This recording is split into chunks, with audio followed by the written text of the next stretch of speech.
Hey, what's going on, guys? Xbox All-In channel, host Sega Forever. Thank you guys for joining me on my little All-In rant video that I'll be doing today. Um, for those of you guys who check this out, I'm going to give it a little bit of time to see if some people will bounce in here because I really want to talk to the chat, get the chat opinion on a lot of the stuff that's gone on today. If you can see by the title, AKB deal, bring it on. Um, as you know, Microsoft suffered a little bit of a minor setback today when it came to the Activision King Blizzard deal. They were hoping that the CMA, which is the Consumer Market Authority in England and the United Kingdom, would actually approve of the deal within their territory. And a lot of people were caught off guard because a lot of people were saying that the deal was going to go through. And then the CMA put the whammy, put the whammy on everybody, basically. And we're going to talk a little bit about that today, because look, I see a lot of people out there, and it's not a lot of Xbox people, but there's a number of Xbox guys out there. It's kind of, you guys are a little bit downtrodden, right? Things didn't go the way we wanted it to go, right? And like I said, it's a little bit of a setback, right? And of course, with the pain of, hey, what's up, Two Man? Hey, what's up, Unlimited? Yeah, dude. Hold on. I just got home, and, which is fine. I'm just doing this little bit of an intro, right, just to get people, let them know what this is going to be about, man. Because I see some guys out there hurting, man. But then you also got guys like myself and other people that I follow and I'm talking about on social media. Still fighting a good fight, and I'm all in, dude. I'm all in for it, right? And I'll give my reasons why. But give me a chance, guys. Yeah, again, Two Man, thanks for showing up, brother. Unlimited. Let me try to get this. I wasn't sure what everybody's schedule was today, but if any of the guys want to jump in, man, I mean, it's you can jump in. I'm not saying I didn't do this just because I wanted to do this by myself, man. You know how I am, but I wasn't sure. This is not normally a time that I would schedule of doing a video, and I will be doing a video actually, or I'll be doing a podcast this Friday, the official podcast, which is the Wrecking Crew, just to give you guys a heads up. I know I haven't been consistent on it. A lot of stuff's been going on, mostly with my kids. Nothing bad, right? But dad's got to be a dad. Right? My kids are older now. They got a lot of stuff on their plate, and of course that takes precedence over anything else that I do. Which is to include the podcast, which I love doing, guys. I love doing the podcast because I like hanging out with my voice. I know I get some flack from people that I don't talk as much on my podcast, but again, like I said, the way the podcast is work that it's going to work on, at least on my podcast, is it's going to be like an old Hangouts, right? Where we're just hanging out and talking like we're doing right now. So hold on, guys, please bear with me. Just trying to get it to have unlimited here. Sorry about the background noise, guys. It's like the afternoon where I live. Everybody's coming home from work. The kids out playing in the streets. People on their mopeds. So this is not going to be, as they say, one of the most professional podcasts. But you guys should know that by now. I mean, it's a no-brainer for the way this podcast is done. I understand the content could be better, but the discussions are always going to be 100%. Definitely going to be honest. Unlimited, I sent you the link on Twitter. But yeah, dude, just to get back to what I was saying, a lot of people, it's been a long and arduous process. I understand. A lot of people like myself are like really dialed into this. I started doing videos about this specifically when the deal first went off. I kind of dropped off on it because I could tell already there's going to be a lot of politics involved. And if you guys have been keeping up with it like I have, it shows that all of this is just political wrangling, backdealing, and all that kind of stuff, right? And in every area, in every aspect, which is unfortunate that politics has a play in every single thing that we do. If you guys follow me on social media, you guys know what type of where my politics lie, especially when it comes to the AKB deal. And you guys probably know I am a limited government type of guy, right? That's my background. That's where I'm coming from, right? I was never one for any type of regulatory agency. because a lot of these agencies have been politicized. That's what you guys are seeing firsthand with Lina Khan and the FTC here in the U.S. Right? It's aligned with political parties, right? She's a lot of people don't know this, but she's not elected to that position. She's actually selected to be in that position, right? And what she's trying to do is get her bona fides in that job, so later down on the line she can cash it in and then turn it into a political career. And who wouldn't want to have a political career with the amount of money these people make, all the backdoor dealings that they do, all the inside trading that they do, right? It just blows my mind that you can already have over 200, maybe 185,000, $200,000 salary, right? And then within a couple of years, you're worth in the $20 million range, right? But nobody talks about that kind of stuff. So that's why I kind of fell off of that, because I already knew the route that I was going to go. And then, we're covering it like I do now when the rubber meets the road, so to speak. Unlimited, I see you, but it says your devices are not connected. And I don't know what that means, to be honest with you. I'm not sure if maybe you're muted, or maybe your microphone's not in. If you can hear me, like I can see you here, but I can't. They will need to connect their. Oh, I see. Yeah, it says you have to connect your mic and cam. I floated over there. Yeah, guys. So see if we can get unlimited in here. Hopefully, some of the other guys, if they're free. I know he bought the video, but I was already setting this up when I saw it, so I'm gonna have to catch that video. I think it's like about 20 minutes. Catch that video after. He's pretty active on Twitter as well. And of course, the usual suspects in the Xbox community was out there fighting the good fight. But I know a lot of you guys are tired, man. This has been a long and drawn out type of. This acquisition has not been short by any stretch of the imagination. And after today's ruling, it looks like it's gonna actually be extended upwards to a couple of years. It could be. I mean, it just depends, right? That's why we're doing the video. Because now I'm really interested to see what Microsoft is going to do. Again, just to explain my perspective on this and why, like the title said, AKB deal, bring it on, right? Is because I'm in for this, dude. I like this kind of stuff. This is a personal thing, right? I mean, I like the minutia, looking at all the inner workings. If you guys have been watching The Mandalorian Season 3, right? Maybe some of you guys like it, maybe some of you guys don't. But one of my favorite episodes is episode 3. So if you watched the season thus far, and I'm telling you, I like episode 3, you get a better understanding why I like the keeping up with the AKB deal. Let me get unlimited in here. Hey, what's up, brother? Can you hear me? Yeah, I can hear you. Can you hear me? Yeah, you're coming in loud. I think maybe something was going on, and I could see you, but I couldn't add you. Yeah, no. Yeah, that just happens sometimes on my end. I need to give it. When I join StreamYards, it takes a minute to recognize my mic. That's all. Okay, cool. Two Man watched Ebot's video. Yeah, I saw it, but I was already setting this up, and then I had to grab something to eat because I just finished work.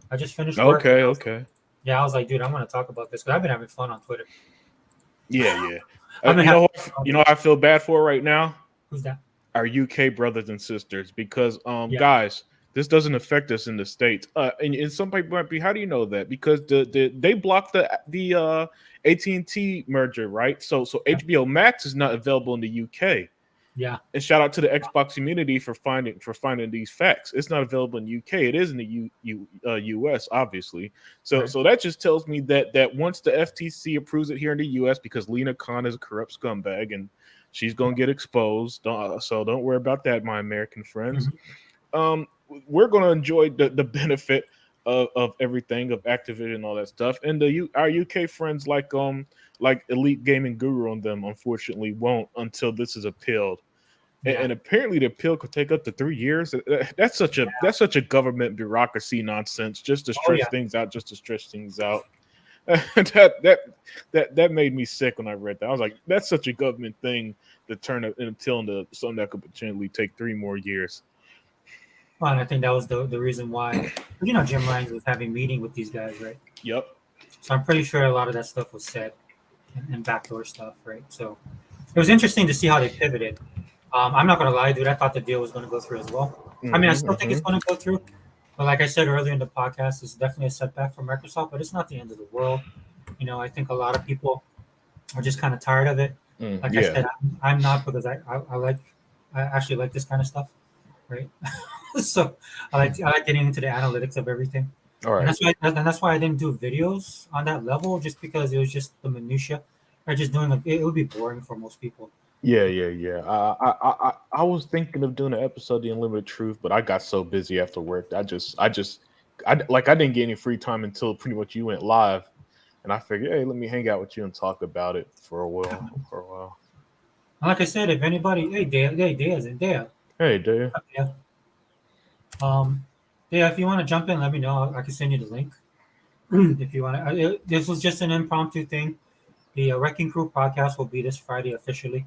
And I Hmm. felt bad because E-Rock, I didn't send him a link on the last podcast, or it wasn't even a podcast really. It's just I just did it randomly, right? And Right. then I did reassure E-Rock, look, dude, I'm gonna do it on Friday, and I'll definitely send. Just like before, dude, I'll send the link out to everybody so just people can jump in. I just wasn't sure because of the time difference, who was available Hmm. and who wasn't. But yeah, thanks to man for being here, Dea definitely for being here. But again, Dea, if you want to jump in, let me know. I will send you the link. Um, that option is available to you, of course, anytime. But yeah, dude, I just saw a lot of people, and that's the funny thing too, right? Because when I saw the news, you seen the reporting came from mostly the Xbox side, Right. but nothing overly dramatic. There's definitely some people that were upset, um, but people were saying, "Oh yeah, okay." So people were saying that, just basically giving out the facts and stuff, and then kind of venting a little bit. And then Hmm. of course you see the ponies kind of come in, which I was surprised because it was a little slow on social media, if I'm being honest, right? Like it's almost like either they were trying to avoid the news for today because they thought it was going to Hmm. pass, and they don't want to take those L's, right? And which they still will, but you can tell they didn't want to take those L's. But as the day rolled on, and then you see more people talk about it, then you seen the pony side get activated, man. That Sony Defense Force, Yeah. they went on full alert mode. They started coming in because the way Twitter works, of course, which is where I'm at most of the time. The way Twitter works, of course, right? It's almost like an algorithm too, right? This stuff starts popping if you responded to certain things, then it starts filling up your timeline, which I love, dude. I loved every little bit of it, and I'll talk more about that. But yeah, the unlimited man. Let me know, man. When did the news hit you? I'm gonna try and get Daya in real quick. So Um, I think I found out well because Xbox. There's an like Xbox put out that they have these Redfall controllers, mhm. and I don't know if you knew this about me, but I collect Xbox controllers, so I'm not gonna lie. Yes. I was too busy seeing which one I should get. And then around the same time that news dropped, I saw the Activision Blizzard U, UK news, and my reaction was, that sucks for the UK. For our UK fans, but it just shows this is what happens. So this is what happened. This is how narratives are important these days. You Mhm. know, Jim Ryan puts. Jim Ryan pretty much makes Sony look like the sad sack of a company, which Yeah. they are, but he openly made them seem like a sad sack. The UK CMA bought it, and the reason they used it for cloud gaming was confusing. But if that's all they have, then I can't see Microsoft losing any appeals on this. Yeah, and that was the thing for me, man. When I saw that, I noticed right away Hmm. the way they kind of course corrected, and they know what they're doing, right? I mean, they couldn't do it on the console end because Microsoft did such a good job of covering their bases, and this has been taking so long, right? It got all the right people involved, and people could kind of sniff it out. Even just a regular person that's just keeping track of this stuff, they know what was going on. Right. Well, to see them acknowledge that, right? But then they shifted kind of at the midnight hour, they shifted towards the online stuff. Hmm. And then now you have people dissecting all of that kind of stuff, and we'll talk about that, man. Because some of the options, because the thing that I like is and I'm kind of a little bit worried about it, but we'll talk about it in detail. Dea, hey Dea, what's up? Hey, can you hear me? Yep, I can hear you. Okay. Am I clear, like loud enough? Maybe you can adjust your volume just a little bit. Okay. Higher. Yeah, How is it now? yeah, that's Is it good. That's is it perfect. loud? Okay. Unlimited. Can you hear Dea? Yeah, Can she's you hear loud me? and clear. Okay. Okay. So Dea, I just asked Unlimited. So what were you doing when all hell broke loose? Oh, I've been busy. Oh, you were okay. I have a lot of work around the house. It's gardening season, and so Mm. I grow my own food and things like that. So I have a lot to prepare for. Oh, nice, But nice. yeah, I heard the news and stuff, and I guess the what I want to add to it, I don't know what you guys have said, and I know we're gonna go into more depth in a different video, so I'm not going to, dump everything here. Right. But um on one end, it didn't surprise me because I've said for a long time that the CMA was corrupt. A lot of people were scared to say that in the beginning, but I wasn't. I could see the corruption there, Right. and I believe the EU is going to follow suit. Also, if they don't, that would surprise me. But I think that the CMA, I could tell that the CMA was more in Jim Ryan's pocket than the other. I was actually surprised they didn't go along with Jim Ryan with the console. That's what surprised me more than anything. I thought that's where they was going to block Microsoft. But when I realized that the cloud was all that was left, that's such a fledgling market Yeah. that there's no way you can even say that Microsoft somehow is going to hurt competition through that. How? It's a new market, and Microsoft has a small presence on there. All they do is the games that you buy, and I know this because I have Game Pass Ultimate. The games that you buy, if you got Ultimate, you are able to play the games you've already bought on console or PC on your controller or something. You can play it. I'm sorry, not your controller, but your phone. That's what I meant to say. And right, that's it. They don't have an all cloud game right now. They have cloud, like their services helping. They're experimenting, like with Sea of Thieves, to see what they can do to help game development with cloud. That's still an experimental phase. That's why they have Kojima working with them too, because Kojima wants to push the limits of the technology. It's very new. As for Google made bad decisions. That's why they didn't make it. It was just bad decision making. I know people said that with Google, you didn't really own your game when you bought it off of Stadia. It was some kind of different model that they was working with that failed and collapsed. So um when I looked at that, I said nobody's going to believe this. Nobody's going to believe that somehow the cloud, a fledgling market, is what prevented them from being able to approve the deal. That makes, and without asking for behavioral remedies. They didn't ask for anything. They didn't say, "Oh, we want you to try this," or "We want you to do that." They asked for nothing. They just blocked it. Right. So that tells me that they had their mind made up from the beginning. Oh I yeah. knew I knew that they knew they was going to block it there. They couldn't at the console. I think it was so expertly done. And I want to say that Microsoft is a fantastic company in showing how you handle legal matters, acquisitions. They are the best out there. I think if you didn't have corruption involved, anybody probably they will study this acquisition attempt for Hmm. years to come, maybe even decades, because it was expertly done by Microsoft. I think they handled it brilliantly. Um, Now, there is a downside to these things, and I want to just kind of flip that coin. That's just what I assessed when I first looked at it. Um, the downside is for the UK and the EU if they follow suit, and the downside is also for gaming. I have said this before, that gaming is not safe with Sony as its leader, and I still stand by that. Yeah. Sony is the most dangerous thing to the health of the gaming industry, and come hell and high water, I think that those who support them because they're looking at temporary monetary gain, Hmm. um, will understand this when they start to see the collapse of the console. Because, in my opinion, Sony wants to kill Xbox. They want them out. And then once Xbox is removed, they will turn their eyes on Nintendo. You best believe they will. They will do that.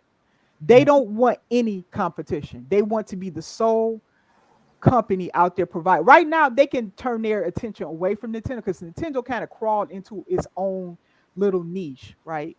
And Sony has tried to challenge them in that area and has failed. Yes. I don't Yes, care what anybody say, their handhelds didn't do anything compared to what Nintendo has done. your And hand I'm is so niche. Yeah. right, yeah. And I'm not a huge Nintendo person. I don't hate the company, but it, with the weak hardware and with the repetitive gaming, I have a bit more freedom in PC and Xbox, and also with Steam Deck out, I just don't find the need to have to get a Nintendo for myself. I can't speak for other people. I'm not saying their games aren't great, but it's not worth the amount they ask for and for the weak hardware I would have to tolerate. So for me, it's not for me, but it's great for little kids and things like that. Now, oh, hi, Hebot. I saw your video today, Hebot, and you did an excellent job. It's one of your best videos. One of your best videos. You brought up points that I didn't even think about. You did a fantastic job. I did give you a thumbs up, by the way. You did such a great job. I saw that just before I came into Sega Forever's you know, podcast. Is he still there? Oh, okay. You giving him a link. Okay, good. Okay. Yeah. Okay. I'm sorry. So this was kind of an impromptu thing. Yeah, it is. It is. And I'm trying to gather my thoughts too as I go. So if I'm a little long-winded, because I have to think a little bit about everything. A lot took place today. I will also add that the UK and the EU are in some serious trouble when it comes to gaming. I foresee that the UK and the EU will have sky high prices. They are, Sony is already raising prices yet again. I want to say to America, and I would even say this to our congressmen. I don't like politicians, but thank you, America, for having the foresight to choose to opt to exercise your right to choose. We did not allow ourselves to just pick Sony because of brand loyalty. Sony has a run for their money here in America. And because of that, they can't arbitrarily just raise prices on us and do all of this. And our government is fighting back. Thank goodness I live in America. If you are a gamer, it means that maybe here in America we'll have salvage gaming here. Thank goodness we have that. But I feel bad for the UK gamer and I feel bad for the EU gamer if they follow suit. It is not looking good over there. That isn't a monopoly.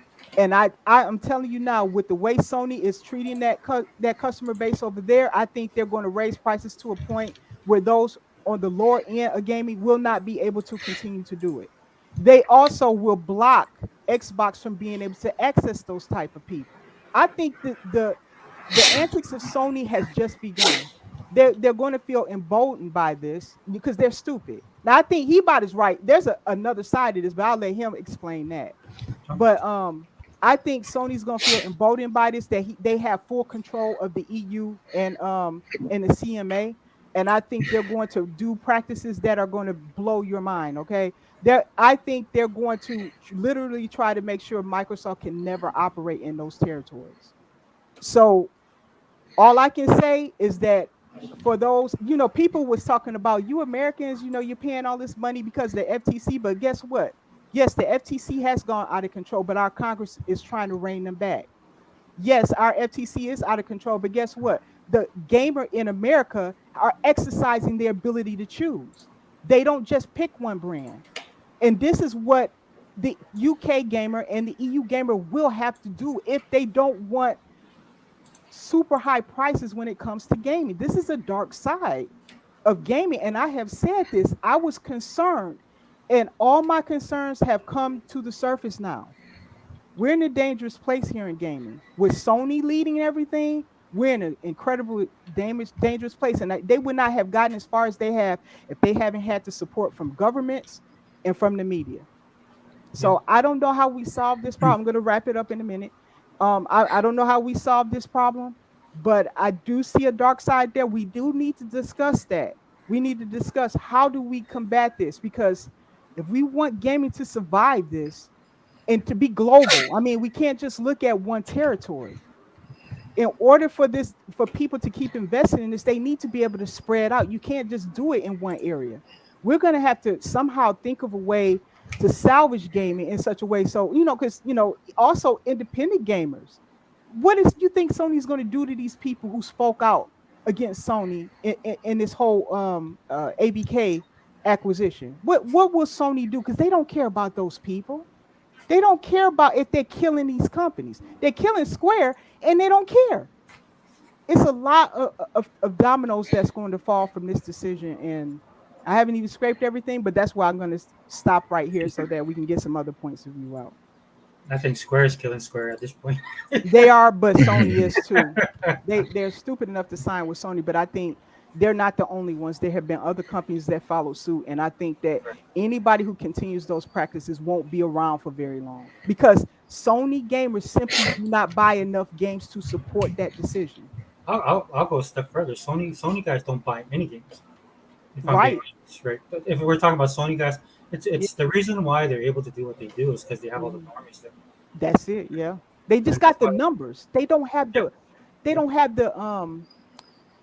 they don't have people actually buying the games to support that decision. Xbox, when you look at the percentage of Xbox games, look, I know I've been on both sides. Xbox gamers are always gaming. I look on my list. Somebody's always in a game. They're in Xbox, they might be watching a movie or something like that, or they're in the game. And I do the same thing, you know. And I just keep a lot of times because I might not be the one that's on the system.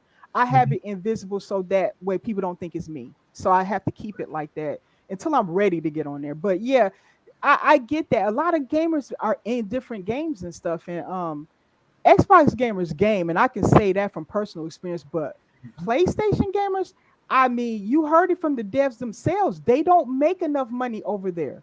But what is Sony going to do? They're going to keep demanding that they don't do business with Xbox and that they just stay locked to their system. That will be the death of anybody who agrees to that. Well, if I'm being honest, though, I mean, I'm a little bit more optimistic. If I'm being Okay. honest, Okay. I think the EU still has a good chance to go through. They might. I'm on. This is a scenario if they don't. They don't, you know. It's Also, a chance they might not, though. It's a chance. But yeah, we have yeah, to see. there's definitely a chance. Don't forget my PlayStation, that quote, you know, that came out of the EU regulatory body. So yeah. Yeah, and then also I don't worry as much in a sense just because of the size of Microsoft. Oh, I'm not concerned about Microsoft. No. They're gonna go on a spending spree. This is a tragedy for Activision Blizzard. Because I really wanted they're great companies. Thank you. And I really wanted those companies to get from under Bobby Kotick. Thank you. They deserve that. And remember, they had a woman who committed suicide. They've had some serious stuff going on. Thank you. In my opinion, other than America, no one has looked out for that company or those gamers or have even cared. No one cares. Yeah, the tragedy is more for the company as a whole. Yes. Because they deserved a change, right? Especially after everything that's been going on, the allegations, the girl that committed suicide, the Bobby Kotick, fiasco. Yeah. Plus, to be honest, Daya, and by the way, thank you for all the kind words. I'm thinking you've been live in person. Oh man, that really means a lot to me. Thank you so much. I love you don't know what that did. It's just to hear your knowledge and stuff when you really need it. It is fantastic to hear. A wonderful podcast. People, I really am going to try to work hard to get more people to see it because you're so knowledgeable. I just try to be realistic and as positive as possible, especially when it comes to Xbox, because you see, as soon as this came out, we saw all the retired PlayStation get along gangs came out today. Yeah. Microsoft took an L. You see what I'm saying? And that, you know what? They don't know that was a blow against the gaming industry. That has nothing to do. Microsoft is fine because they got enough money to keep making acquisitions. That's not going to stop them. They keep saying they took an L. The reason why they keep saying they took an L, Dia, right? Or Dia, right? It's Dia, right? Dia. Yeah. It doesn't matter. Yeah. Either Forgive me, please, if I mispronounced it. Okay. They keep thinking Microsoft took it now because these people really believe and think, even though, like our brother Unlimited always says, it's only a Google search away. Microsoft did not go to Activision. We've said this until we turn green and people still don't listen. Right. Activision came to them. Right. Microsoft said, no, go somewhere else because they just did the deal with Bethesda and they knew they were going to get the slack of, oh, they're just trying to monopolize the industry. They knew that. Mm-hmm. They went to Activision, I mean, to Amazon, they went to Google. I'm pretty sure they went to Sony. I'm pretty sure they went everywhere. Right. Yeah. Right? And they couldn't match their number. Their original acquisition number was 120 Yeah. billion. Yeah. Right? Yeah. And so when they came back to Microsoft, I guess they probably said, well, what do you offer us? What's your best offer? And Microsoft said 69 billion, which, by the way, thank you, Unlimited, because I had my Oh yeah, numbers you all said screwed up when I said 6.9. that. Yeah. I said, leave me alone, I'm diabetic. I forget shit. So, you know, they keep saying it's an L because they swear up and down that it was Microsoft that went to them. Look, they did two different. What they did, what they don't understand with this, first of all, with this situation being blocked, all they did was they created two problems. Two Yeah. problems. Yep. They pissed off Activision, Yep. and now Microsoft know where they stand with them. Yes. There's no dealing in kumbaya with Sony. There No. just isn't. There isn't. As much as Microsoft means well for the industry as a whole, and they want everybody unified so that it could become stronger and bigger, which it would, it's not going to happen with Sony. Sony It is stuck won't. in their arrogance. They want to be the knight in white and shining armor every time. They don't want to share the space. Okay? Even though, ironically, they came in bullhorning themselves and being mudslingers, buying everybody off because they were the big dogs and Sega and Nintendo couldn't compete with their wallets. Mm-hmm. Even though Sega, Nintendo, and Atari were the pioneers. Right. They Right? no respect for those who came. No before them. respect. None. None, Dea. None. They just said, fuck you. Excuse my language, love. We got money. We're going to buy everybody. And because the developers never seen that type of money in that era coming from somebody to make things exclusive or to build stuff specifically for one console, Mhm. of course developers ran to it because Right. there was no such thing being done before. That Right. money was never like the money they saw from Nintendo and Sega combined. I guarantee you wasn't what Sony was paying out to buy the stuff at that time Right. during the PS1 era. Right. Okay, Right. so it made sense from the business standpoint of a developer. Okay. Mm-hmm. It was like wrestlers back in the day. Wrestling was the most violent thing you could see. Two falling off, broken arms, broken ribs, actual blood, crack heads open, and they barely made money. Now Right. they Right. make millions and billions, and all they look like is cupcakes and Barbie dolls. They're all pretty boys, Right. Right. right? You barely see any violence and anybody really getting hurt like you used to back in the day. But now Right. they make millions and millions of dollars, right? Right. It is what it is, right? But that's the problem, right? These people don't get it. Sony playing victim, even though that's how they got themselves to where they are, being the complete monopolizing assholes that they tried to be, and how they became a force with the perception of they're the number one because of money. They bought everybody out. Now, Mhm. they pissed off Activision. You really think, as from a person of a standpoint of business, that Activision is really going to be like, okay, Sony, that's okay, we'll forgive you, no problem. After they cock-blocked them from $69 billion? Right. Right. Do you really think that's going to go down like that? Listen, if anybody thinks that's going to be okay, you're stupid. I'm sorry to be so vague, so vulgar, and so straightforward. You're stupid and you're dumb. This just opened the floodgates. They're going to finish their contract.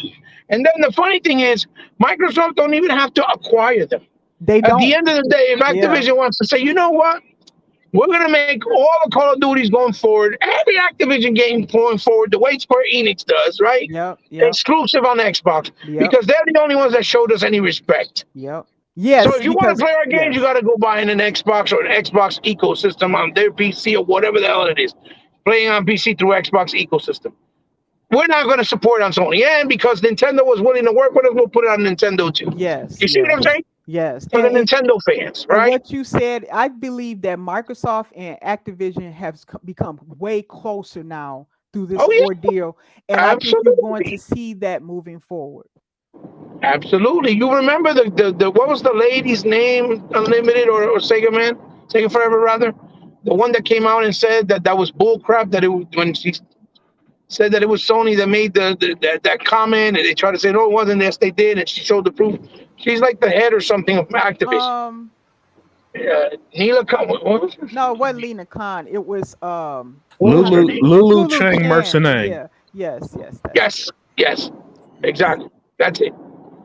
That is, she's like the head of Activision, right? Mhm. They just opened up a floodgate of one-way sided relationship with Mhm. Activision. Because Activision's not going to want to play games with them. They're not going to want to play ball with them. Whatever they used to make or what they make with Sony on a yearly basis of Call of Duty is not going to rectify the $69 billion all at one shot. It's not. No, but And whatever future money they were going to make.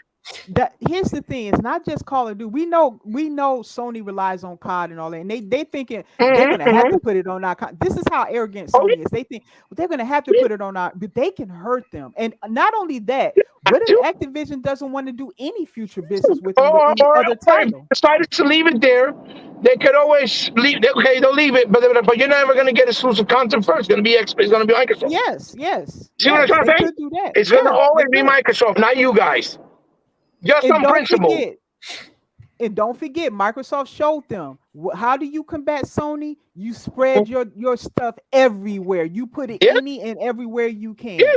Like other things said, they were trying to make it accessible to everybody, even where you didn't expect it, like Nintendo, and make it accessible to everybody, right? So nobody feels forced to have to play it only in one place, right? Because that's what it is. They want people to feel forced to play it on the PlayStation, and all that parody bullshit of the Xbox version is never better. Now that they could cry that away also, because they're not going to make that version of the game better on the PlayStation going forward. They're not going to do that. They don't have to honor parity. Once that contract is up, they don't have to do. They can make the Xbox version 10 times better than the Sony version. They're not going to do that. They can do about it. It's their They're going to teach them. They're going to teach Sony a lesson, whether it's long term, or little by little, or quick and to the point. But they're going to teach them a lesson that you mess with our wallet. And Microsoft, now all they have to do is sit back and do all the acquisitions that they want with third party, first party, whatever. Sony, you didn't want to play ball? Yeah. Now we're going to show you who I got the big pockets. Yeah. Oh, we're going to buy this person. We're going to make Capcom deals with Capcom, make deals with every fucking third party that we want with big games that you ain't getting it first.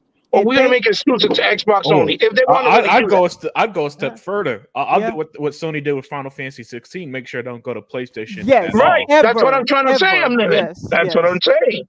Now Microsoft, because they played nice. They tried. They did. They played more than it's been almost 2 years, and they not only wasted their money, their time. Now they wasted their sense of personality as a perspective. Like, now it's going back to, Microsoft, they took a big L. And, the perception, they were stupid for even trying, when that is not the case. So now they're going to forget y'all. Screw y'all.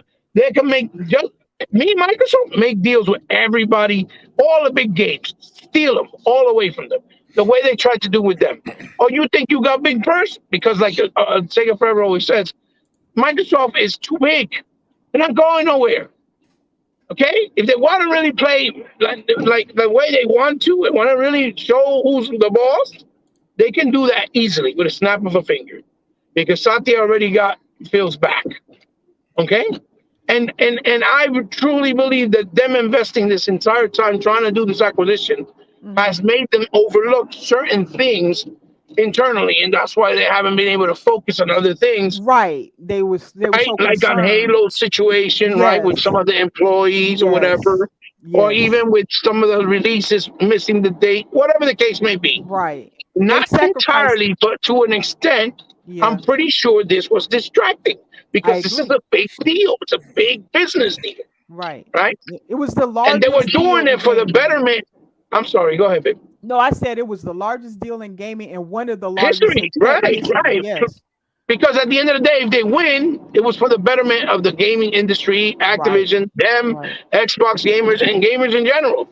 It was going to benefit. So they felt it was sacrifice, and the willingness was worth it, right? But now that they're in this position, okay, stop wasting money in poor trying to appeal and fight the situation because the CMA, no matter what, I'm telling you, they're not going to say yes. They're not going to say yes. They're going to keep saying no. They're corrupt body. They're going to keep saying no. Yeah. And they're just going to waste money and delegating in court for months and years and waste money. Fuck that. Stop wasting money because they don't need to own Activision to hurt Sony. No. They all need to do is make the deal, make Call of Duty and all Activision games exclusive. If they want to put a deal to make it like put it on Game Pass and Game Pass, they can still do it. They don't need to buy them to fuck Sony up.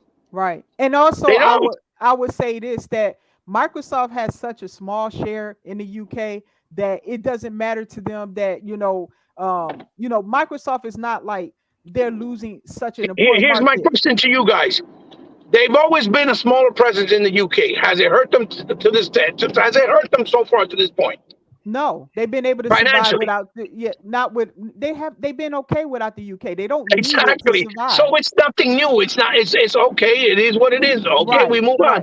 It's not going to hurt them. And anyway, that's why I said this is my thoughts, and I gave a slow clap because this doesn't hurt Microsoft. It doesn't, because they never had a big presence there anyway. Exactly. Thank you, love. Just like in Japan. Just like in China, they never had a big presence, and they still make more money than Nintendo and Sony, even though they never had a big presence. And either one of those countries that those other companies do have a presence. Right. So the point is, it's not going to hurt them.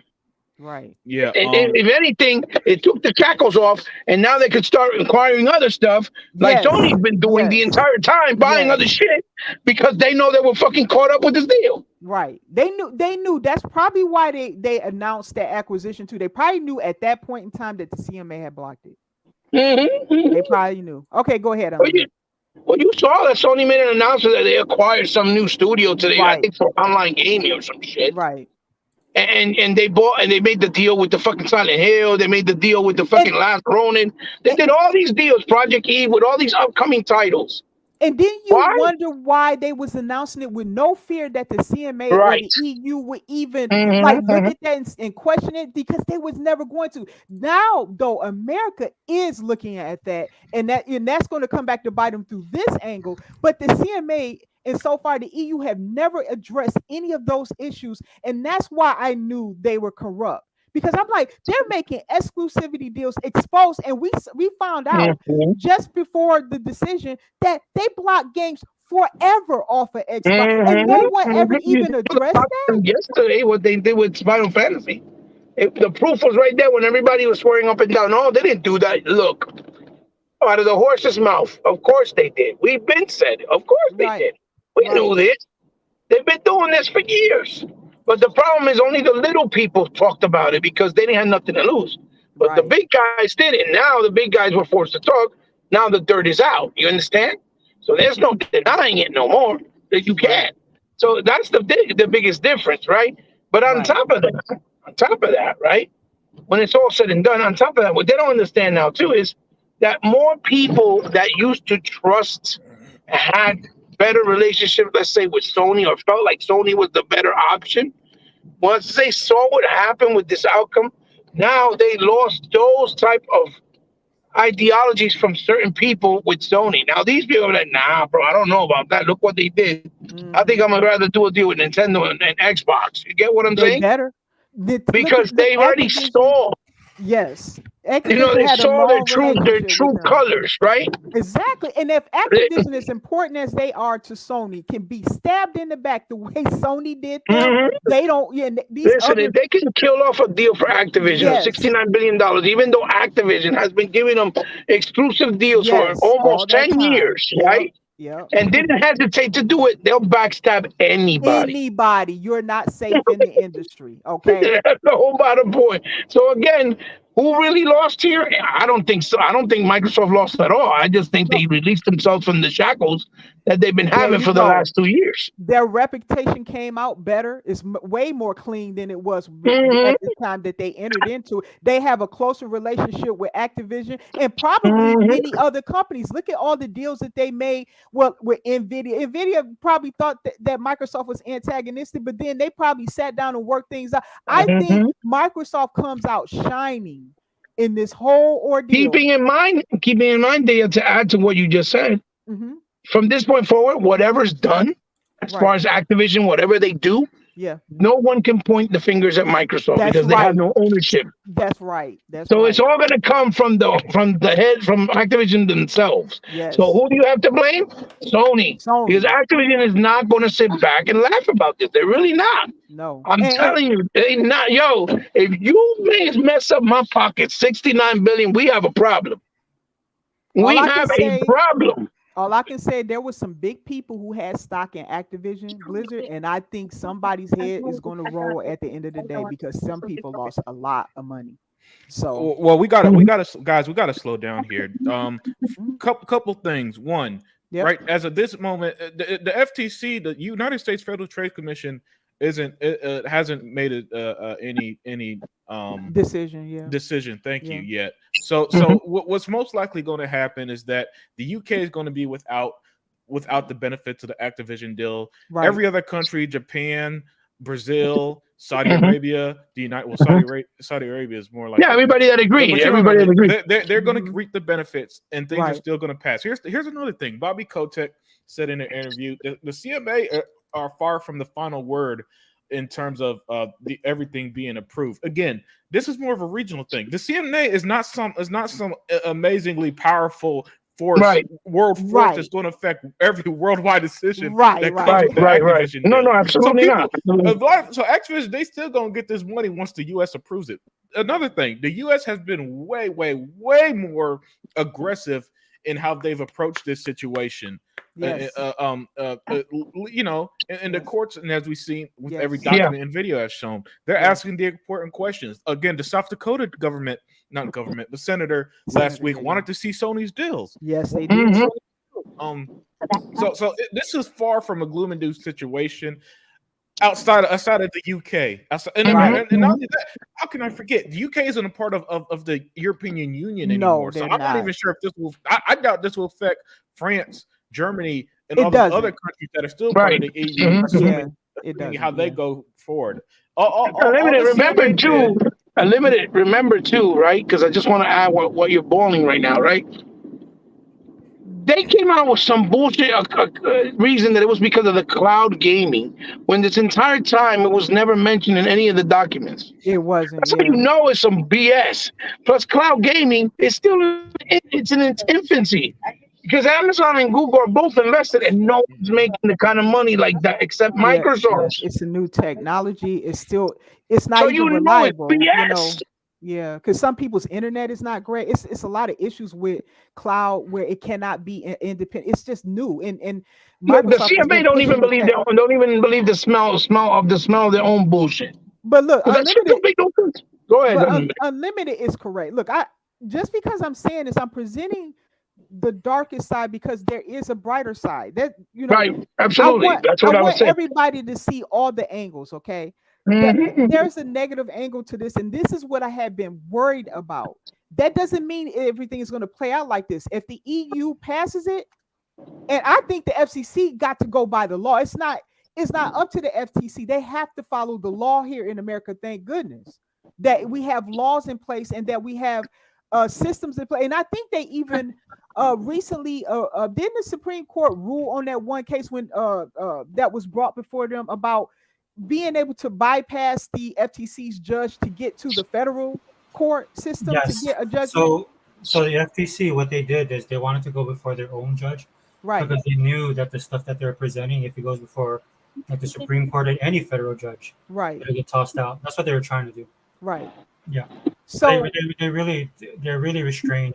That's the difference about America. They're restrained. Exactly, and that's a plus because that means most likely Microsoft will pass it. I still think they're going to pass it here in America. I never thought that they wasn't going to, but the reason why I was using that analogy was because that's what's in the document between Activision and Microsoft is that all three of those territories have to agree. They're just going to have to renegotiate. As of right now, until they renegotiate, that's what it is. It stops it because that's what was in the current contract. But if they renegotiate it, it's a non-issue. They can just bypass the UK and then move on to the next territory, So I think that is what they're going to do based on what Unlimited has said. They said they're not giving up. So if Activision and Microsoft want to keep going, that's a simple solution for them. They can do that.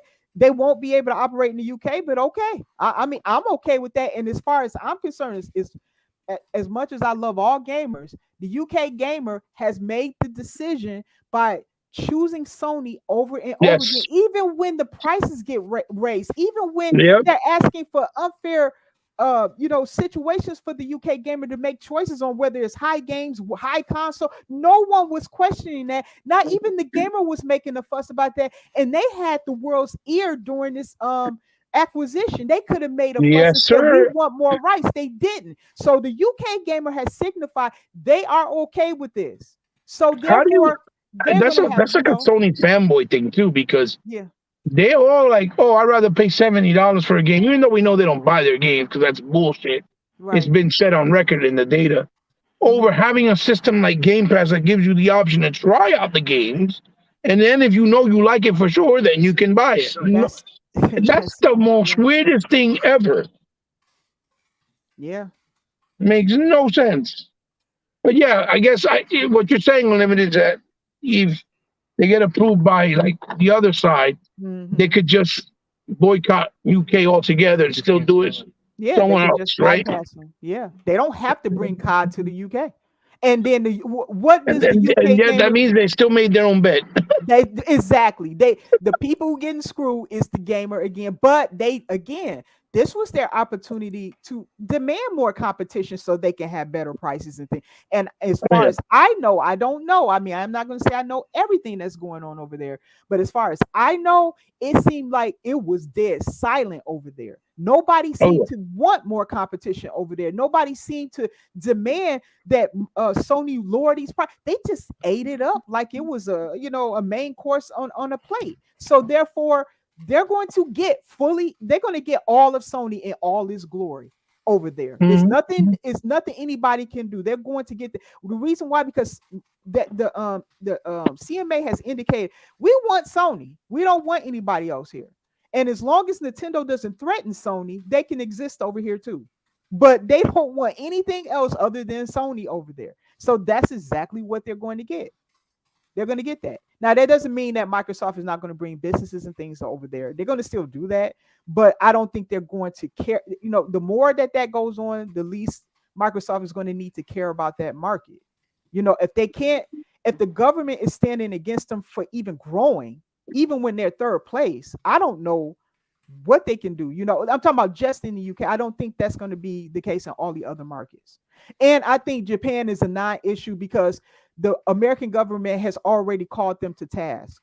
So I think when Microsoft gets ready to do some acquisitions over there in Japan, it's going to go. I think they're going to have free reign over there. In my opinion, they're going to be able to make acquisitions over there. Yeah. Sega Forever? Is he there? Did he check out? Oh, there you go. Yeah, I'm just having a good time on Twitter as well. Twitter. Oh, okay. Oh, man, have it help you. Yeah, for me, like earlier today, I mean, I'm like I was telling you earlier today, I'm definitely more positive. On the situation, because like Unlimited was saying, I mean, the CMA is nothing, honestly. They're not. Sony is still a threat to the gaming industry, though. The only limitation in all of this is what Microsoft is going to do. Right. That's the bottom line. So, like you guys were saying, like, we've been saying this for a long time. I've been saying this I'll put myself on that. I don't want to speak for anybody else, but as in some of the videos I've done, I'm a Sega fan, dude. Sega fans have been dealing with the PlayStation people for a long time. Right. I feel like all of this going on, hopefully that'll open up the eyes of Microsoft, and I think Microsoft's eyes are open. I hope especially so. Since Satya Nadella basically said, he's going to support the Xbox brand. He better fully, because I mean, hopefully they can see the type of business. Like I said, Sony's evil, dude. They've been like this for years. Like I said, been dealing with them for a long time. But the other thing is their fan base. Their fan base is absolutely psychotic. They're the most toxic fan base across any genre. Dude, I'm talking, and I'm a Marvel guy, and I've gone to war with DC dudes, right? I mean, I'm a Laker fan. I've gone to war with Celtics fans. I'm a Steeler fan. Hate the Browns, right? I mean, I've been a part of a lot of different fandoms, but the Sony guys are probably the worst because not only are they toxic, dude, but they're ignorant, right? And so that's why when I'm looking at what's going on Twitter, especially with all the stuff that's going on with the AKB deal, these guys, they were kind of quiet, right? Because every time they start talking, right, or as soon as something they start hyping up stuff, and then all of a sudden they take a L, right? And a lot of us have seen the financial results for Microsoft, that Microsoft released, their quarterly report and stuff like that. And then for me to see somebody on the Sony side say that 30% like decline in hardware sales, which is something that Microsoft said they expected, to sit there and then when I look at what that drop means, and I said, well, they didn't make $1 billion, they made like 570 million. And I'm sitting here thinking 570 million. I can't fathom that type of money. Now I understand that Microsoft is on that next level, right? But then when I see like Sony guys harping on that kind of stuff, this just shows how ignorant they are to me. I don't, like I was telling Unlimited, I don't take them seriously, to be quite honest with you. And that's why when I look at Twitter, I have a lot of fun with it, if I'm being honest, right? Because I'm pretty flippant. For me as an Xbox guy, my enjoyment of the Xbox has nothing to do with the console at all. I'm an Xbox fan because I'm a former Sega fan, right? Xbox does a lot of stuff that Sega did back in the day, and then also I enjoy with their product. I enjoy their games. I love Game Pass, right? We've talked about it before how a lot of us are having a hard time trying to find time just to play these games.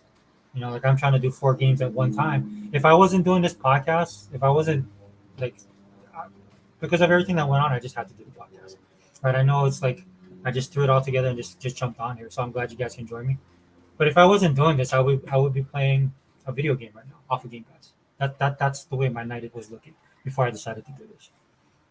So as far as the EU is concerned and everything like that, yeah, I'm pretty optimistic.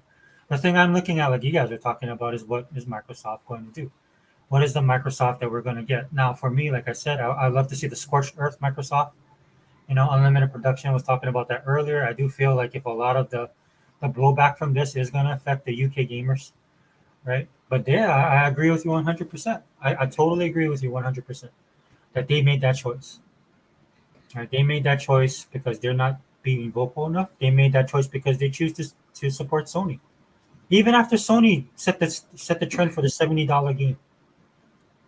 And these guys were quiet. This is why on Twitter, I don't take them seriously at all. In fact, I just have a lot of fun with them. I troll them, right? You can just meme them to death because they actually care about this kind of stuff. If you guys don't notice about Sony fans, they don't play games, not even their own games. They're constantly on Twitter. They're constantly on your podcast. I wish they would come to my podcast. It would blow it up. I'm kind of jealous of Hebot and E-Rock, right? I mean, I know they're much more entertaining, but this is what the stuff they do, man. It's funny to me that they'll question the games that we have with the engagement that the games we have, and on their day one sales, and Hebot talked about this all the time, they can't even break like 5 million on $150 million user base. And I know that Microsoft figured it out, and this is why we have the stuff that we have. Sorry, didn't mean to hijack the show, but yeah, dude. So what do you guys think? What do you guys think Microsoft is going to do? I know you guys touched on it, but what do you really think they're going to do? I really want to know your opinions. Oh, it's simple. They're going to keep doing business as usual. Listen, I play in the game called Facts, and I know that for the last year, since January 2021, whatever it was, 2022, whenever the hell Phil Spencer announced, put out that tweet that cost Sony $20 billion in January. Since then, Phil has constantly said they're still going to do more acquisitions. So they're probably right now they probably gonna say, all right, guys, let's just get some smaller studios from now, because nobody's gonna bitch if they pick up the devs of say a Plextel, of Soto Studios. Thank you, Brain. Some like a Soto Studios. Nobody's gonna bitch at the smaller ones now that they bitch for the last 3 years at both Bethesda and Activision. So they're probably gonna do that for a little while. Then when time is ready, however it plays out in the U.S., the most important country in the world, wherever it plays out for the Federal Trade Commission, which I pretty much still think is going to pass through out here in the States. They're gonna do what they got to do with that, and then move on to the next major acquisition. Right. Listen, when you run a business side of Microsoft, you don't get discouraged over one sector, one tiny sector of the world, especially in an area that you don't dominate at. Turning down the Activision deal, you don't get discouraged. At most, you go back to the drawing board, get your lawyers ready to fight this, because nobody's turning down $70 billion. That just doesn't happen on any place in the planet. And then you move on to other matters. So when everybody has this weird doom and gloom Sega forever, I just don't get it. Tomorrow we get an exclusive called The Last Case of Benjamin Fox. Right. May 2nd we get Redfall. May 4th we get Ravenlock. September 6th we get Starfield. Later this year we get Forza Motorsport. So when they tell you Xbox don't have no games, again, I just don't see it. So at most, the only thing that the Xbox would have to do is control the narrative.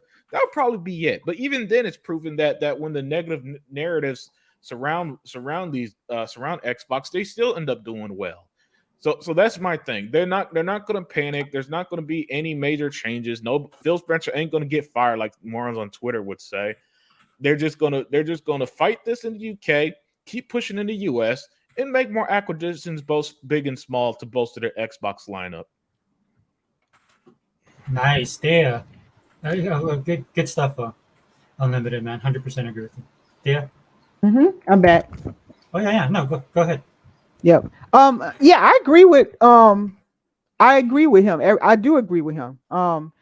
Like I said, there's good sides to this story as well, but I still have my concerns about the game. It's not about Microsoft. I think Microsoft is fine. Microsoft was not even going to even pursue Activision in the beginning. They came to them. So whatever Microsoft was planning beforehand, they're just going to pick up on that.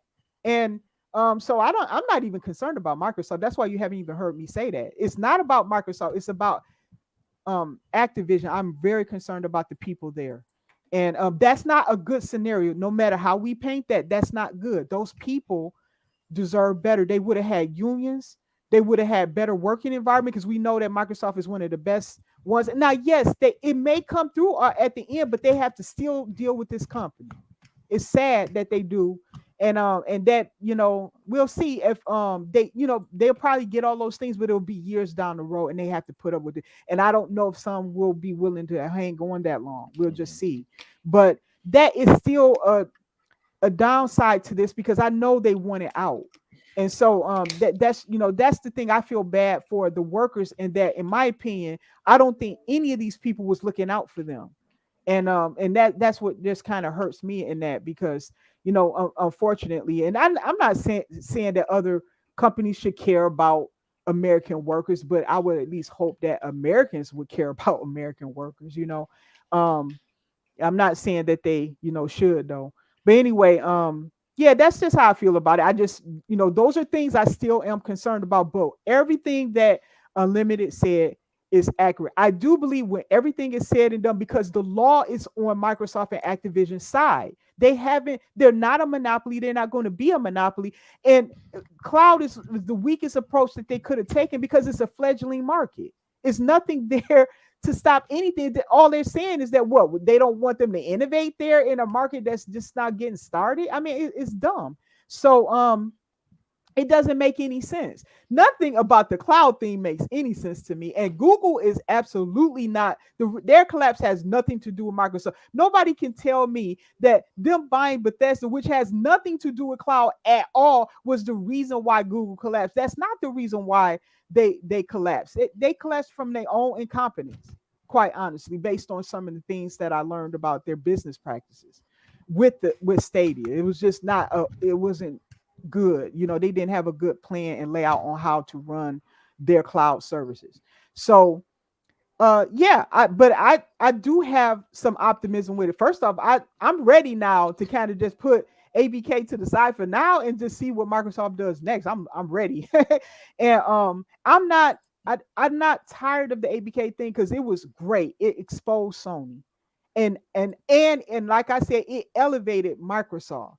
Look how they come out of this whole thing so far. They came out shining, man. Nobody is faulting nothing. Microsoft gave it their all. And like I said, people will study this acquisition on how to expertly handle it for years to come. It was textbook. It was so well done. They had great lawyers, and they still do. And they're gonna there's a good chance that if people follow the law and you don't have the corruption get involved with it, that it'll come through. So really said Google had more cash than Microsoft and didn't want to spend it on game. That might be true, realist. I can agree that that can be one element to it. They also didn't have some good decisions in some of the way they did business with the stadium, in my personal opinion. But but yes, I agree with that aspect too, realist. Well, their ego too, right? Google has such a big ego. Remember their classes, just they're Right. just they've done stuff within their history where they've been pretty much taught themselves. They have a big ego, thought themselves untouchable. Mm-hmm. They're finding out on the bad end, right? For Right. me, when I was following Google on some of their stuff, there's a story that came out that they did this thing called Operation Dragonfly, Mm-hmm. which is working with the Chinese government Right. to kind of, but in China, right, they're communists, so Right. they really want to manage, social credit score, all that stuff is real in China, and Oh, so okay. Google helped them, and then it was funny because one of the guys who helped build Google and their engine and stuff like that actually left the company because he didn't even know that they were doing it.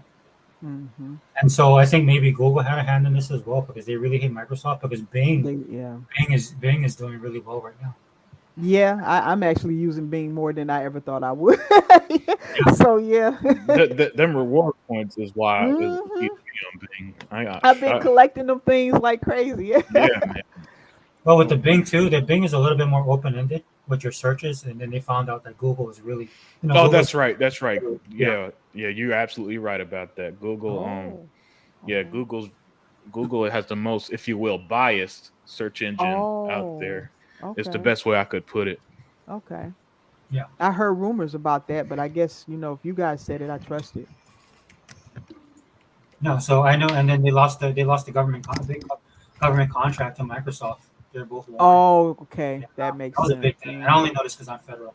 So Mhm. Okay. yeah, that was a real big thing. that didn't go over well at all. So they did, they have some bad blood. They're Right. competitors.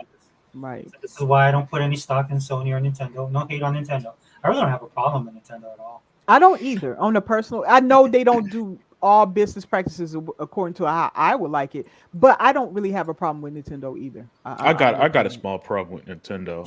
You do? I Okay. knew you were gonna say that. Yeah, listen, it just baffles. Listen, you know what? If the Wii wasn't so terrible, the one that came out in 2006, if that just wasn't the worst fucking console I ever owned in my life, I probably wouldn't feel so strongly. But I need Nintendo to get with the times, man. I just don't understand how Nintendos are happy with Pokemon, Mario, and Zelda, but Yeah. are so perfectly fine not getting Assassin's Creed, GTA, Right. nothing like that. They didn't get Gotham Knights. They hell, even Hogwarts Legacy hasn't released yet. And me and E-Rock, we beat that months ago.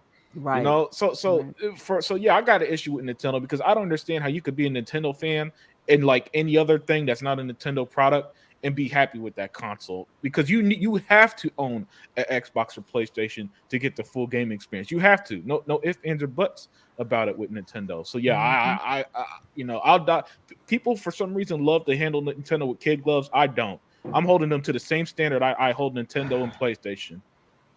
I actually agree with you on that. On my personal opinion of Nintendo, I have a friend who who has a Switch, and he plays on it, and he's a PC guy. He also has a Xbox Series S. He has everything actually. Mhm. He has everything. Yeah. So he You guys can hear me?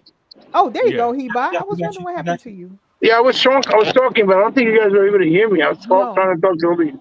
No, No, I I was didn't. trying to say when Unlimited went on the Nintendo rant that Mhm. even the Wii U and the Wii, right, had really excellent exclusive third party games, right? That the But weak audience didn't buy or play. yeah, that's what I was gonna say. That their fan base refused to buy, play, or support, but yet they still got them, right? Because they had that bigger install base, which completely proves that it doesn't matter about the install base. Yep. It really does, because they had games like Mad World. They had games like Tosonoku versus Capcom, right? Mm-hmm. That were fantastic games, right? That were only exclusive to those consoles. You know what I mean?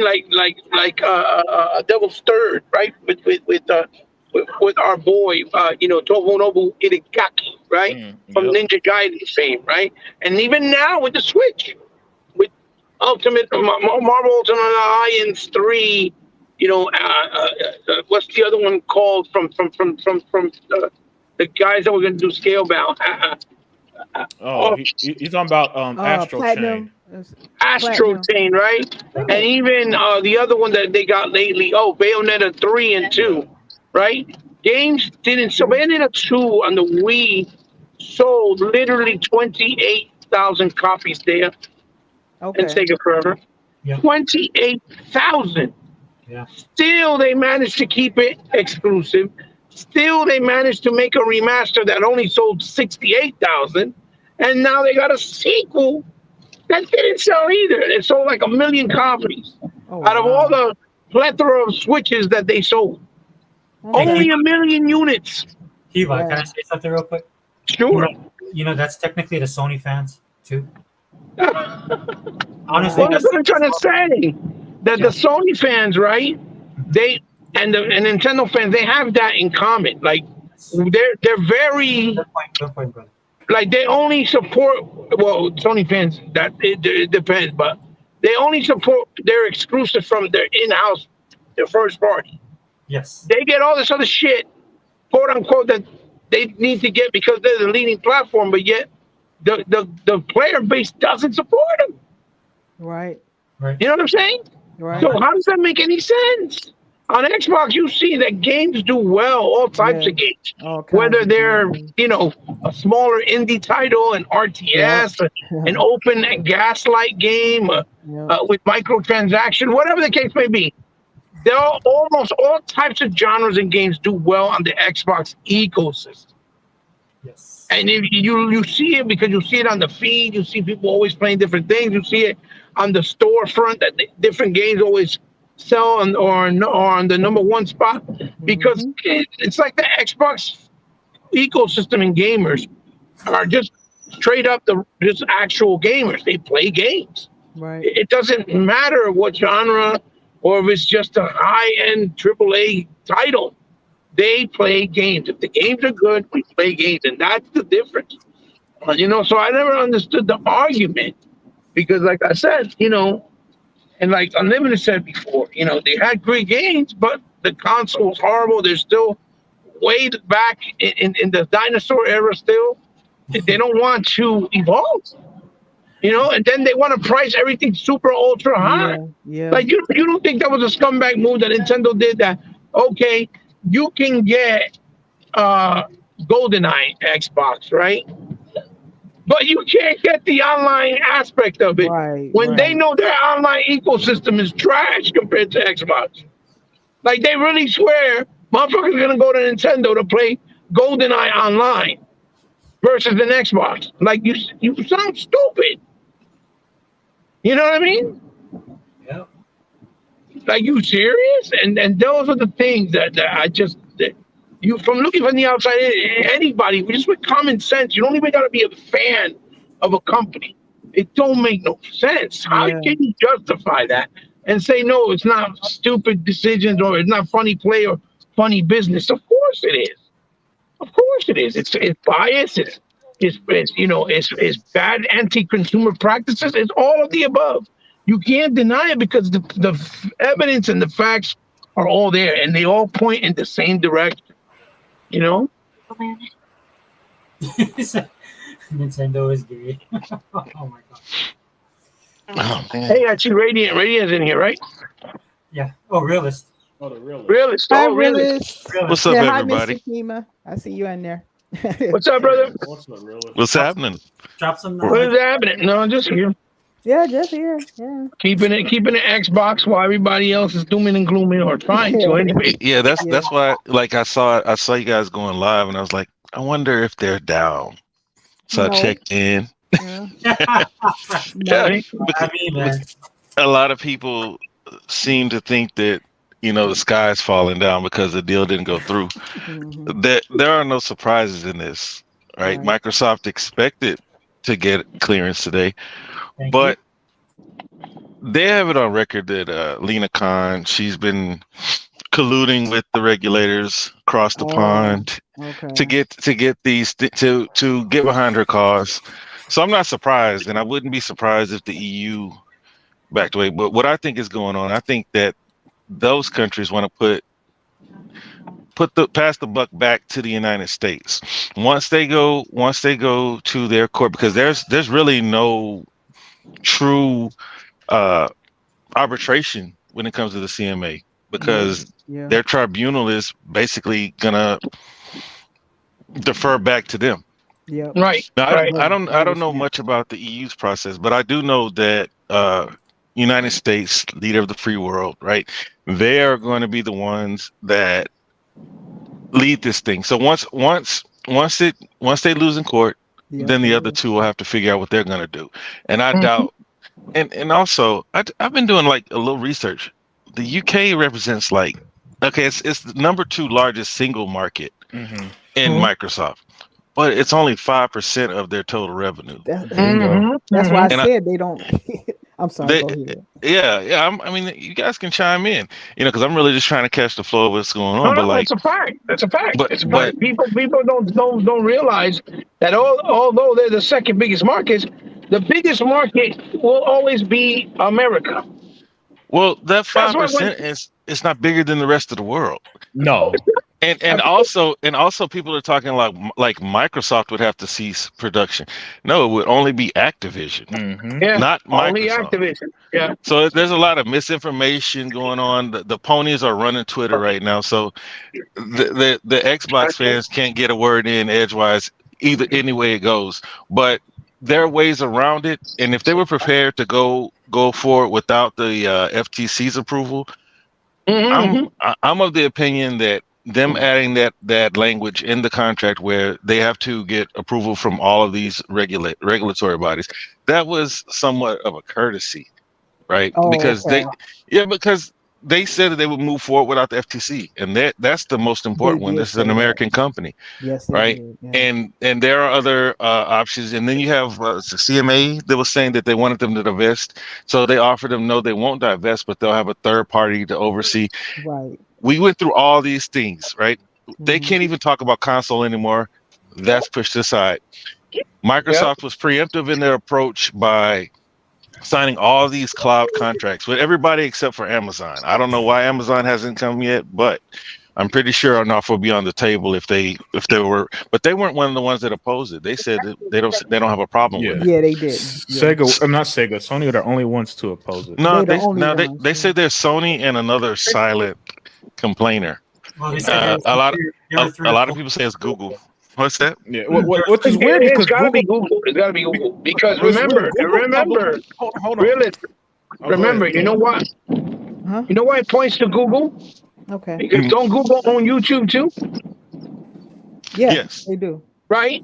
And what we don't have still on Xbox till this day on YouTube on Xbox?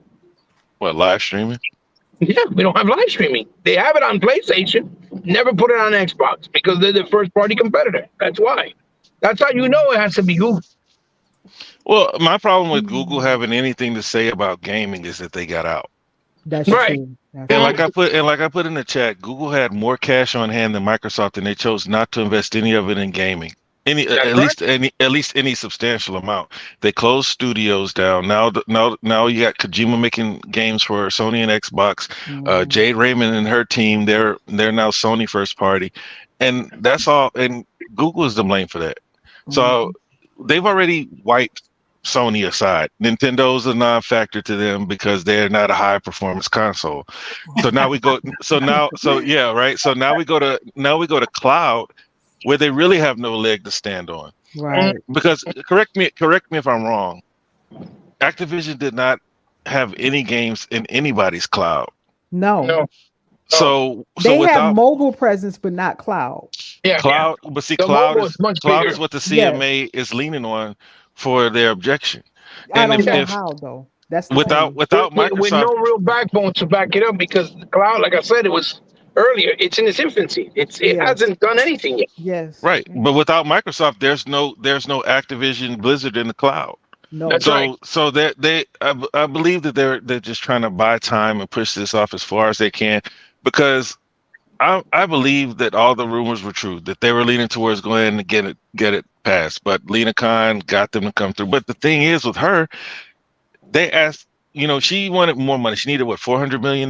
Yes. Yes. And she couldn't answer any questions, and she didn't get her money. So where do they go from here?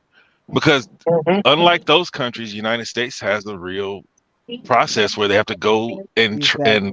have reasonable doubt, and all this Exactly. circumstantial evidence cannot stand. Yeah. But Not in our Yeah. laws. Not with our laws. It don't. Yeah. so yeah, the deal's going to go through. It's just going to take a little bit longer. I mean, Microsoft had the 18-month deadline. I thought that they were going to start getting yeses, and then FTC would just go ahead and say to hell with it. But obviously, that's not how it's going to go. Now they're talking about Well, 2024. Lena Khan's trying to prove that. She thinks, it's for her. It's just a political power move. You understand? Well, for Mhm. all of these democratic countries, it is because, like we were talking earlier, I can't think of any democratic country that has approved this deal. So it's been all communist countries. So the reason and what we have Brazil is not a communist country, man. what are they? They're a republic too, right? Aren't they? I Or don't think so. democracy. They're a democracy. Just trust me on them not being communist. No, they're Democrats. Well, okay, well, I can't trust They're you if you can't tell me what they are. No, they have a president who is elected. Oh, Now- okay. Mhm. Okay. Then they Now, I would say- All of them have a leader.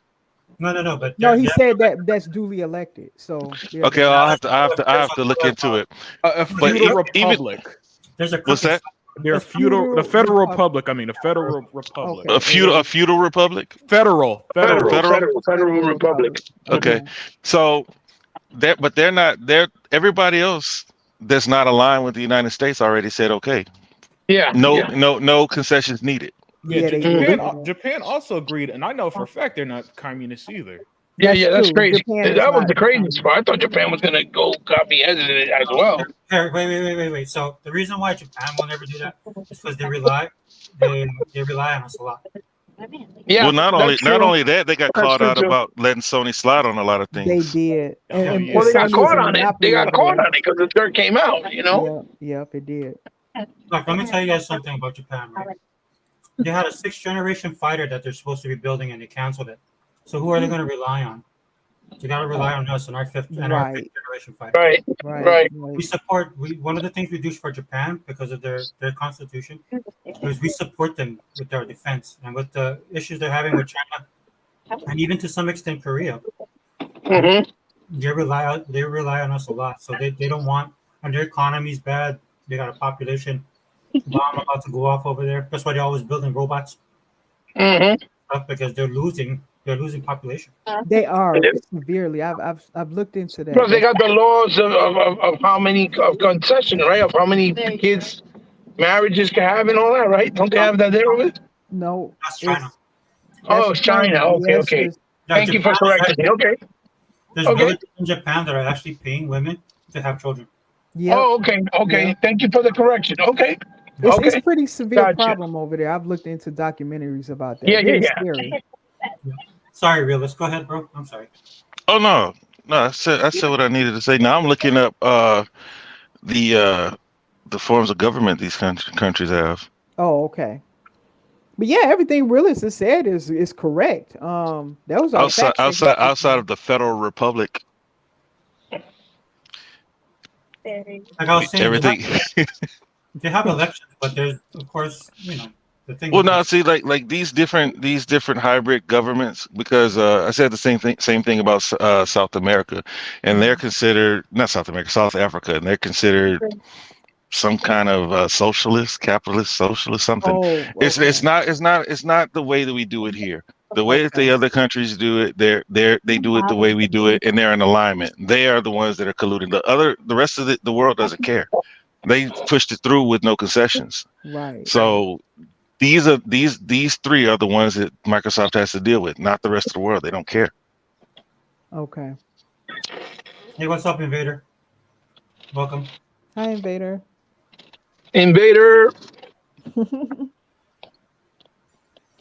Oh yeah. It was funny though. You saw all the retired ponies come up to that shit. Was funny in my comment section, Retired on ponies. Twitter, on Instagram.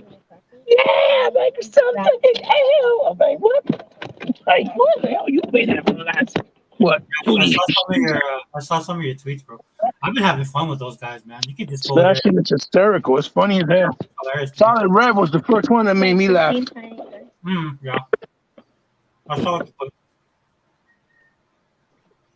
I'm like, dude, keep your hillbilly ass in the country and keep doing farming. Shut up. Stupid. So these guys, with Microsoft not closing on this Activision deal, what does that change for 2023 for us as gamers? Because I'm hearing a lot of people saying that now 2023 is a L, like we don't have Redfall, Starfield, and Forza coming out. Look, it changes absolutely nothing. All those games that Microsoft has in the pipe is still coming. It changes nothing. Not only the first party, but all the third party deals that they brought out from a third party more than anybody else since last year. Well, It unleashes Microsoft to start buying the studios they were already going to buy before Activision. Well, they should just go on a suicide spree. It was they should do. While ABK is litigating, they're just going to go ahead and continue. But they put everything on hold to kind of focus on that. But now that this is going to be in the background litigating, they're just going to turn their attention to the next acquisition. They're going to keep doing it. They're not going to. They need to do what Unlimited said. Just start buying all types of smaller people, like buy a Sobo. Shit, it's been long overdue. Lock them down. You know, like been overdue. They got a good relationship. They care about what the CMA and all that is thinking anymore. They got a good relationship. They got talent. Look what they've done. They just released another flight simulator, fucking DLC. Excuse my language. And they did a fantastic job with Plex Tales Requiem. You know, they got potential. They could only grow from this point forward. By other people. No, but it's just like, shut it down. It's like you were saying earlier, Dale. Like one thing I loved about the AKB, you know, there's stuff all going on, man. So there's so many people that are exposed. On Sony side and on the Xbox side. And on the X side. That's a beautiful part. Now we got the pony bots out there that's been exposed, and we got all the Sony fans. Hi, Sega Man. What's up, guys? What's going on? Oh, you know, what's up, Sega Man? What's up? Yeah, everybody's exposed. Brother. Yes. So I think I'll lock it up real quick. Yeah, everybody's exposed, and that's really good because Sony, their reputation, like I said, has taken a severe hit, and Microsoft comes out shining. Where we stand today, because of the way they handled everything, they were very classy. They looked at everything from a legal perspective. If you just go back and look at it, nobody has had any real issue with how Microsoft has handled it. Everybody's had problems with the way Sony has handled this, and they don't come back from this. They don't come back from this. Well, like I said earlier, is the stupidest part is how they keep pointing, trying to say, "Oh, they took an L." That's not an L because, again, Microsoft was doing them a favor, right? Yeah. Trying to help them out. Yeah, they came to Microsoft.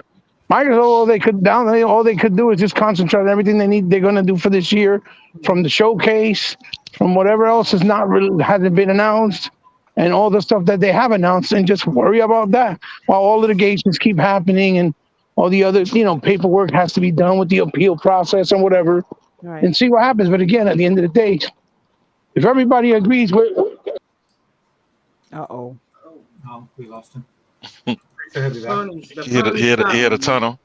The ponies got him, brother. The ponies got him. Yeah. One of the two. Sega Man, have you been able to keep up with what's been going on today? I know you're working, man. What's that? Were you able to keep up with everything that's going on today with the AKB deal? No, man. I was at work. I seen on Twitter, and then I seen that. What's that dude? Dusty the Gary. I seen his. Close enough. He's gonna come out and do something to realist. You know what I mean? Hey, man. You know what? I still believe they're gonna get it, man. You know what I mean? Yeah. Well, there's no real reason for them not to get it. Yeah. So this is all stall tactic. Yeah. And why? I think these regimes are really against big tech making acquisitions. But Activision, like you guys said, Activision came to Microsoft. Yeah. But I wasn't a big fan of the acquisition to begin with because Activision has one big game that they lean on. WoW isn't what it used to be. And what happens if Call of Duty is no longer the number one shooter on the market? Where's the fallback? Mm-hmm. And that's what Kodak said. I think that was MSNBC where he was talking about how basically the United States is stifling American growth, right? But China's doing the same thing. Like Tencent was almost $1 trillion company about a year ago, and now they have to look outside of their country to make acquisitions. No, but the sad part about that is that China's actually communist, so it makes sense. We're not. Yeah, that's true. That's absolutely true. Because with the Communist Party, it's always the Communist Party, right? Yeah. So it doesn't matter whatever movement, whatever group, whatever company, dude. One of their main guys, dude. I remember that. You guys watched Iron Man, and I think it was in Iron Man 2 or Iron Man 3. They did a special scene for China, and they put one of their most famous actresses in there, dude. She did something. I don't know what she did, but she just disappeared. She was gone.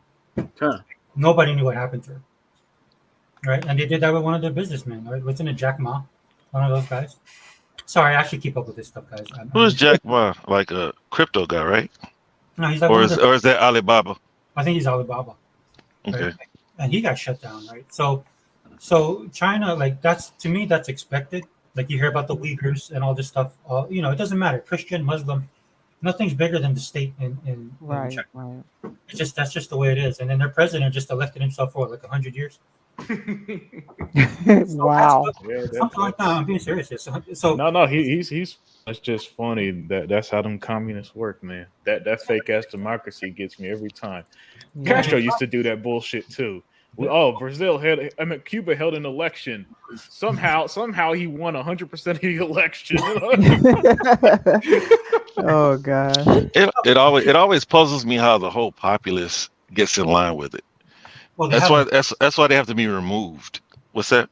yeah, they have no choice because they rule with an iron fist. So there's one thing they're copying from us here in the United States, because the United States is getting is like corporate communism, right? The corporate capitalism. Yep.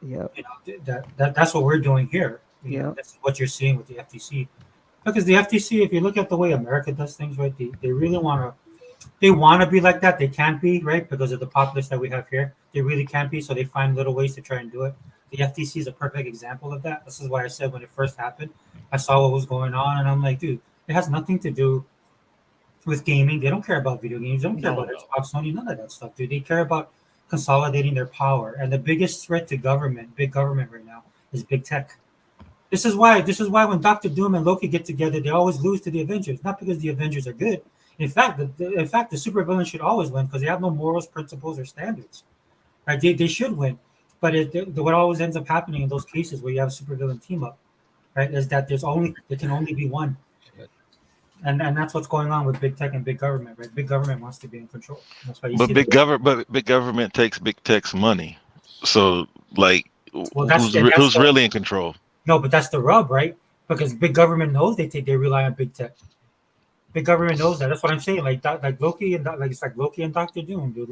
Dr. Doom at some point is like, okay, look, Loki's a god, and he can take me out. So I'm gonna, it's just it's the nature of the beast, man. This is why like I didn't touch it on the FTC side. Because I know what Lena Khan is doing. She's just doing this stuff for her bona fides when she wants to run for public office or if she wants a higher federal position. These positions, not only do they pay money, and the money they get paid is not even what's important. It's all the dealings that they get, all the insider stuff that they do. Dude, how can you have if I'm being nice, $185,000 a year job, within 3 years you're worth $20 million? Tell me that. And on top of that, you don't get investigated, right? And this is why, like, on the American end, like you were saying earlier, like that's all I see with that. I don't even see the gaming aspect of it, if I'm being honest. I know it's there; it affects us, but right. And another thing with the whole acquisition is, I don't know if you guys saw the part where they told Microsoft that if they did enter the mobile space and try to compete with Google and Apple, they'd be unlikely to succeed. Right. Therefore, they shouldn't, and they should redirect their efforts. So do you know who the other people were on that complaint? Because they said there was about 4 people. Right. That was on the complaint. So you can chalk probably up Apple and Google in there too. Well, yeah, I mean, Google is always the one that I heard that was complaining with Sony. And then today I read that there are 4. So who are they? I don't know. But at the end of the day, there are so many that are in support. There are so many that are getting games to their cloud services that weren't getting them before. Like, That's because right. Microsoft committed their entire catalogs, not They just did. Activision, They to did. these cloud platforms. Yep. So that's why I just know that it's just a stall tactic. They don't Yeah. have a leg to stand on when it comes to this. They can get them on console. They waited until the very last day to bring up cloud. After Xbox was so preemptive in offering all these agreements, companies we never even heard of before. I'm starting to see people screenshot on Twitter.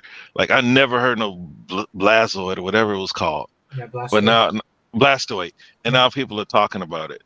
No, Nvidia never had their own games. Nvidia basically had to partner with Steam so that you could play games on their cloud service. Yeah. Now you're able to buy games like you could have on Stadia when they were around, or Luna, but without Microsoft that doesn't happen. So I don't understand how Microsoft is hindering forward movement and competition in the cloud space, which in itself is like in its infancy, and it's very few people's primary way to play games. Well, but I mean, like with Microsoft, when I look at them, I mean, is this what's gonna finally, tip them over, right? Because like you guys were saying earlier, they've been trying to be nice, they've been trying to do things the right way, right? I still think they can do that, but at some point, for me, like, regardless of things get approved or not, go ahead and purchase Activision, because a lot of people are saying, well, they won't make the money. I'm like, dude, neither will anybody else, right? They could own the property and just hold it. Yeah. They could own the property and look at Activision and say, hey, you know what, you guys take your time. Come talk like 2025. If you guys can bring something for E3 2025, then that would be great. Yep. So people don't understand like what a behemoth Microsoft can be, and for all the stuff that's going on Twitter, how people are hating on Microsoft because they're this big corporation. Guys like me, guys like definitely E-Rock, right? We're hoping that Microsoft will become that behemoth they can be. Right? Same And here. they don't do it. So I mean, for me, like this is what pushes them over the edge. Are we gonna start seeing them just start buying people? It doesn't matter anyway at this point. If people are just gonna try and shut them down, right? Because ultimately they've invested a lot of money into Game Pass and the cloud. It's just that they're doing it so fast and no one else is able to match. But you have the Saudi Arabian government with $40 billion coming to buy up gaming and create games. They invested in Nintendo. Yes. I heard that I don't know exactly who. I just heard they had $38 billion that they are trying to diversify away from oil, and they want to move into video games. Also, Russia is doing the same thing. Yeah. And then well, they're trying to X us out. That's why. Like they're trying to replace the dollar. Is what they're trying. Well, I don't think gaming will do that, but no. And so I'm just saying, like Russia, Saudi Arabia, China, they're even going to Africa now, right? They're trying to build this this blockade, right, for digital currency and stuff like that. So I'm just saying. I mean, Africa goes as China goes. They're pretty much putting their infrastructure together, so that is what it is. Yeah. But China is not in a position. Them together is stronger than them apart. So if they're going to work together, then maybe this BRICS currency can stand a chance, because everybody's like doom and gloom in the United States. I mean, they're still the number one producer of a lot of products, and they're still the largest consumer, or we are still the largest consumer nation. Our GDP is still the largest, so I don't know, if that's going to make a big difference. I just know that it'll make a big difference. Like when they sanction Putin, they can't do that. They can't control countries through currency anymore. Yeah, that's why they're doing it. But I mean, for me, if I'm being honest, I mean, they're a paper tiger anyway, to me, my personal opinion. But as far as the gaming aspect, I know that's why, Saudi Arabia being a kingdom, the type of money they have, right? Yeah, I could see them doing that in video games. You have like Tencent, you have Embracer Group, right? Nobody's talking about these guys. But like a lot of people bring up Embracer, but like they're worth $9 billion. Yeah. No, Yeah. unless somebody else is gonna infuse some money, they're not in a position to compete with the likes of the other countries and companies that you named. And No. Tencent's gonna be a real big problem. Well, the You know, problem is going to be intellectual property, right? So when you want an IP, you want what's already there. This is what they're doing. Because as we all know, it takes a while, as we can see with Microsoft, right, to build new IP. So the existing IP that's out there, that's what everybody's gobbling up. So yeah, this is what I looked at today, if I'm being honest with you guys. So what I was expecting the deal to get through the CMA, which everybody would have said, okay, this it's a go on the EU, and then the FTC is gonna get destroyed.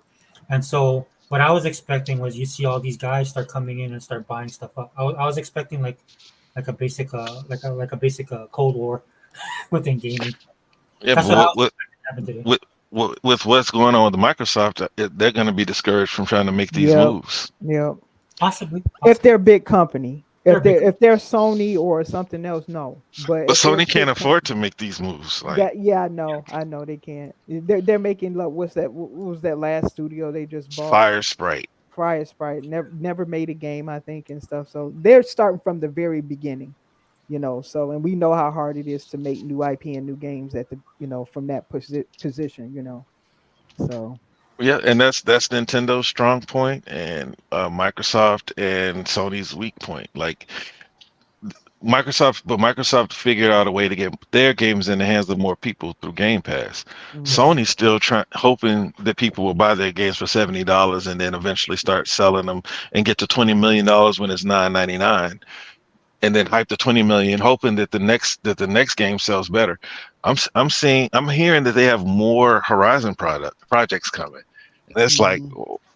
I don't know what it is, like who sold who on that, but I don't see the people responding to it the way that I would think a company that's ready to make a sequel and a multiplayer game. I don't understand like why they are so sold on that one when they had so many IP that people are asking for now that used to be good. They just fell off with the production, and Right. so the games are no longer being made. You have your SOCOMs, because that's the reason why Call of Duty is so precious to them, because they use that as their multiplayer presence. Yes. When it comes to Microsoft, we've been playing multiplayer games. That's what Microsoft was predicated on, like Xbox Gold back in the day, Yep. Xbox Live. We've been playing multiplayer games. Sony PlayStation is where multiplayer games go to die, right? It's not True that. that. And again, we're so hard on Microsoft for what they do. Like, what is the game that we just had? Okay, Halo. Yeah. Halo didn't have a co-op mode, Mhm. right? And then when it comes to Sony, we're still waiting on factions, I right? know. Returnal took a year to get a co-op mode, and it's not as big as Halo. It's not open world. And then what's the other game? Ghost of Tsushima took a Mhm. year before they got a multiplayer mode. That's just not where they live. But Sony's gonna have to retrain their consumer base away from these games that they've treated like that they own and they don't, into playing the games that Sony actually brings to market. No, I don't think they will, because the Sony. You see what Sony guys are on the. Well, how you gonna? You got 12 games coming. What are you gonna do? Hope PC carries these games? And they're Well, not, because they don't raise the prices there, and I can guarantee you that PC people ain't gonna play that. No, but it's like Hebot says all the time, right? It's the perception that they have, right? Mhm. And then they also have the media.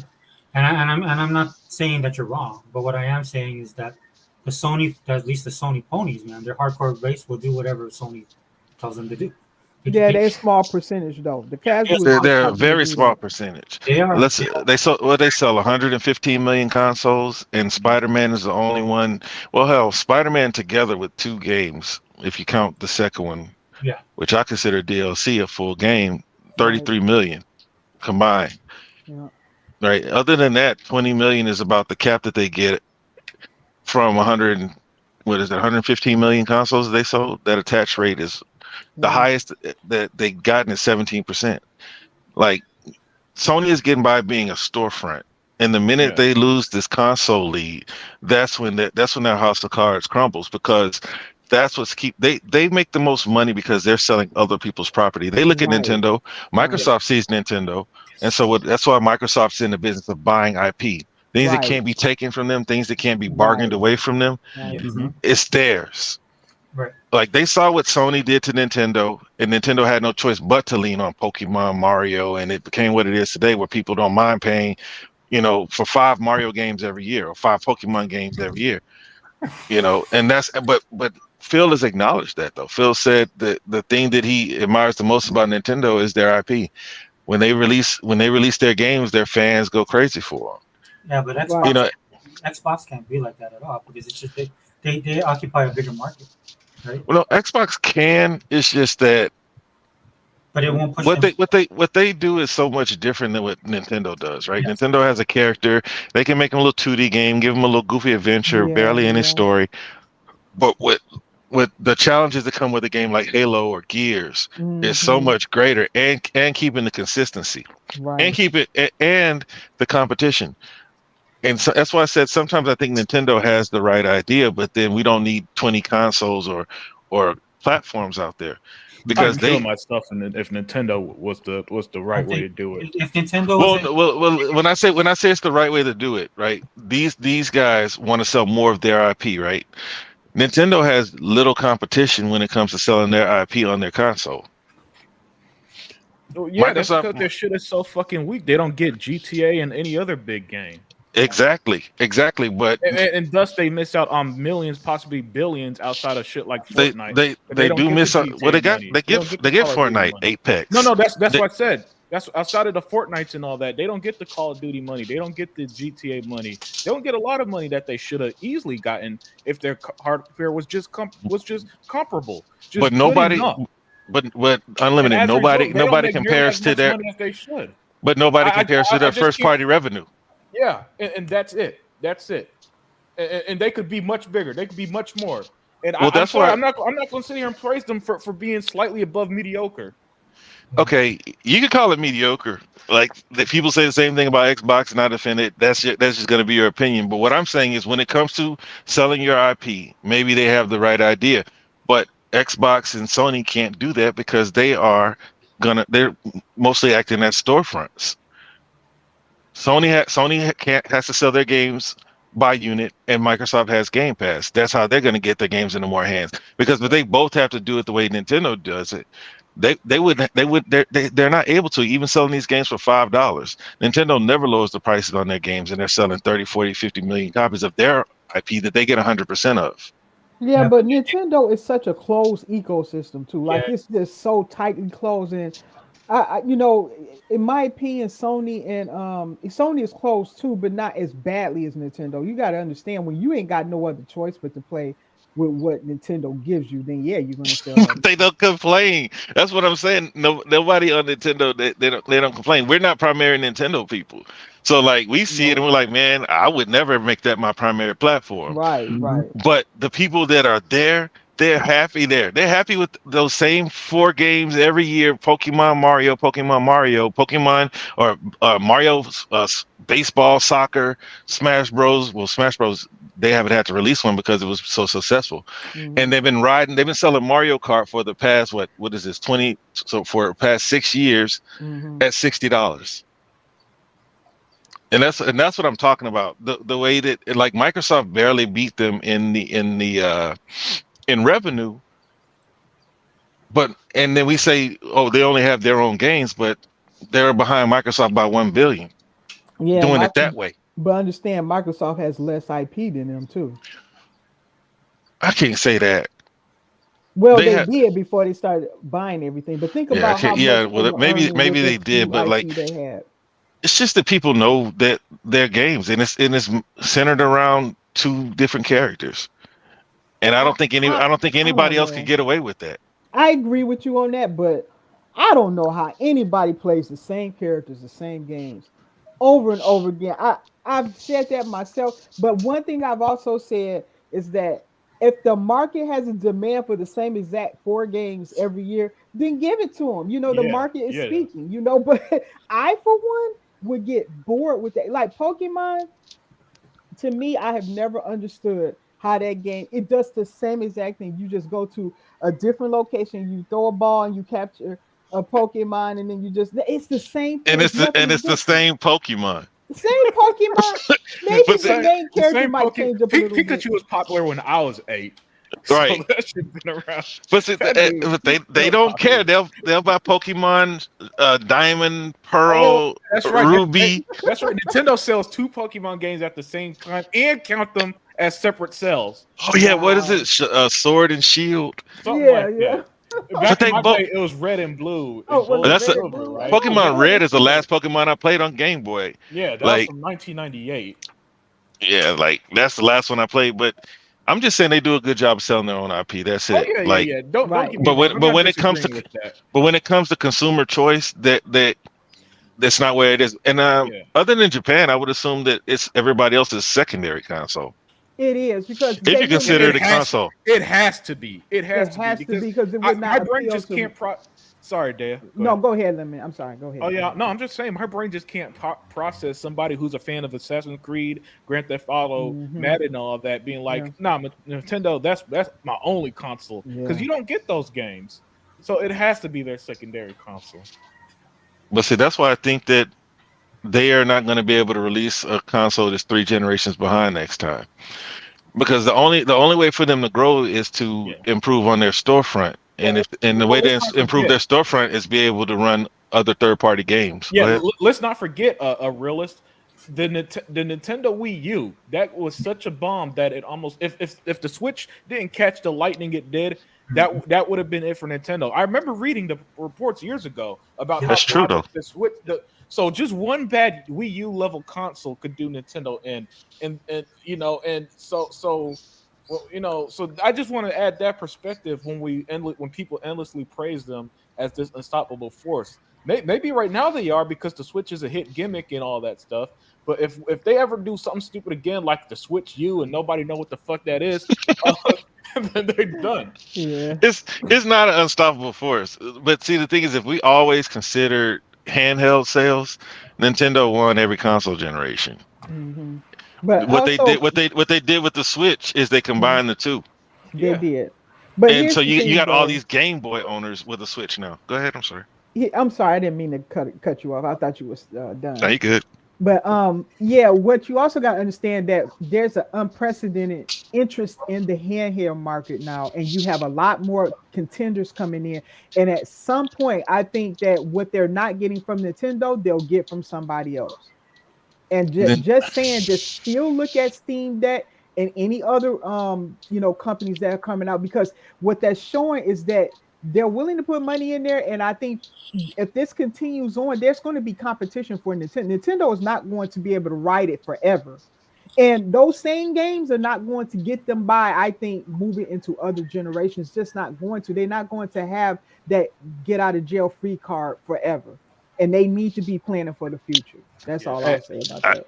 Hey, I gotta see something change before I say that. Go ahead. I gotta get going, guys. But you guys have a great night. Okay. All right, you too, All man. right, Limited. All right, yeah. I'll see you guys later. All right, Limited.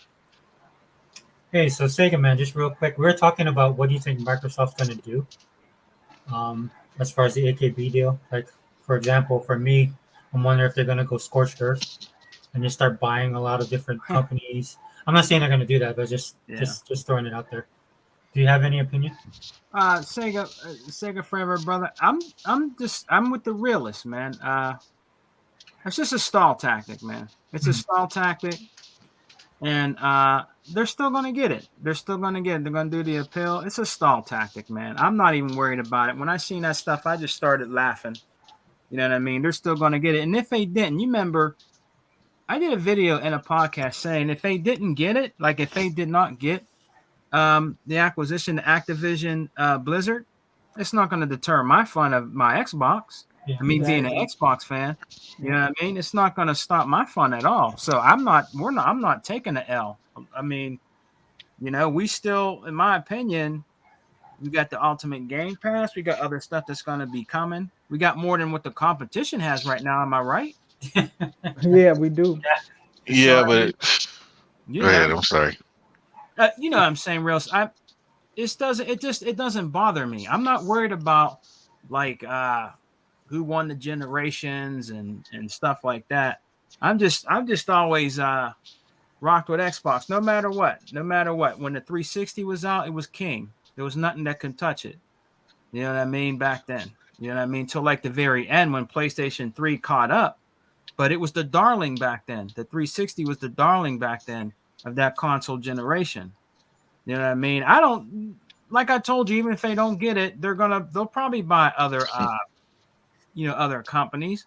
They might buy up some other companies, but that's not going to deter my fun factor for the my console of choice. You know what I mean? But I'm with the realist when he says it's a stall tactic. I also believe that too. It's a stall tactic, and I believe that Microsoft is still going to get Activision Blizzard. It's just going to take a little bit of time. They're appealed, and eventually they're going to get it. That's what I believe. You know what I mean? I'm with the realists on that. Yeah, but 100%. what reason do they have, like real reason outside of just abusing their power to stop this deal? Mm-hmm. There's no real reason. That's why I Yeah. say they're just wasting time right now. Mm-hmm. And it's unfortunate that they have the power to do that, but that's all they're doing is just wasting time. Yeah. You know, they're really a realist. You know, this company, man, is really showing their true colors. You know, people back in the day would talk about, you know, how Sony would do devilish things and stuff like that. But I mean, they're just really they're showing their true colors. They don't really care about their customers and shit. They're just worried about losing that, you know, that Call of Duty. They think they're gonna lose all kind of Call of Duty money. You know what I mean, and stuff like that's all they're worried about. I don't think But they're really worried about their consumers, the realists, to be honest. no, they're not. Of course, they're not worried about the consumers. It's bigger than just Call of Duty. See, if Call of Duty brings you to the console, you buy other games. They know that the majority of people that play their consoles are not there for their games. So Call of Duty being their most popular game is so important to them because that's the reason why a lot of their fan base is there. Mm-hmm. It's not just that they want to make the money. It's bigger than that. Because in the future, that's why they keep talking about in the future they can foreclose. Yeah, in the future they could. But who's to say that Call of Duty is still going to be the most popular shooter in 10 Right. years? Exactly. And then you get Microsoft. People said Microsoft should just say they'll do it forever. No, they can't do that. Who's to say that if Call of Duty fails or falters, or they create a successor or something that's bigger, that they want to even continue to make Call of Duty? Yeah. You know, but there's no real reason for this deal to go through, and that's why I'm saying that it's gonna go through. I thought it was gonna happen sooner, but Mhm. there's just no reason. And if you read through what they said about cloud, everything they say is like it just counteracts everything that's going on in the cloud space. It's not even big. They conflated Game Pass profits with cloud profits, and then cloud is only a feature Right. Exactly. of Game Pass. It's not It's not the a reason. service. Yeah, Yeah. it's not. Yeah. Yeah, and so that's they were going to 69%, and these revenues. No, it has nothing to do with cloud, because if they showed how many people actually play cloud gaming, that would probably, and they're probably just saving that for a trump card later, because Mhm. they're conflating the numbers, Right. and then they've removed Nintendo from the equation to make the numbers sound bigger than what they are. It's Right. just a bunch of foolishness that they're doing, and I'm like, man, how are they able to do this? Like, if us common people, I know we're Xbox fans and we have a bias, but even if this was Sony, I'd be like, man, this is stupid. Mm-hmm. Yeah, It but makes anybody no can sense. see that it doesn't. It just anybody who has had any interest in the gaming market could just see that they had no leg to stand on with cloud gaming because it's a new market. Hardly any presence is there, and it still has a long way to go. So what they're trying to say is that, well, in the mobile, even though Microsoft has no presence, maybe Minecraft has a presence in mobile, but that's probably it, maybe. But they're just saying, oh, don't even bother getting in there. We don't want you in there. And then they're saying with cloud, well, I don't know what they're saying with cloud because all they do is just allow you to play what you already bought either on your console or your PC to play it in the cloud. That's it. It doesn't go beyond that. It's no technology where it's just solely exists on the cloud. They're experimenting a little bit with like Sea of Thieves on how to make water in the cloud so it doesn't strain, the game and something like that for other people. But that's it. That's like the extent of it. And the Kojima game is still a long ways away and is new, and we don't really know what is going to come of that. That's just like untested waters there. So Mhm. I don't know how they made a decision on on the technology in a stage like in a state like that. Mobile is so big. Microsoft would be like a little pea in a sea when it comes to that, because they've already had lots of people in that area already. So I just don't understand it. I just don't understand that decision. Other After, than corruption, that's the yeah, only thing. Yeah. after, go ahead. No, I go there. I agree with you there. Corruption. Yeah, Mhm. but after reading what they said earlier about Microsoft shouldn't even try, Right, Yeah. that just makes me question their motives right, altogether. right, Like, don't even try. right. We don't You want won't you make it. anymore. So if you were Yeah. some small company worth $50 million, barely making it by, who probably needed to cannibalize your company to stay alive and sell it and Hmm. piecemeal it off to bigger companies, would they Hmm. tell them to get out? And here's the thing: the innovators are the ones, look, as much as we may not like it, it's the larger companies of any industry are the ones that have the capital to invest in that industry. You need them to do that. You need them to push the tech, to push the wherever their industry is going, no matter what that is. They are Microsoft are innovators. They are putting money into it and trying to expand it, what they can do with it. You're not going to have that from a tiny little company or a mid-range company. They just don't have the capital to do that. So to try to discourage people from wanting to invest in the industry that they participate in makes no sense. Imagine where technology today would be if governments around the world did that. Imagine where we would be. We wouldn't have half the things that we have now today without innovation, you know. and, Exactly. and so I'm dumbfounded that they're trying to stop it before it even begins. That's what it looks like to me. Hmm. Well, that's what it looks like to everybody because it hasn't really begun, and it's not what they're trying to make it out to be. Cloud Right. is so small. Look at, like, It is. Google is $1 trillion company. Mm-hmm.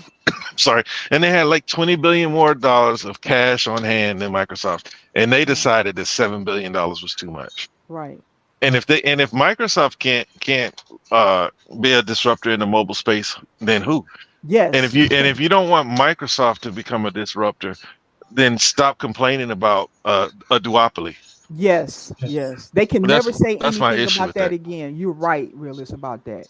Who is going to go up against them too? The next time that who is it, Google and Apple shows up, they better not say a single thing to them companies. Not one Right, thing, because you right, won't even encourage competition, Yeah. right. you know?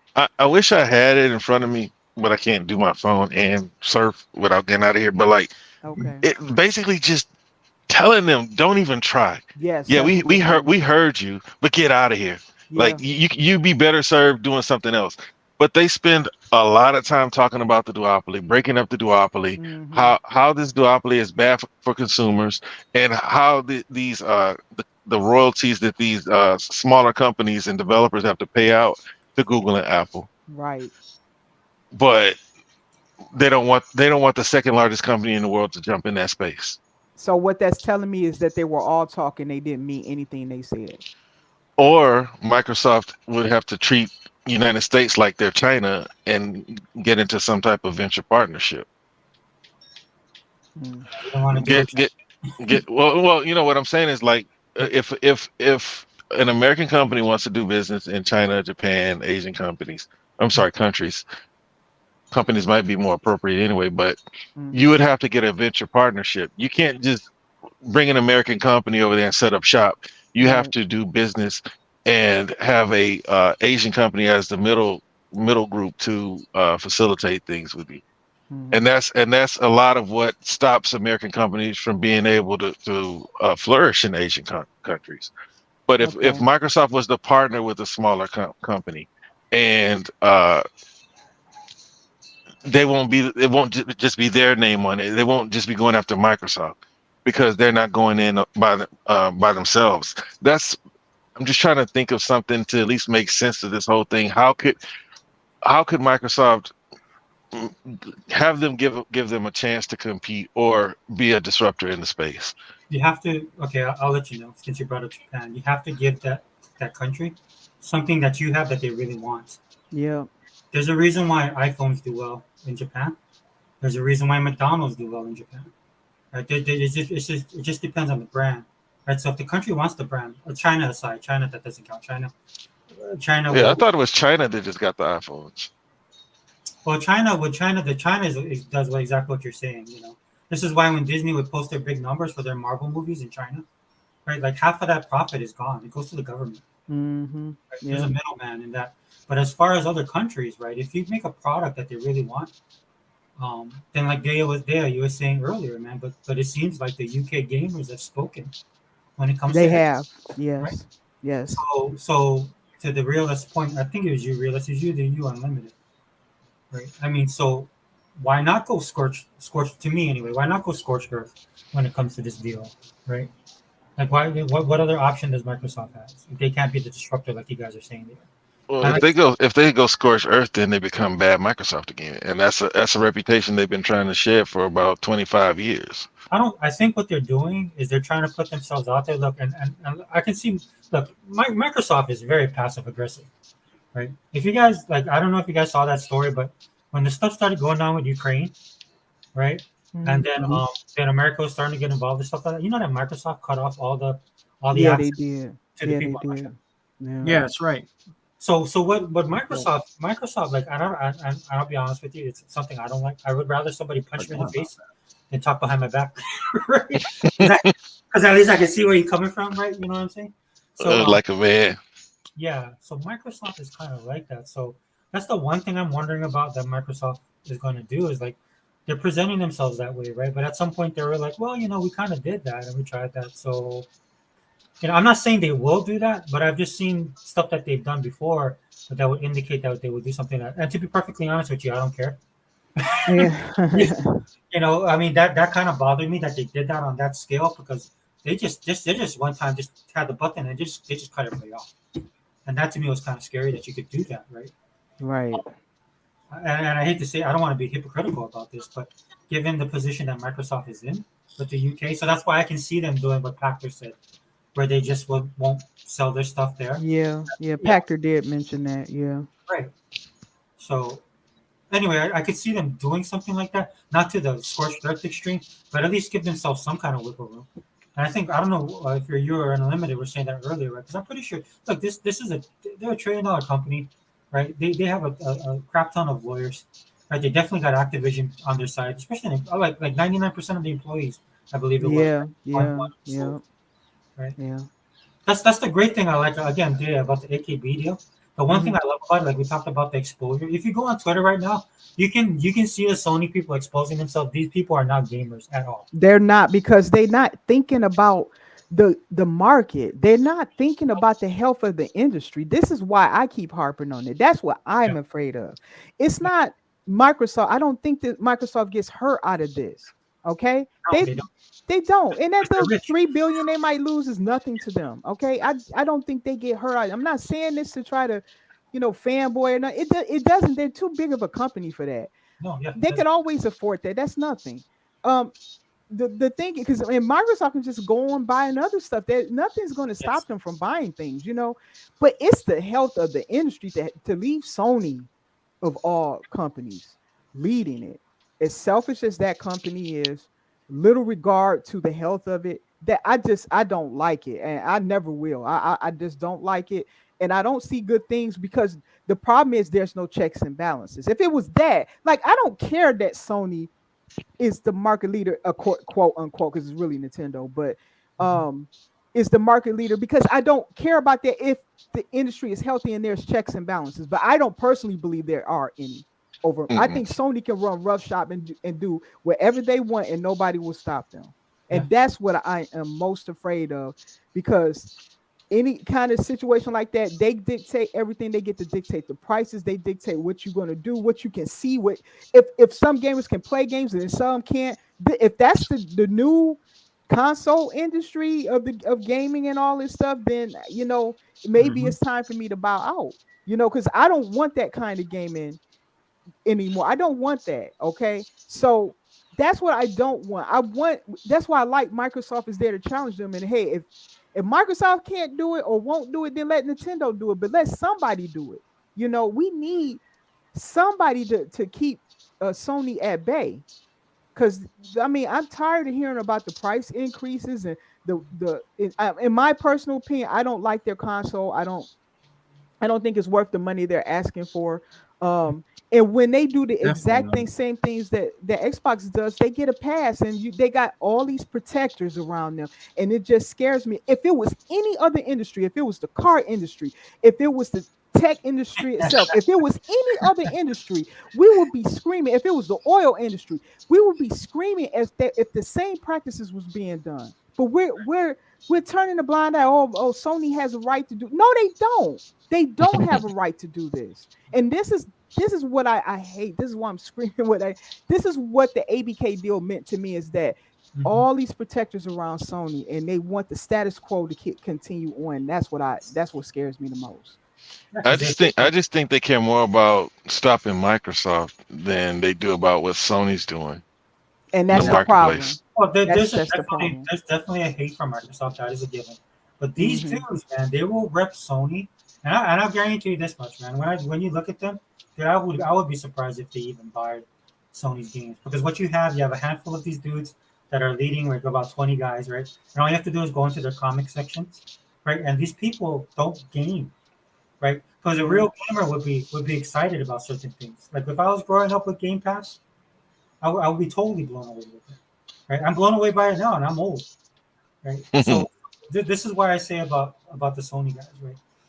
If the gamers, like the Sony guys that we have now, were actually building the industry back then when we were coming up, the industry would have died a long time ago. Yes, it would have. Yeah, it wouldn't be where we are, right? Yeah. Because back then it was all about the games, but now it's all about the brand. That's why I can't stand Sony guys. So for me, if Microsoft, I hope there's a part of me that hopes that Microsoft sees this and is really looking at it and beginning to understand that yes, Microsoft, there's people in this world that actually hate you. They hate you. They don't care what you do, right? They just don't like you. And they're never going to like you, no matter what you do, no matter what you give them, no matter how much you bend over backwards, right? No matter how much you listen to them, no matter how much free stuff you give them, when you have an event, it doesn't matter, right? They just don't like you, and they never will. Yeah, so secure your position, right? And to me, by whatever means necessary. I'll just put it out there. Yeah, go ahead, Reedy. Yeah, I was just saying they know that they know that they're hated, but they're trying to be the good guy. And at a point, it looked like they were succeeding. Because when Facebook, Google, and Amazon were being I guess litigated against, when they're being questioned for their anti-competitive practices, Microsoft wasn't there. I remember reading articles about how Microsoft is succeeding with his white knight strategy. No. But well, I mean, they weren't there. They weren't questioned. You didn't see Satya up there. You saw Mark Zuckerberg, Bezos, however you say his name, right. And what is that guy? What Sergey Brin, the guy from Google?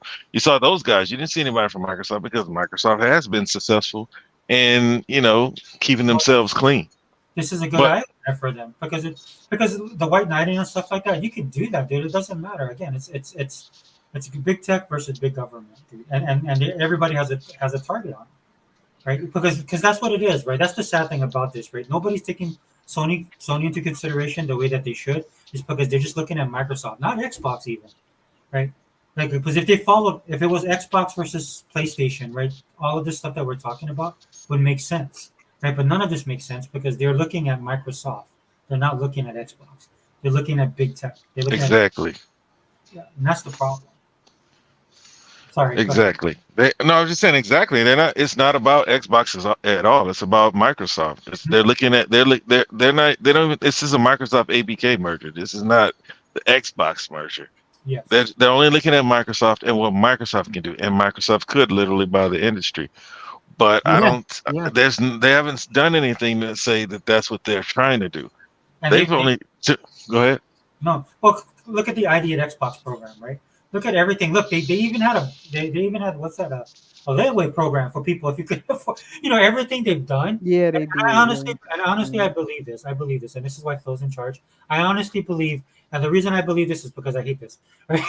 I honestly believe that they are they really do care and they are nice, right? To me, and E-Rock will say the same thing, right? It's to a fault, right? I'm putting myself out there. I'm sorry. That's just the way I feel, honestly. But I know that they're that way because it makes me mad because they actually care, right? Yeah, And they that's care. They care to an extent, but yeah, at the end of the day, they have to be able to relay what we're saying to these regulators because they're treating Microsoft like they're the market leader, right? Well, Microsoft is they're not even Microsoft isn't number one in anything. They what are they number one in? Like when they just have a bunch of successful units. Right, right. That You know, you're right about that. Yeah. they are a big company, but there's no one because Windows was broken up, right? They broke that up. Mhm. But you have Apple that is number one with phones and phone ecosystem. Google number two, and they are literally a duopoly. There's really no one else. Samsung tried to create an app store, and what they do? Give them money not to. right. Activision tried to create an app store. What they do? Give them money. Tencent, what they do? Give them money. Don't open an app store. We'll give you some money. I think Not to. like Microsoft. The reason why Microsoft is who they are is they're kind of a legacy company as well. You know what I'm saying? They have that legacy kind of brand. Like I was listening to Shaq make this joke, right, where somebody was joking with Shaq and they told him, "Look, man, you rich," and Shaq because he signed his contract and Shaq looked at him. He goes, "Yeah, I'm rich, but I'm not wealthy." And the dude says, "What's the difference between being rich and wealthy?" And Shaq, I think he sold like what? Didn't he sign like a $50 million contract? He goes, "Yeah, I signed a 15 million contract, so that makes me rich." The wealthy is the guy who owns the color blue, right? And Shaq said that, and Shaq doesn't get enough credit for the type of business acumen that he has. But that's what I look at with Microsoft. They have at least a legacy component because they are the creator of Windows, and PCs are so dominant, right? Everybody uses PCs. So, and I only put that out there because this is something to me that works for them, right? Because no other company, we see what happened. Sega, man, we know what happened to Sega. Oh We- yeah. Oh we yeah. saw it. As big as being as huge Sega fans as we are, there's no other company that could weather this. If this was any other gaming company, like if Xbox was its own entity, it wouldn't be able to weather this, right? But Yeah, because of Microsoft, it's just though they want Microsoft to just keep putting money into something without improving their position, oh, I agree. Right, right. right? Sorry. Because they know that Microsoft can afford to take any blows, but at what point does Microsoft say, "Oh, we don't want to do it anymore"? I don't think that, and they were there last generation. They were at that point where they said, well, you know what, it's not worth it for us. But then when they saw their competitors getting into the space, Hmm. that reinvigorated them to stay in and repurpose, what they're doing. But I don't understand why they don't want it. It could be it's like anybody with Microsoft. Yeah, What's up, anybody but 100? Microsoft. Like you can be here, but you can't do this. But if it's not Microsoft, then who is it? Because Activision went to Google and Facebook first, Yeah, they did.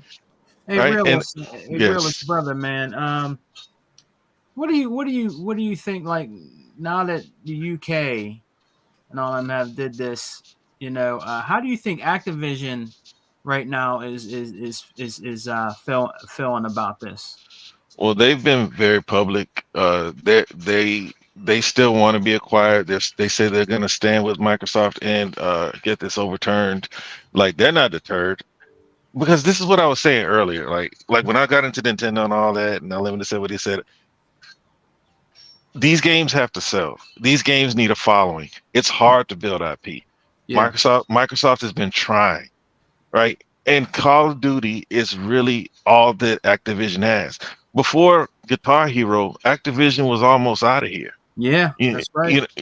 like Call of Duty came along and it saved them, and then they had to make it every year, and every year we wonder, is this the year that people turn away from Call of Duty? Hmm. And that year will come one day, and when that comes, where does that leave Activision? You see, Yeah, yeah. and this is what Bobby Kotick says. He says we won't be able to do what Microsoft can do. That's why you look at EA. EA is trying to be acquired Yeah. because EA knows that what they're doing can only last for so long, especially when their most popular games are games that they don't own. This Jedi game is coming out. That's not theirs. Mm-hmm. Madden, FIFA, that's not theirs. All right. The games that are theirs are not the games that they're releasing on a regular basis.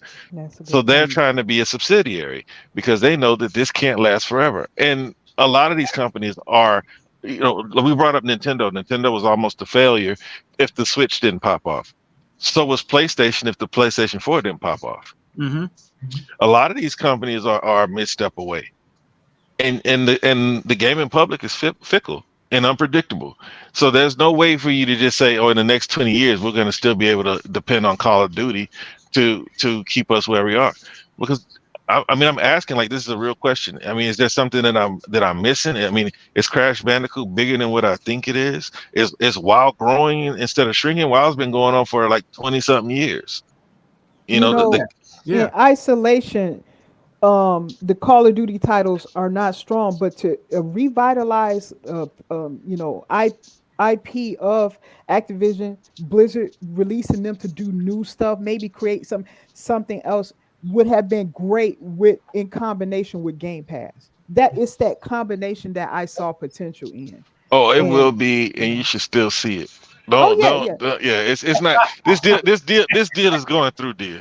Right, right. I'm It's, not. I don't mean to say like it's never going to happen. Yeah. I think that I honestly think that Activision is even if they like even if it came to a point where they just sold the IP to them or something like that, I still think that somehow some way the relationship that um Microsoft and Activision Blizzard King has with them, I think is good. It's better than it was at the time that they started, in my opinion, based on what I've noticed. So I think that if nothing else, they're going to always have a strong relationship with each other. And I think that Microsoft is not going to let that company just disappear into the wind. I Oh no, yeah. think they no, would do no, no. whatever they can to save that company. Even if I think it might have been Radiance who said that, there's so many different options. I think he said at one point that, Microsoft could just buy shares in that company.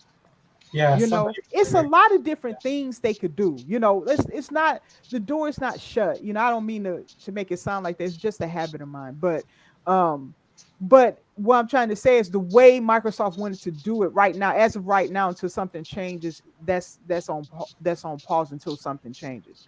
But yeah, that's what I think, that it's the combination of the IPs that they have and what Microsoft could do with them under those very talented and experienced studios. That's the picture I saw with this acquisition. That could have made them successful, and that's why hopefully nothing changes, because like I said, I don't know what's going to happen with the studios and all that stuff. Who's going to hold out? No, I don't know. But if everything stays the same and everybody's willing to fight for it, I think they can come out. Whether it goes to the UK or not, it really, it doesn't affect us. I think America will still get it.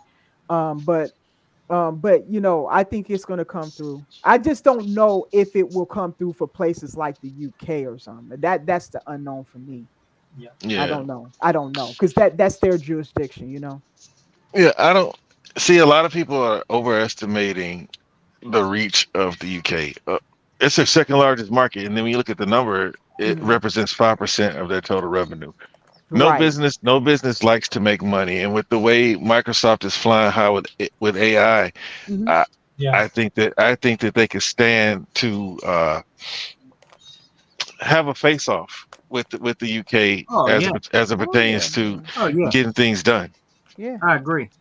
I agree. They got some leverage. I think even when you guys were saying about business and stuff, I gotta believe that Microsoft has business deals with the UK government for other things other than gaming, being an aspect of it. So I think there's leverage there, but I'll just have to see how everything shakes out with it. How I mean, I never even factored in the Lena Khan thing when you brought that up. Really, so that was interesting. I didn't factor that in there. That she was hopping around trying to talk to these regulators, and I was wondering why is she doing that? Like as if she can really persuade them or not.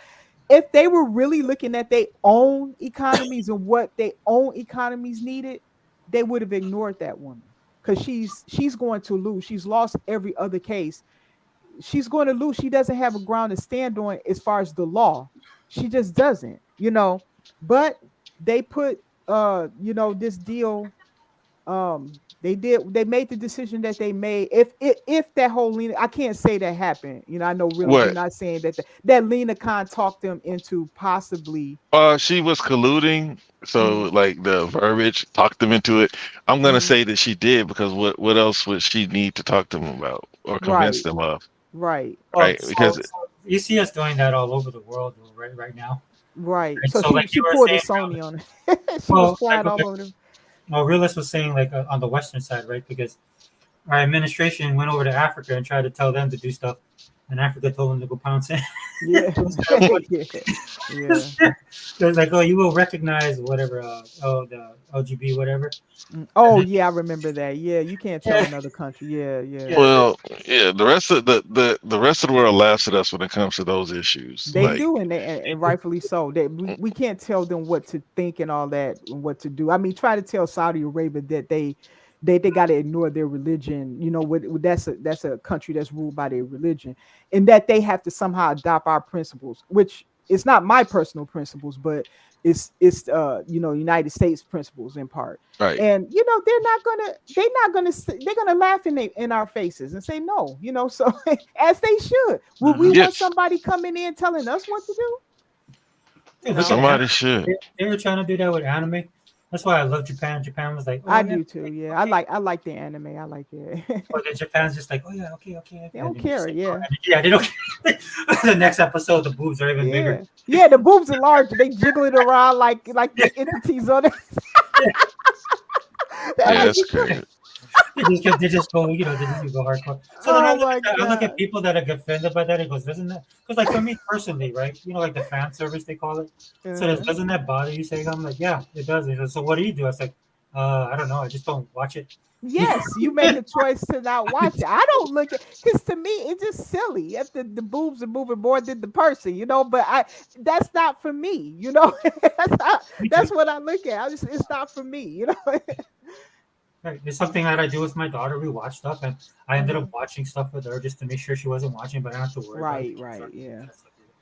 But okay, sorry, Sega Man, did you have sorry, what did you want to say? No, I was just asking when I want to ask the real estate. I when he said that Activision is just going to stay and stick with Microsoft. Hey, I expected that to happen too, man. It's going to happen, man. It's going to happen. Like I said earlier, you know what I mean. It's might take a little bit of time, but it'll go through. It'll go through. Because like I'm saying, look, Bobby Kotick said it himself. Like what they're doing won't last forever. And and anybody with liquor sense understands that. They need more. And they have all these teams, and all these teams are committed to making one game. Yeah. Under Microsoft, these studios will be freed to make other projects. And they're hindering growth and development of the company and under a false flag. Yeah. And Activision, Bobby Kotick, when he bought this company, I think in '91, he's ready to get out. Yeah, he is. Yeah.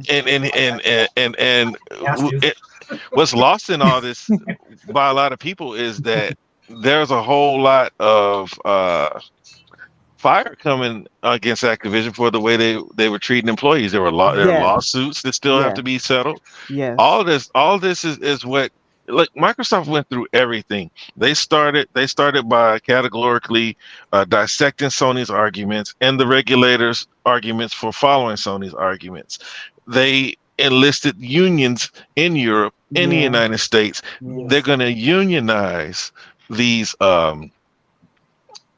studios, which is like the middle class calling card, which all these Democrats run under, right? That still isn't enough. So what they have to do is go to cloud, and then they say that Microsoft is stopping innovation in the cloud when these games are not in the cloud without Microsoft. It's like you have a team of people. Like Microsoft has this high-end, best on the market team of lawyers, and then you have these people who've gone to school, have law degrees, and run these regulatory bodies, and that's the best argument they can come up with. And that all leads me to say it's all a stall tactic. It's all just an abuse of power. They're using the leverage that they have to try to exact whatever justices they can. Yes. It was all about Call of Duty. Microsoft answered all that. They did. Even told Nintendo they can have it. But guess what? It can't run on Nintendo. Since when did these guys become developers? Yeah.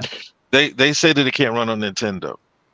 But let's just say Nintendo's. That's why I say Nintendo's next console can't be an old console if it's going to run Call of Duty. And Nintendo, huh? But didn't I don't know if it was Microsoft, but somebody said that they could because isn't there a mobile? I don't know if there's a mobile version of COD that they were talking about putting on the. Yeah, but that's not Call of Duty. Okay. That's Call of Duty Mobile. You know, but like they don't even know if Nintendo even has another console on the works and that they can work with Microsoft in bringing Call of Duty to them. There's so many things they don't know about, you know. But if it's in writing and Microsoft's committed to making it happen, who are they to say that it won't happen? That's true. These people are not developers. They're lawyers. Yeah. They're not. If even that. Well, they have, you know, but it just doesn't make sense. None of it makes sense. That's why I would bet anybody as much as I could that it's going to go through. Yeah. When, I don't know. And I don't think that Microsoft wants to just let $3 billion go for nothing. Yeah. No, because they've lost that.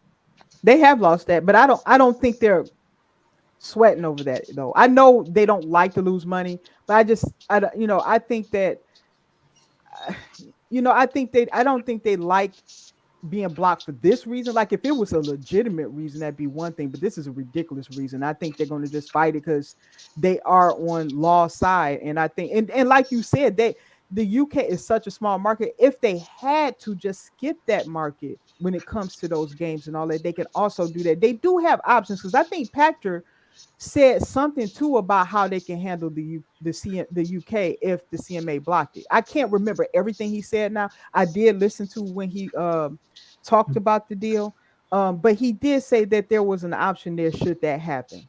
So he was saying about setting up like a kind of like a shell company. Shell company. But see, that's they wanted them to divest, and Microsoft said no. Microsoft said we'll pay a third party overseer from the country. Yeah. But if they wouldn't just block it all together, then Microsoft has very few choices. Microsoft, Activision, have very few options to make it right at that point. And the option that I would go with is I would just say, you know what, let's get out of here. That's what I would do. And it won't be forever. Because just like we're dependent on Windows, so is the UK. Yep. So are their businesses. Their PCs are running on Windows. So eventually they'll have to come to see reason. But I don't think that Microsoft is sweating. I think they're all just playing the game in the media because that's where it is right now. I don't know if you saw the little looking eyes that they like to do to I don't know. It feels like they're trying to taunt people. Like they have the little looking eyes on their messages, like little what do they call it? Emojis? Yeah. Like how professional is that? Oh yeah, they were called out on that too. Yeah, so they're just using the power that they have to stall them out, and at the end of the day, I do believe that they want to discourage large companies from making these acquisitions and becoming too big for them to control. Right. Well, so that's why we need Microsoft to take up this fight because we do. Because it's not just about the Activision Blizzard; it's about everything else that comes afterward. Yeah. And not just Microsoft, but every other company. Right? They need to step because this is a blatant abuse of power. Right? Like you were saying, like a lot of these people don't know anything about any of the things that they regulate. This is one of the great things that I loved about AKB as well. Right? It's because a lot of people are waking up to the fact that they look at a regulatory agency. You just like how you go to a doctor and you expect the doctor to tell you something you don't know, but if he's telling you something that you can find on WebMD, right? You kind of like, Yeah, oh, yeah, okay. And that's what you're finding out with these regulators a lot because it's all politics. It's like I understand that. What's her name? Was it Lena Khan? Right? That she Hmm. has. yeah. I think FTC. Yeah, they threw her portfolio out there. You know that she went to Columbia and whatever. She has this degree. She was highly touted, right? And she can't answer basic questions. Right? Well, I don't think that she couldn't. I think that she chose not to. Well, I think it's a combination of both, right? It depends on what they were asking her, because They like, they ask her why she's siding with Sony, and why is it that she's deciding to block or hinder Microsoft's merger with Activision when and protect the market market leader with leader. the Yeah, 68% share of the of the high end console market. And she was like she said something real. It yeah, was and it was almost mumbling. It was like, did she not expect to be questioned on these things? she Like, she did she? she gave way to the basic like the letter of the law. Well, the law and the precedent, like they always say, right? Yeah, like we're supposed to listen. We're going to listen to all players, even the large, even the large players. But we'll always make our own decisions. But it doesn't feel that way at all. it does If not, because she never because even listened to Microsoft. Remember what they reported? oh Microsoft yeah said yeah they yeah never yeah even sat down at a table with the FTC to Yeah, it's all, yep, discuss anything. that's true. So, you know, it's she a lied. dog and pony show for. But the thing, the problem about it is that when you listen to the actual senators that were questioning her, you get this feel that they understand what's going on, and that was the rub, right? So Yeah. that stuff's not going to work. Especially look, let's just be honest, right? There's a political divide, right? And when Mhm. you start bringing up stuff like pro business, like anti like your anti American business, why are you Hmm. citing? You know, when they start bringing up words like that, that's where you know that's where you find she finds herself in trouble. Right. Right? They're not going to they're going to push this issue, and that's why that's the other thing, right? Like I realized I don't know if it was you or Unlimited that said it earlier, but you know, when they start digging into Sony, that's why you see all these people on Twitter celebrating, and Right. I'm laughing watching them, right? Because they're having a field day, and I'm like, dude, this door swings both ways when it comes to government. You might be Hmm. in graces now; they might be doing what you like them to do right now, but the flip side of that is when it comes back the other way, like you see happening with Nina Khan right now when Right. she actually went before the senators. And I'm like, dude, Sony has a lot of dirty laundry. And so I'm waiting for that day to happen. Oh yeah, she asked her if she was aware that Sony was preventing third party publishers Mhm. from working with Microsoft, and was she aware that that was a problem, and did she agree if it was a problem? And she made her admit that yes, it is a problem, and she was against it because she tried to even get around answering that question directly as well. Because we Wow. know now that Sony is going hardcore Nintendo in the industry, saying, you know, You after this can, time yeah. exclusivity, You you can't can go even work with work with whoever else, just Microsoft. can't work Yeah. with Microsoft. Ever. Think about that. Ever. You can't Yeah, do anything with them. yeah, but You know. but by the letter of the law, you can't exclude a competitor from having the opportunity to at least get to the negotiation table and talk about it. Exactly, Uh, because then you have no competition. You're just a monopoly that's wild and can do whatever you want. Well, that's why But they the pushed the it to law Japan. is not being followed. That's the key. Well, so mhm. that was on Japan side, right? And that's why these Yeah. guys get involved because they were pushing Yeah. it to Japan. Like, hey, what's going on with this? Japan wasn't But even regulating Sony. That y'all, that's the y'all, y'all problem. y'all remember how Japan, like they were like Japan is in the process of deliberating about whether they're going to pass it, but then once they challenge how Japan was letting Sony go just run roughshod over the Right. industry, Right. they just passed it the next day. Yeah, they did. Yeah, And I guarantee you too, if Microsoft's tried to buy an acquisition of a Japanese company, they're not going to get in the way of that either, because it looked real bad from Japan. Because I think they said Sony is like what 90 something percent over there in Japan. It's like Microsoft has almost no presence at all. It's yeah. like they don't Yeah. even exist over there. So to block anything of Microsoft to try to compete at all over there would look really bad. And plus, they've been renegotiating trade over there. So Yes. yeah, I think if Microsoft really does try to acquire something over there, I don't think Japan is going to try to stop them. It's not in their best interest to do that. It's not Well, because they, you know, They have bigger fish to fry. America's already not happy with how they've been handling that. exactly. So, you know, That's what I was about to say. yeah, They've already been questioned about how they don't help American companies the way they help foreign companies. exactly, Yeah. But that's why exactly. that's you know when push came to shove and came to choose a new console after the Dreamcast died, I said I'm Mhm. going to go with the American console. Right, right. That's that because like we had Atari, everything's gone. That was American, It was, yeah, and that's true. Xbox, and then Xbox came and it was the only American company. But and the reason why I bring that up is because Japanese purchasers are principal purchasers. Like we as Americans, we don't care. Like we'll just buy whatever. They won't buy a product because it's not Japanese. That's right. You're right about that. Yeah. But we don't do that. We just go wherever. There's no principle to our purchases. No, it's Well, not. that's why we're the bigger economy too, though. That's why we should be Hey, fair. the It is realist. because you really do have to compete for the dollars here, but it does in the end hurt American workers and things like that when there is no support of the companies here that try to do well and and try to compete. But sometimes it's not fair. Like an American company might not be able to compete in the same market somewhere else in that same foreign market like they can in America.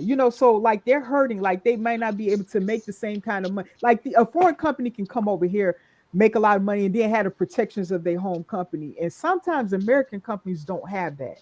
It's like they're just you got to compete against the law, and then those other countries make it almost hard or impossible for an American company to truly compete. So, Exactly. Well, that's. I mean, because look at like American automakers.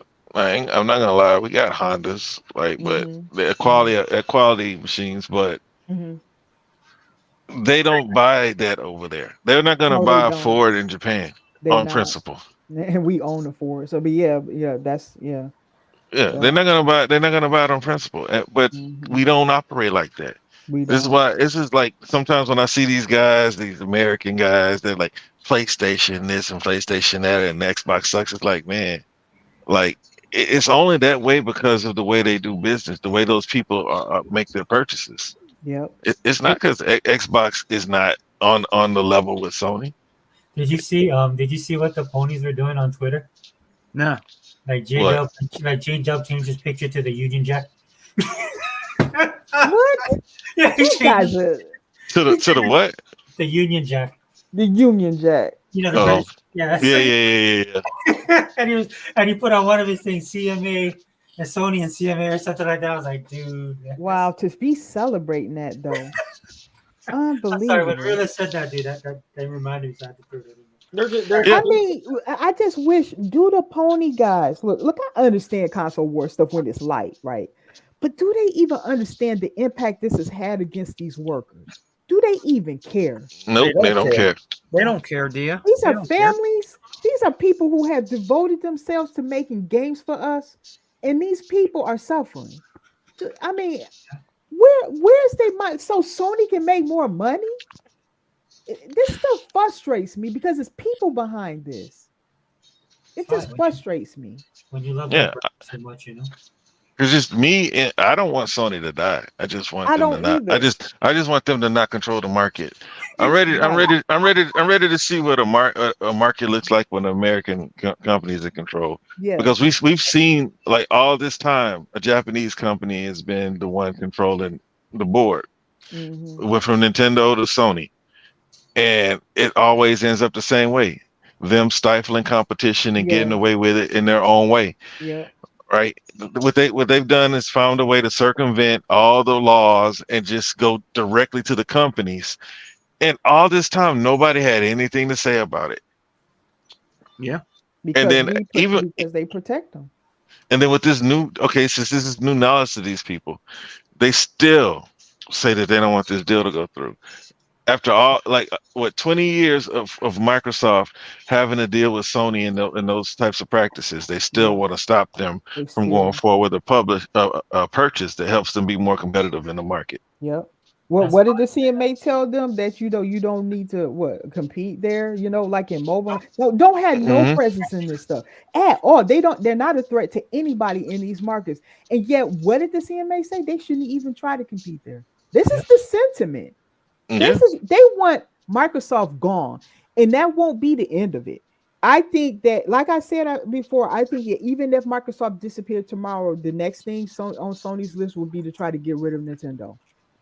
Yeah. That's my Yeah, opinion. but they can't. They already tried that Yeah, and that they doesn't failed. mean they wouldn't try. It doesn't mean they wouldn't try. Well, okay, when they tried to kill Nintendo the first time, what they do? Take the third party games away from them, Hmm. right? Nintendo don't like third party anyway. They don't. Yeah, but And I will say this though, Nintendo cannot. They do need other games. They can't just have their games. They This is why they do have indies and they do have some third party. They're not just an island unto themselves over there. yeah, I mean, I agree, but it's just it's a whole lot of crap. We've been complaining about the same thing. Hmm. It's time for them to just let Microsoft do what Microsoft does. We Exactly. don't need we've seen what it looks like with Sony as the leader. Like right in the middle of everything, Sony raised the price of their console in the most They dominant did. markets. Yeah. They did. And then when they had a shadow price increase in the United States Hmm. by adding a game to it. But all of that is Hmm. just to add to revenue, Yep. capitalizing on the consoles. Like even with all this going on, oh, Microsoft is about to buy Call of Duty. They're selling more PlayStations than ever. Yeah. I've And said this that the UK the UK gamer has spoken. They want PlayStation. yeah, So, I'm okay with that. If that's what they want. That if that's what they want. Look, for the ones that are bots like us, you know that I love you guys and I'm wishing the best for you guys. But all the others out there that is pushing for the PlayStation and want only them don't even want competition, then they shall get their wish. Yeah. Because I do believe that I think probably Microsoft they have to if they go ahead and everything else passes, but the CMA doesn't because they don't have any recourse or something, they'll just pull out of there. They don't have to be there because that's not a big chunk of their market. It just isn't. nope. So the UK would just be stuck with whatever Sony allows them to have. And trust me, based on their track record, it won't look pretty. And then with Microsoft being one of the leaders in the new AI technology, you Yeah, you think that they don't want to be a part of that. You think they want to be a part of Microsoft pulling out. Microsoft has a lot of leverage to deal with they this, do. Yes, They they do. and that's the oversight of a lot of people that are against Xbox. Like there's so much leverage. This thing is gonna go through because it's in the best interest of everybody that it Right. goes through. Right. Mm-hmm. It wouldn't make sense for the UK to anger Microsoft to the point that they won't want to do business there because what they feel that the government is trying to prevent them from making money in a harmless area of gaming. Gaming is the least of their problem. You know what I'm Hmm. saying? It's just gaming, and everybody's getting into it. Such a big market that Microsoft's presence in it is not even that bad. So is it worth it to the UK? Is it worth it to the EU? That's the question they need to ask themselves. Yeah, I mean because they like if there was a real case, Microsoft would just do what they did before and just step away, give them the money, whatever they're asking for. Yeah. But in this case, they're fighting. Because when Microsoft like they made them open up their platform and it was really about browsers back then, right? Yeah, That it it was. came with a stock Windows Explorer, and then you look at what it did. Right now, Chrome is number one. Now you have Google, Yeah. and now you got to deal with Google. They just created a new monster to deal with. There's no stopping it. I think that like organic monopoly should be left alone. Yes. Like yeah, even like Sony got it somewhat organically, No. but they didn't get it because they because of the way that they manipulated the market with The their way position. the things that the They didn't CMA, do it with their products is what I'm trying to get at. well, the way the things that CMA are knocking Microsoft, Sony actually did back in the day, right? Because they weren't they had nothing to do with video games, right? And I know this because I was a Sony. I bought all their stuff, dude. Sony Electronics. That's all I had. had all their electronics, dude. They had like 13 studios. They got into everything back in the 90s, right? And so that's how they broke into the video game market. And this is why we have the problems we have now, right? Because the PlayStation became kind of a cool device. I've told this story before. I'll tell it here. There's a dude. I was in the Navy at the time. This dude was waiting by my door. He knew I played video games. This dude used to make fun of nerds, right? He knew I played video games. He was asking me to show him about video games because he wanted to play Madden. And that's the dudes that you got came in. And that's why when people say that Xbox was the bro box, it's like, no, dude, PlayStation was. Because the majority of the people I know, and this is in the Navy now, right, that everybody was playing Madden. And before that, they used to play Tecmo Bowl on Super Nintendo. Right? So that's what they brought into the market, because we all know that Sony had an electronics brand, and that and we know that they played CDs. So that's what people justify, right? Because I've been honest, for a lot of people, it wasn't cool to be a nerd back then. Right, I remember that. Oh yeah, because you're older than me. Yeah, bro. They had names for you. Yeah. The females wouldn't want to give you any play if you play video games. Yeah. Like I was watching a movie where they showed an arcade. It's supposed to be in the 80s, where there was girls in there. I'm like, dude, what? There was no girl. The only time girls, yeah. Sega Man, you know this, right, bro? I mean, anytime you be at the pizzeria, it had to be like it was in a pizzeria. I mean, a girl like some jock that was playing pinball. Yeah. Right. And then they made fun of that. Old, man. I used to get beat up. The only people that got it worse was me was the D&D guys. Oh man, hey, those are the real nerds, bro. Like, cause they would be dressing up, flipping cards, and shaking dice. That's true. So what I would do, man, is I was like, okay, like I like comic books and video games, but they really gonna mess with that dude. So you just would slide out, you try and get away, and then they would like attack that dude. I hate to say that, but that's just the way it was back then. Yeah, that's the way it was. It wasn't always cool to be a gamer. I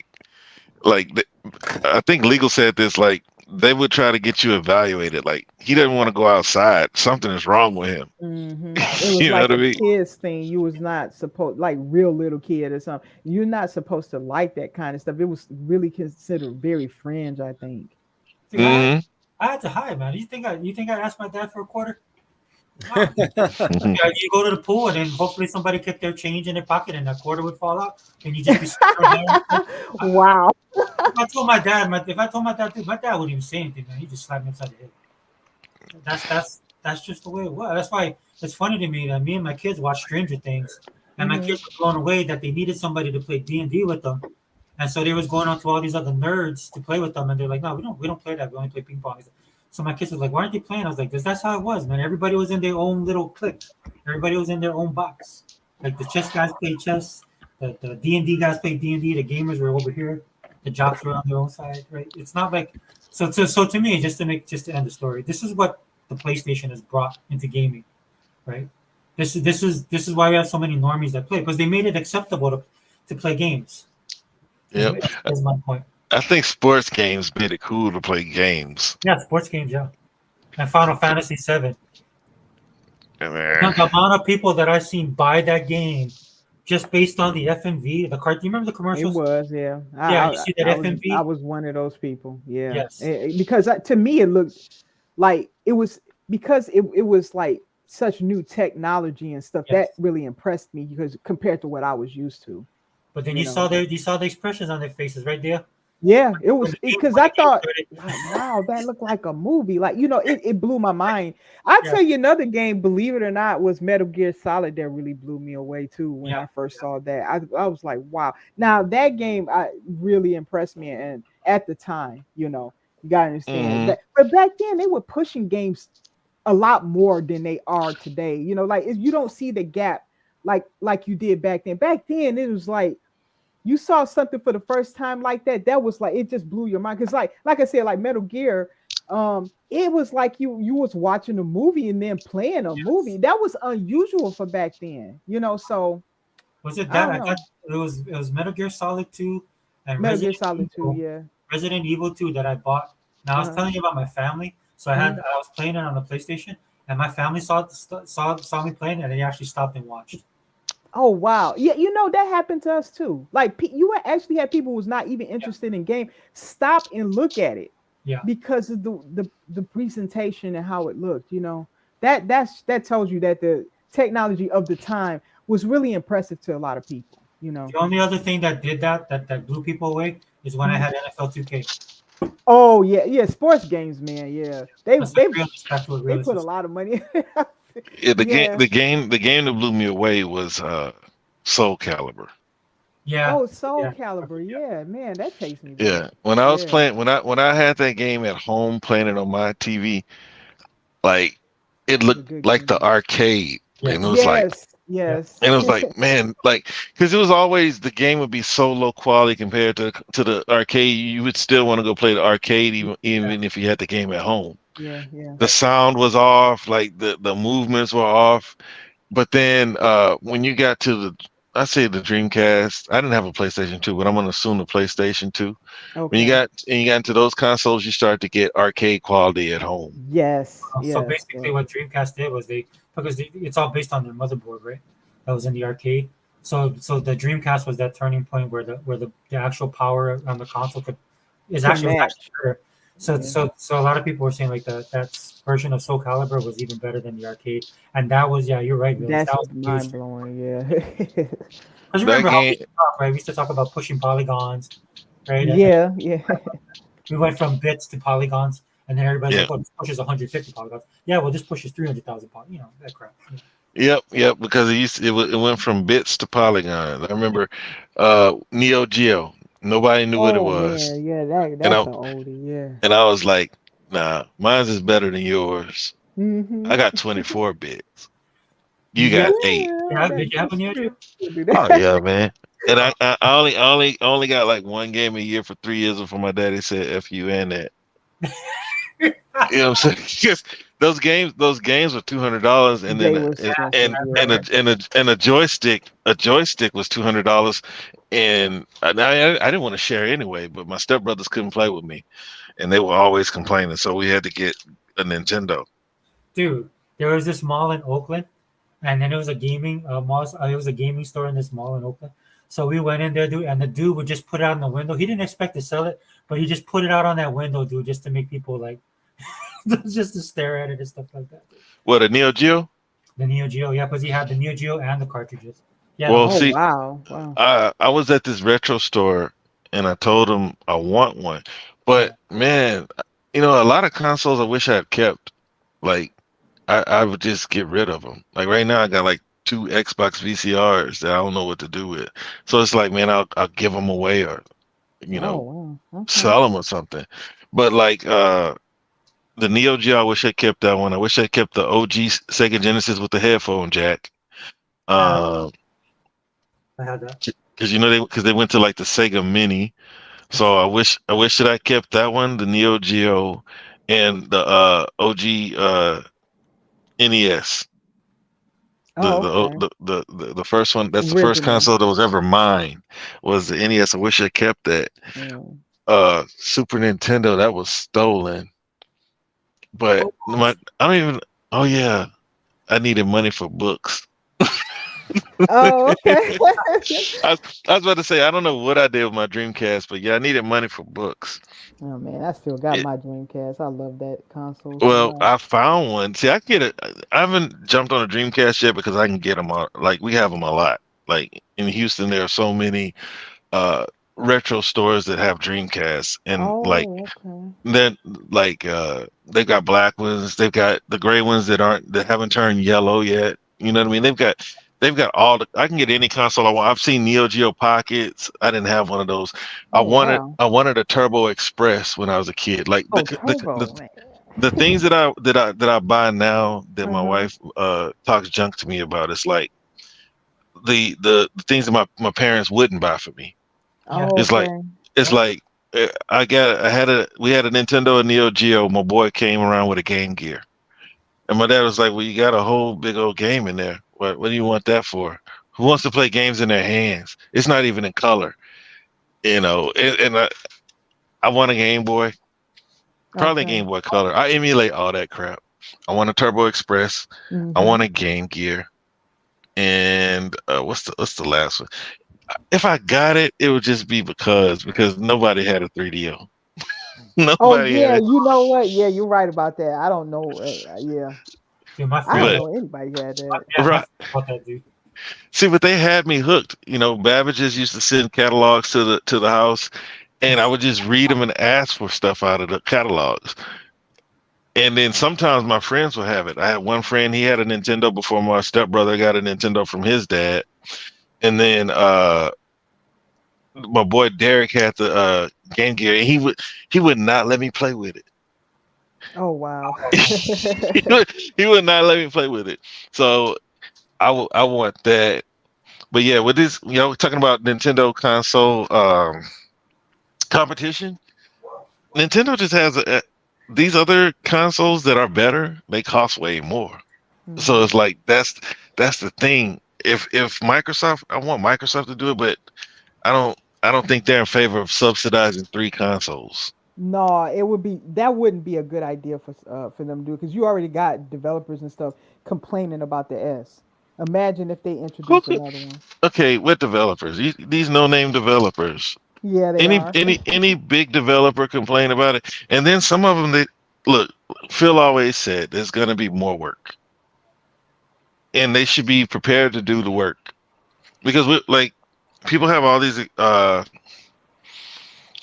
complaints about games, for lack of a better word, and Right. they say the games are unfinished. Right? These games are unfinished, and we still pay $70 for a lot of them now. So they need to do the work. You for one, they prioritize PlayStation and they charge us the same amount of money that they charge for PlayStation. Mhm. The Xbox games always have to get patched to catch up with PlayStation, which means that they just need to put in the work. I I agree don't with like that. there's no issue with the Series S because Series S is a 1080p machine. Now, what I do have an issue with is these developers aren't utilizing FSR. Right, right. FSR is what's supposed to make the Series S shine because Yes. you can have games running at 720, upscale them to 1080, right? And then your TV, depending on the TV you have, it upscales.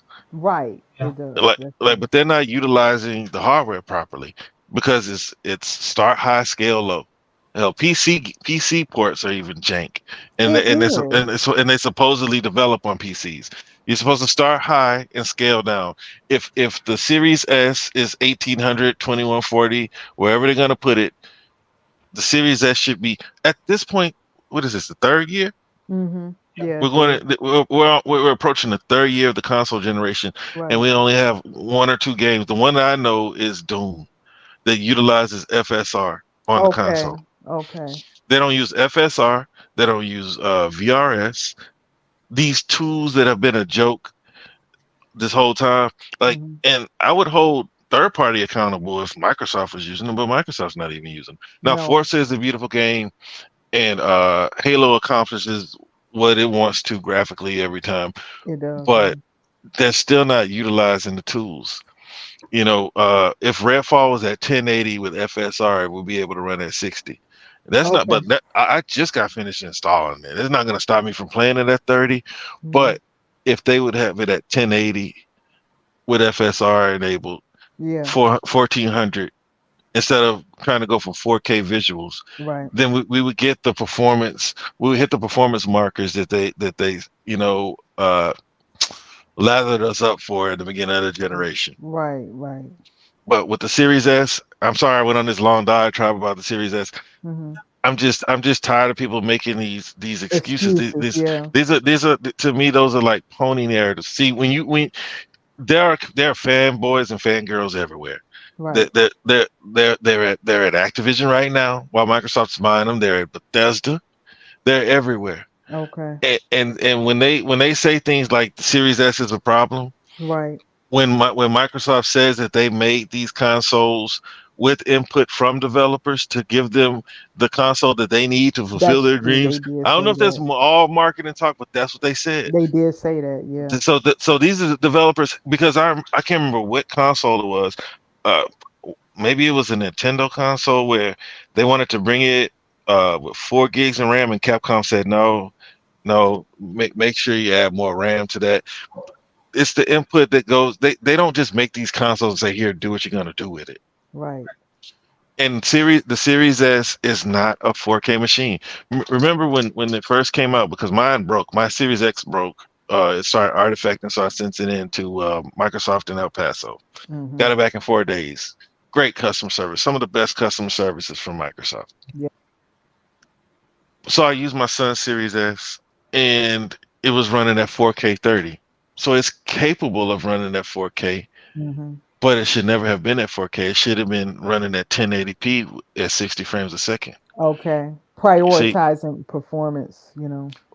well, these things, these people can't seem to get right. Like the split screen with this one developer. Like the one developer, the latest one that complained was the one who makes Baldur's Gate, who's making Baldur's Gate. Oh yeah, that one. Larian, right? They can't get the split screen to work on the Right. Series S because of RAM issues, they say. That's what they said. Yeah. And then Xbox has parity, and then you got these Xbox fans saying that Xbox should get rid of the parity clause. That's foolishness, because if you let one do it, then you're gonna have to let all of them do it, and then at this point, you isolate and fragment your platform more than it is with two SKUs by having your Series S consumers get a different experience than the Series X Exactly. consumers. Exactly. So if you can't get it right, yeah, just go over there, because I don't think anybody's checking for Baldur's Gate. Baldur's Gate was around when I was a kid. That is old. Yeah. It's You been know what around. I'm saying? Yeah. Nobody checking for Baldur's Gate. Baldur's Gate been on the hiatus. Everybody says they like it. I mean, not every game. A lot of games have cult followings, but I'm not making excuses for any of them. They need to get the job done. I agree with If you. it takes them more time, release it on Xbox at a later date. Yep. Prioritize PlayStation like they do. I mean, that's what they do. Just prioritize PlayStation, release it on PlayStation. These dates don't need to match. That's No. true. Yeah. And I don't want Microsoft to remove the parity when it comes to their two consoles. I don't either. They Well, I need don't to. either. But that's one thing I like about Microsoft, though. I think they're finally learning, right? Because people say a lot of stuff. Like I don't have a problem with people holding like developers or like Microsoft accountable on Me the either. Xbox side, Yeah. especially. I have no problem with that, but a lot of these people are just like bandwagon jumping on stuff, right? And the other stuff is like they don't know, right? And to top it all off, a lot of people don't look at that anyway. Like they won't notice it unless somebody tells them. You see what I'm saying? Mhm. So, oh, go ahead. Oh. What's that? No. I looked at my phone. Oh, okay. I was like, Yeah, I'm hearing. I had to, because I can't use this phone, so I had to use my other phone, and YouTube was on, and it was loud. That wasn't me. That was Oh, you. okay. You hearing yourself talk. No, so that's what I hope from Microsoft. Like they're learning, right? That you just can't please everybody, right? And in this case of Microsoft, they never will be able to please every single person. No, Right. and So that's why, like, I guess when we were talking earlier, like the question was asked, and I know you and Dea talked about it. For me, it's all about Game Pass at this point, right? That's same. been the game changer for For me Microsoft, too. Me too. right? And regardless of what people are saying or supposedly say about the service and stuff like that, people who use the service, the people that are subscribed to the service, that's what you should be focusing on. Yep. Because I'm gonna tell you, it's not just about the games for me. I Yeah. love the fact that I can move to and fro from my PC to my console. I like Yes. that. I like Hmm. that, I can just say, well, I'm gonna just get on my PC because somebody's watching a movie. I can just still play the game and pick up right where I left off. I love that. It's not quick resume on there. I wish I had that on PC, but but I can just, start off where I left. I might have been playing in there and then I get kicked off of the TV. So I just gotta come in the PC and I can do that. I can do that here. I could never do that before. And I love it. And I want them to continue to develop that. That's the part I like about Game Pass and their ecosystem the most, is that it unites the way that I play. I don't have to just play on one thing. I can do it on many things. And one time I was on a trip and I was playing a game that I started on my phone because I was bored and I couldn't do anything. I said, let me just go ahead and get in Game Pass. And I just started messing around. I think it was Turtles or something I was playing on the phone, that Ninja Turtle game that came out before on Game Pass. And I was having fun, and I just realized that I can't ever go back to before that. I can't go back to how things were before this. I can't. I'm too addicted to it, and that's what I like the most. It's not just the games for me; it's that ecosystem that I love a lot. Hmm. Yeah, and that's why I'm gonna get that ROG Ally. Oh, you are? Oh, Oh wow. yeah, I got a Steam Deck, but the thing that I like the least is that I can't play my Game Pass games. Yeah, It's like that's what I I was got wanting for you. Game Pass paid up for another 2 years, and then I gotta look at Psychonauts. I finally broke down and bought I Psychonauts. did too. It was on sale, wasn't it? You Yeah, it picked it was up a there. sale. Yeah, I did Yeah, too. Yeah, yeah, because I want to finish it, and me like when I'm too. here, there are other games that I want to play, but when I'm on the go, and Mhm. I got that game is perfect. Like it's Awesome see, game. Yeah. but see, like games like that are better than Mario to me, right? But they Yes. will, but Yeah. but for whatever reason, we don't give it the same attention that Mario gets. Are you kidding? I was screaming to the rooftops how, in my opinion, I think for me, Halo Infinite kind of inched it out a little more because I had so much fun with Halo Infinite. But to me, it was like neck and neck between Halo Infinite and Psychonauts 2 for Game of the Year for me. That's how good that game was. Like, Yeah. it just got inched out just a little bit more with Halo Infinite because it was really impressive. That gameplay, people just don't understand how good the gameplay is on Halo. Um, but yeah, it was just that game impressed me so much that I think Psychonauts is probably one of my favorite platformers that I've ever played. I Which can't which which see one? Psychonauts 2. Psychonauts 2, when that game came out and it was a contender for game of the year. I thought it was gonna win. I did too. At least something. The fact that it Well, it did got win nothing, something. it did. What did it get? Yeah, I can Google it, Yeah, but it yeah. won. It won something. I thought they got shunned. No, it didn't win Game of the Year. It won something. I'll look it up right now. But like, Oh, okay. yeah, I thought it got shunned because I didn't watch the I don't watch the award show. uh, I watch it for announcements. Okay, I usually come after the fact, and they usually have it in 4K by then. You can look at it in the best quality and all that stuff. Like I don't know if it airs that way, but usually after the fact, is everything's in 4K and all that ready to go. And I kind of like it like that. So it won BAFTA awards, Okay, it won the BAFTA. That's impressive. performer in the supporting role. I don't know what that is. Okay, Uh, Best animation, BAFTA, artistic achievement. Okay, let's see if artistic. I agree with that. let's look for the Keyless, because the golden joystick, it was the Xbox Game of the Year. See, I actually think that's the way it should be. You do what that? That they state Xbox Game of the Year, Nintendo Game of the Year, PlayStation Game of the Year. Okay, I got it. I got Just it. like the golden joystick gave it the Xbox Game of the Year. Right. The Navigator Awards gave it control design, uh, Navigator original light mix score, which is music, and then Okay, they did have what are the that. Keeleys called? The Game Awards, TGAs. It was a nominee for Game of the Year, It and was nomination. Yeah, oh, it did not win. it It didn't was win not. It was a any. nominee. It was a nominee for best game direction. It was a nominee for best narrative.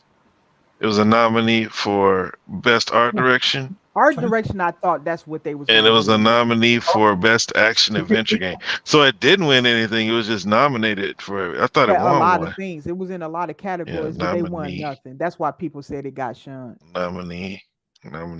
Yeah, you were I right. thought they was gonna win art direction because the maps, the levels, how they planned and designed that. To this day, I don't really know a game that could compare to Psychonauts 2. Like it's that good. Like the way they designed it. It's so interesting, and I can't really compare it to anything else that I've ever seen. Really, I can't personally. Maybe you guys can, but I can't. It was just refreshing. Like everything was so uniquely different. I never got bored with the game as I was working my way through it. It was just really It, good. it's so unique, like Yes, unique. Yes, yeah. and quirky. That's why I like Ghostwire, because I like, do too. I like yeah, Ghostwire pe- too. Yeah, people ask me, "You like it? Is it a good game?" I'm it's like, good. I'm like, I'm like, I'm not that big, and I just started watching anime and reading mangas because my kids do, Okay. and I'm not familiar with that lore at all. Spirits through a telephone. Right. Yeah. It's just quirky enough to not be corny, but be interesting. Right. Right. And I like that game, and I'm Yeah, gonna thank you for finish it. saying that about Oh, Ghostwire because I've been enjoying that game. That is such a unique world that they created in that game that it feels so fresh. Like it feels very fresh to me. Like the yeah. spirits and they have a lore behind all of that. Like each spirit and everything. It's just I'm like, wow, it's not just like some offhand thought of a ghost, like it's just ghosts floating around and stuff. No, it's a deep lore to each type and what they do and how they interact with the environment and everything. It's just hmm really good. Because at first, I was falling into the trap. I was complaining about enemy variation. I Okay. was like, yeah, most of the enemies kind of look the same. Uh-huh. But then I started to just pay attention and read what they represent. Right. Like Right. and it's so crazy because like these are the type of people that do go mad, right? These are the type of people Yes. that go postal. Yes. Like you got the shy person that's been bullied. You got the school kid. You get a school kid who gets bullied. You got Right. the office worker who hates their job. Right, that hates their job. I just did that mission too. Like, I'm sorry. Go ahead. Go ahead. Yeah, I'm just saying, like, Yeah. and when you get into the lore and you understand like what's going on, then Hmm. it becomes it becomes more interesting than just at like the face value. Guy running around at night shooting these random headless little Right. girls and stuff like that. Right. Like it's at first I was like, oh, man, it could use a little more enemies. You know what I mean? But now, But they do it. It's like what I didn't mean to cut you off. I'm so no, you sorry, good. really. I was I just I gonna say now I'm in love with it. That's all I was I, almost done. I am too. And here's what I wanted. This is some like inner lore that I think I'm seeing in the game. To me, you're right. I think, first off, once you understand you're looking at the real world, he can see in two planes. He can see the real world and he can see the spiritual world all in Yep. one. So what you see with the entities, you're looking at the spiritual. So that's always going on. It's just that we don't see that in everyday life. So what you're seeing is what happens to spirits and things that don't move on, that have some kind of a grievance that has held them bound into this world and stuff. So like in one case, the woman wanted to see her boyfriend. He died from suicide, so it was traumatic and therefore she couldn't move on. Or I don't know if you got to that side mission, but that was one of them. Or a little kid who died under as they was being operated on, and she Oh yeah, received, yeah, yeah, yeah. The yeah, one who she got somebody's eyes before she eyes, died. right, and could see the spiritual through those eyes, but she saw the worst things, that because not all things are good in the spiritual world, and she saw a creepy, like kind of like bad entity that was showing up, which made her scared and frightened all the time. It's intriguing. Like each time I find a different entity, I'm curious about their story and how they got here and why they're stuck. It's interesting. And and then you got the main story, which has nothing to do with we're unfolding, that happened to the main character that possessed the main character, the guy, hmm KK. And KK. then yeah, and we don't know at least I don't right now. I don't know all his story yet, but I'm very intrigued to know more about hmm his story. So it's actually very, very good. I was really pleasantly surprised with this. And I think also the game is making a commentary about everyday life and about these situations that we ought to pay more attention Yep. to. Um, Exactly. like You articulated that way better than what I was trying to. That's what I was relating to because I know people who that like don't like their job who are just genuinely not happy with right, life, and these Right. are the tormented souls that you encounter in the game. Right, exactly. And by the way, just to let you know, the school kids, like the schoolboy, they seem more like the bullies of school that might have persecuted other kids, and they beat up on because they're very violent. So that they come across to me as probably bullies. They could have been in little gangs or cliques or something when they were alive and stuff. And so they kind of come off as very they're mischievous, like I see sometimes I see shadows running across and stuff. Instead of like learning as they would normally have to do, they're doing things like hanging off of light posts and stuff. They're doing Hmm. like mischievous things. So I get the impression that they didn't, they were kind of mischievous in life, or maybe even violent. They could have been Yeah, part of a gang or something like that. So yeah, if you pay attention to the environment and what these characters are doing, what they represent, it's a commentary on different situations in real life, I yep, think. it is. And that's what why when I got more involved into what's going on with these characters, and Hmm. if you look at how they group them, like you have the little girl in the raincoat who's Oh who's who's yeah, yeah. who's shy, but she always calls for help. Yes, always calls for help. Exactly. Exactly. And that must be a child that might have died, I think. Well, yeah, she's a little girl in the rain, Yeah. the one in the rain jacket. She Raincoat, yeah, blows the yellow. whistle. Yeah. Okay, yeah, yep, yep, Yeah, yep. but yeah, it's like it's just more to the game than meets the eye. And when I hear people talk about like, because earlier, uh, well, hell, it's a new day. But I was on Twitter and they were saying Xbox has all those studios and nothing to show for it. I'm like, man, what are y'all talking about? And like the Xbox guys, they don't even know how to respond to that. You got It's, great games. What are they it's talking yeah, about? yeah. But see, the thing is once you name the games, oh well, it's not exclusive. I Yeah, don't and care. that's I don't care if Psychonauts was exclusive or not. It's a I don't Xbox either. studio that brought a game to market, It's a so you first can't party say that they don't game. have anything to show for it. And it's fantastic. And by the way, I even bought the first one. That's how much I fell in love with that world. Oh, It's the rough OG one? though. Yes, Yeah, it is. it's rough Because I, though. I played it before Psychonauts 2 came out. Ooh, that thing rough. It's Because rough. I didn't play it back in the day, but I I played it. didn't either. I Yeah, I didn't played it either. before Psychonauts 2 came out, Yep, I did too. To and prepare. Yeah. it was rough, but the premise is still there. Like It is. that's It is. another game that deals with like psychological issues and the inner Yes. working of the The human mind. mind. Yes. So Yeah. like, man, Psychonauts 2 is like it's more of an adult game with a kid aesthetic, It is. but You're but right. it's deep.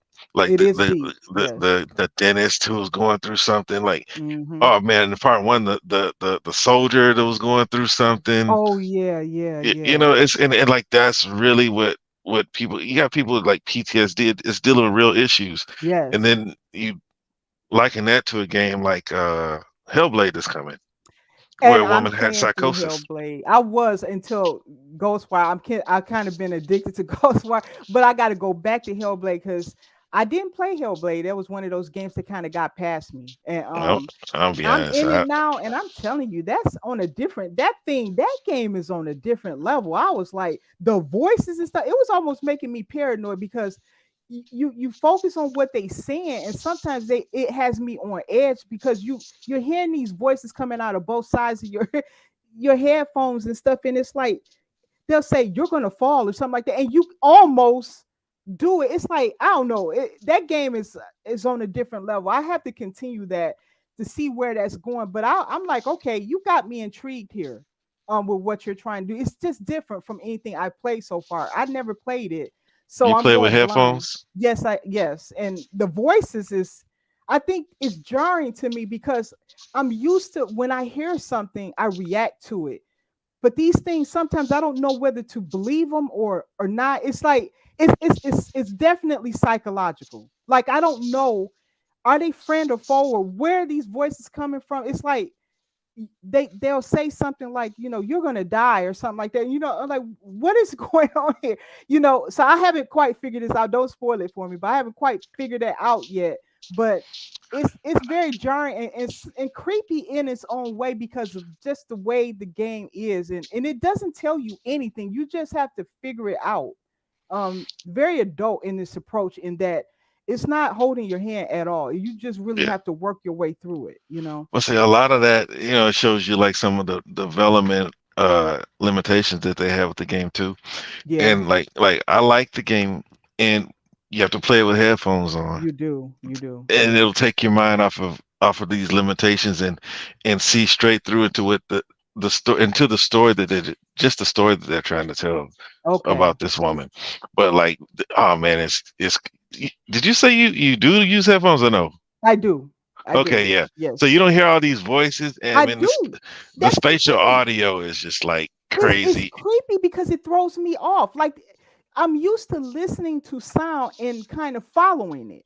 But in this case, I'm questioning it all the time because of what they're saying to me. Like sometimes they say you're gonna fall, you're gonna do it. And then one time it did that. The reason why I'm saying that is because when they said that, I actually failed because it threw me off. I didn't know that I could even do that, but it threw me off. And that's what I was like, I can't trust these voices. Can I? I don't know if I can or not.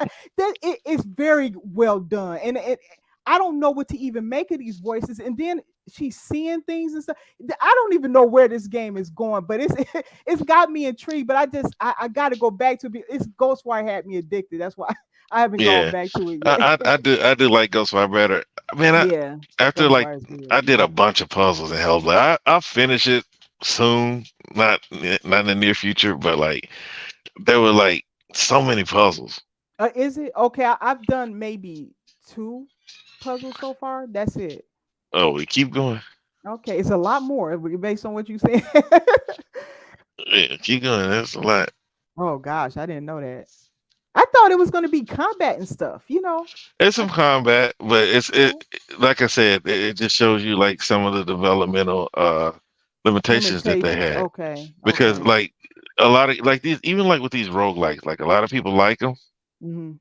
but what they do that so that they can golly man, they do that so that they can have you playing the game longer and you feel like you're getting a little more out of the game. Oh, okay, okay. But Yeah, I like mean, like, those puzzles are there so that you can so just to throw you off, because one of the big complaints about God of War, it was just too many puzzles. was it okay? I've Yeah, never played a God of War game, so I don't know. so I tried, man. Like, Did you? yeah, because It sounded like it was rough going for well, you. because I'm not a fan of Sony style of games.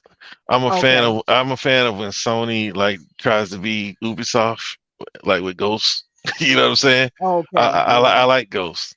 But like with what's the name of that game? Which one? Uh, Last of Us. Last of Us. Yeah. Okay. Okay. Yeah, the story Part was one and good. two or both.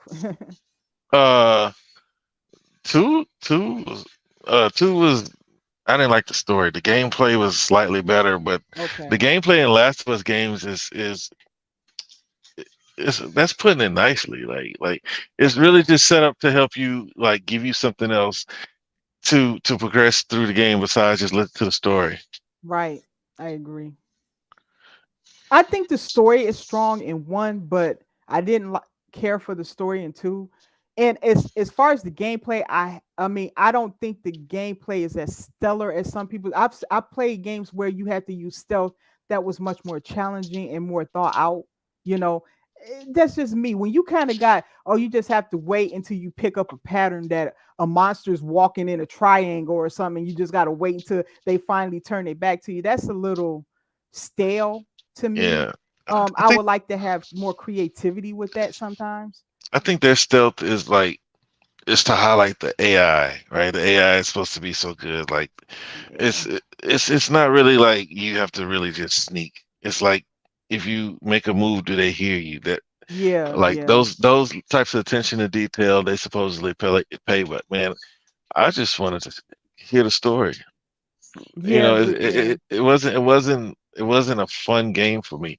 Like none of Right. those games. Now, I like Uncharted better, Do you? I've heard people say that the Uncharted series but is I so like good. Lara Croft better than Yeah, Uncharted. yeah, Oh wow, really? Okay. yeah. Yeah, I mean, I played because I got a PlayStation. This is my first time ever having a PlayStation and keeping one. I had the PlayStation 4, the beginning of last generation. That they didn't have any games I wanted to play, so I sold it to my cousin. Oh, okay. Okay. And then this one, I had so many of them, and I kept one of them because you could sell them when this generation first started. Anyway, Okay. and so I kept one. You know, 'cause my wife was like, "You can't keep talking crap about a PlayStation if you won't even try it." I said, "Hey, I'm gonna try it." So I tried all the games that the ponies told me about in the chats when they told me Xbox has no games, it has no bangers. So I Mhm. tried these so-called bangers. And look, if you were raised up on those types of games, like if you came up playing like your Final Fantasies and things like that, to Right. me they Americanized a JRPG because Yeah. JRPGs are mainly predicated on the story. It's not combat driven. It's that like it's you have a strategy, you have a dialogue box, you Mhm. know, where you give commands, but it's Mhm. not combat. It's And not. so Yeah. when you play these games, it's mostly about the story. It's predicated on Right. the story Right. because if these games didn't have compelling stories, or like a lot of people there are of the special effects. Right. Right. Like Right. they talk about the production value. Like if I want production value, I watch a movie. That's true. If I want a good story, I read a book. That's You know, true. Yeah. when I got into gaming, the number one concern of mine was, is the game fun? Right. Right. You know, and when I play games, that's what I look for. Like the a good story, or a story that ties in great. Like we just got finished talking about um Ghostwire. Mhm. Yep. And so you see, like, you get interested in the story and how these people or these tormented souls fit into the story Right. after you start playing the game and you figure the game's fun. I like how you can, float around. I Me like, too. Me yeah, too. I like that. Yeah. I like cleansing gates and all this other stuff. Yeah, yeah, and you know, I what I like the most is that when it is a gate, it doesn't. It may point you in the direction of where the gate is if you use that ability to locate the gate, but you don't have a straight way to get to the gate. You have to figure out with the abilities that you have, how do I get to that gate? Like Hmm. it's not a straight path to the gate. So I found unique ways to get to locations and stuff using the abilities that I have, which you by the way have to unlock, and then to get to that gate to cleanse it and stuff. And that's what I love about it, because it's the choice and it just feels so open ended. You know what I mean? Yep, the side quests, they are interesting. Yes, they It's been, are. it might be just because I'm new to this whole like Japanese style of storytelling and lore, Hmm. Hmm. but every last one of these little ghosts have an interesting story to tell, and I'm compelled to go do the little side quest. Yeah, me Hell, too. sneaking Yeah. up behind ghosts. Yeah. You know what I'm saying? Like, yeah. Hey, did Sega Forever go to sleep? Did he? Oh I my don't know. gosh. Yeah, Oh he no, has no, been gone a no. while. There we go. I'm helping my son. Oh, I can oh, hear you Oh, guys. okay. Yeah, my what son time is. is it at? It's like 1 o'clock here. Oh, two. Yeah. It's just 12:30. I'm 7:30 where I'm at. Oh, okay, man. Oh, It's 1:37 here. yeah. That Sega man went to sleep. Yeah, second man clicked out of here. Yeah, He same. checked out. He been gone a long time ago. Yeah. You did. No, but if you get, I heard what you guys are saying, but if you get a chance, man, watch Alice in Borderland on Netflix. Allison, what now? Say that again. Alice in Alice Borderland in Borderland.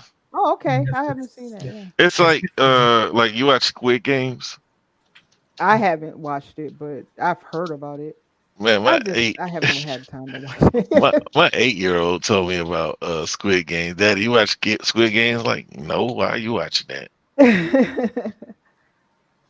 I was surprised at some because I watch a lot of Korean dramas, so Yeah, I was same, kind of same. surprised that yeah, it was it's Netflix, so it's a little bit more graphic on certain scenes that I not the violence that part, but I guess Oh, they had like kind of like a minor like sex scene in there that kind of threw me off oh, okay. because I usually watch the K dramas on Same, like on the Korean same. channels and stuff, but Yep, the K Net, dramas in. yeah, Netflix is How do you watch K dramas? usually I watch it on KBS on the internet, but they're Huh. so popular now that they're just They coming are over to like popular. They're everywhere. Yeah, we They've been watch them on a couple yeah. of different channels, so we can watch a lot more. They're very good though. The K dramas are very Well, there. good. You remember? I know. I don't want to date. Well, I'll date myself then. You guys remember shows like Dallas and Knots Landing and Falcons? Yes. Yeah. Yes. Yeah. Yeah. Yeah. I remember those. Yeah. That's basically what Korea is doing, right? They Korea's are. They're in that stage of storytelling when yeah. when we were Even there. their music. Yeah, their music is like their K-pop is like our '90s Yes, it's in type the songs. '90s era of our music. Yeah. Yeah. So, but with Japan, like the Alice in Borderlands, yeah, it has a different vibe than I like all those shows. yeah. There was this zombie show that I watched. I think it was a Korean show. Which Like, one? Zombie? Kingdom. huh? Kingdom. Say it Was again. was it in feudal Korea? Like it's called Kingdom. No, but I would. It sounds like something I would watch. Is it Now modern? this okay. The girl, it's like it's some girls and boys. They're in school. Oh yeah. All of us are dead. Okay, yeah, that's it. All of us are That's it. dead. I heard that. Is that good? It's awesome. Is If you it? like Yeah, watching, I haven't watched the bad one. I've even been watching some of the Finnish content that they have. Oh, They have really? Finnish content. They have some French content. They have a lot of Korean because like Right. dude, Correct. they have a sumo movie coming out. yeah, that looks. They- Yeah, I wish I added it to my list. They suggested it for me. Oh, They know what yeah. I like. I keep my kids off my account. I say y'all are messing up my algorithm. Yeah. Mine it's is like, messed up what's on What's the algorithm, Daddy? I was like, look, it tells me what I like, and if you watch it, it's gonna tell me what you like, and I don't like it. that. But yeah, Their own thing. No, but that one's I believe that was Japanese. It was just on the Korean Netflix. yeah, I don't know. I'd have to like read it hmm and see like where they are. Mhm. Where is Squid Games from? Yeah. That's Korea, right? Yeah, it's Korea.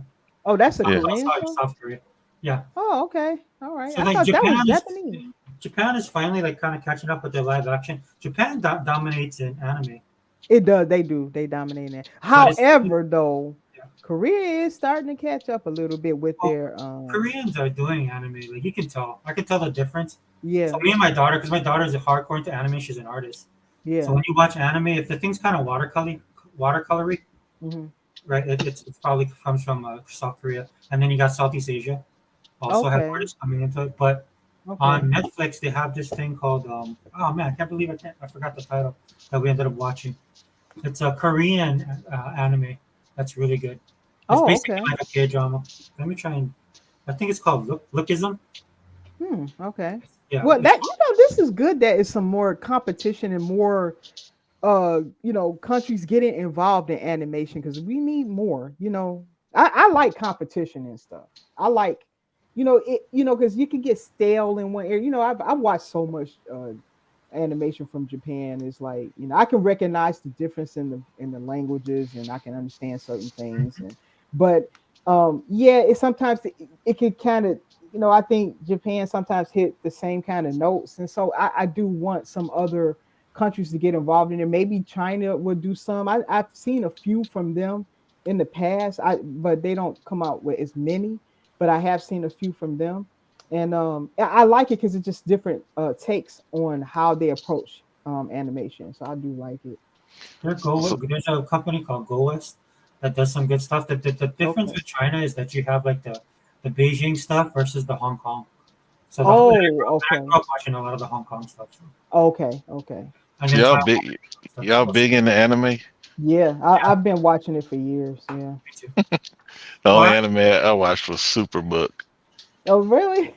Oh, Yeah, growing up, but like I said, my kids got me into one of my kids. Like he's what is it, Dragon Ball Z Naruto Mhm. nerd. Mhm. Like my neighbor, he does a anime podcast. He's like, man, you gotta let me bring him on, man. He knows so much. I Oh. was like, okay, if he wants to do it, he can do it. And my daughter, she watches like Attack on Titan and That's an excellent series. Hunter, and yeah. Hunter I is took them to good. I took them to the movie to see Demon Slayer. Oh, that's a darn good series. If you like action and stuff, Watch that series. Well, It's so good. I watched the first season with her, and she was like, the second season is not as good. I was like, all right. But I've been trying to and then my boy was watching Double D. Mm-hmm. Just say, yeah, I know what Double D is. Yeah, you gotta be a little High school Double D. Yeah. Do y'all know what that is? Yes, I've. Okay. I mean, Well, That well, doesn't mean okay. I watch it. No. My boy is 10. And he went to sleep with it going. I said, son, why are you watching this? Mm-hmm. Yeah, it's like, I don't know. I said, just tell him why you watching it, man. I know why you watch it. I just want you to tell him why you watch it. I said, you watching it for the boobs or the story? He said, the story. Mm-hmm. I said, for real, you watching it for the story, man? I said, all right, well, you can't watch it no more. Yeah. Man. Yes, You you know, have to monitor your kids when yeah. it comes to Well, that. the thing is I didn't know Hulu has stuff like that. Yes, I try to tell people because I've tried to educate people a lot about anime. I'm like, think of it like movies, okay? Movies span from stuff that little kids can look at, that the general public can look at, all the way up to porno. The same thing is true about anime, okay? It can go hardcore porno, okay? So you do need to know what it is you're looking at and or buying, okay?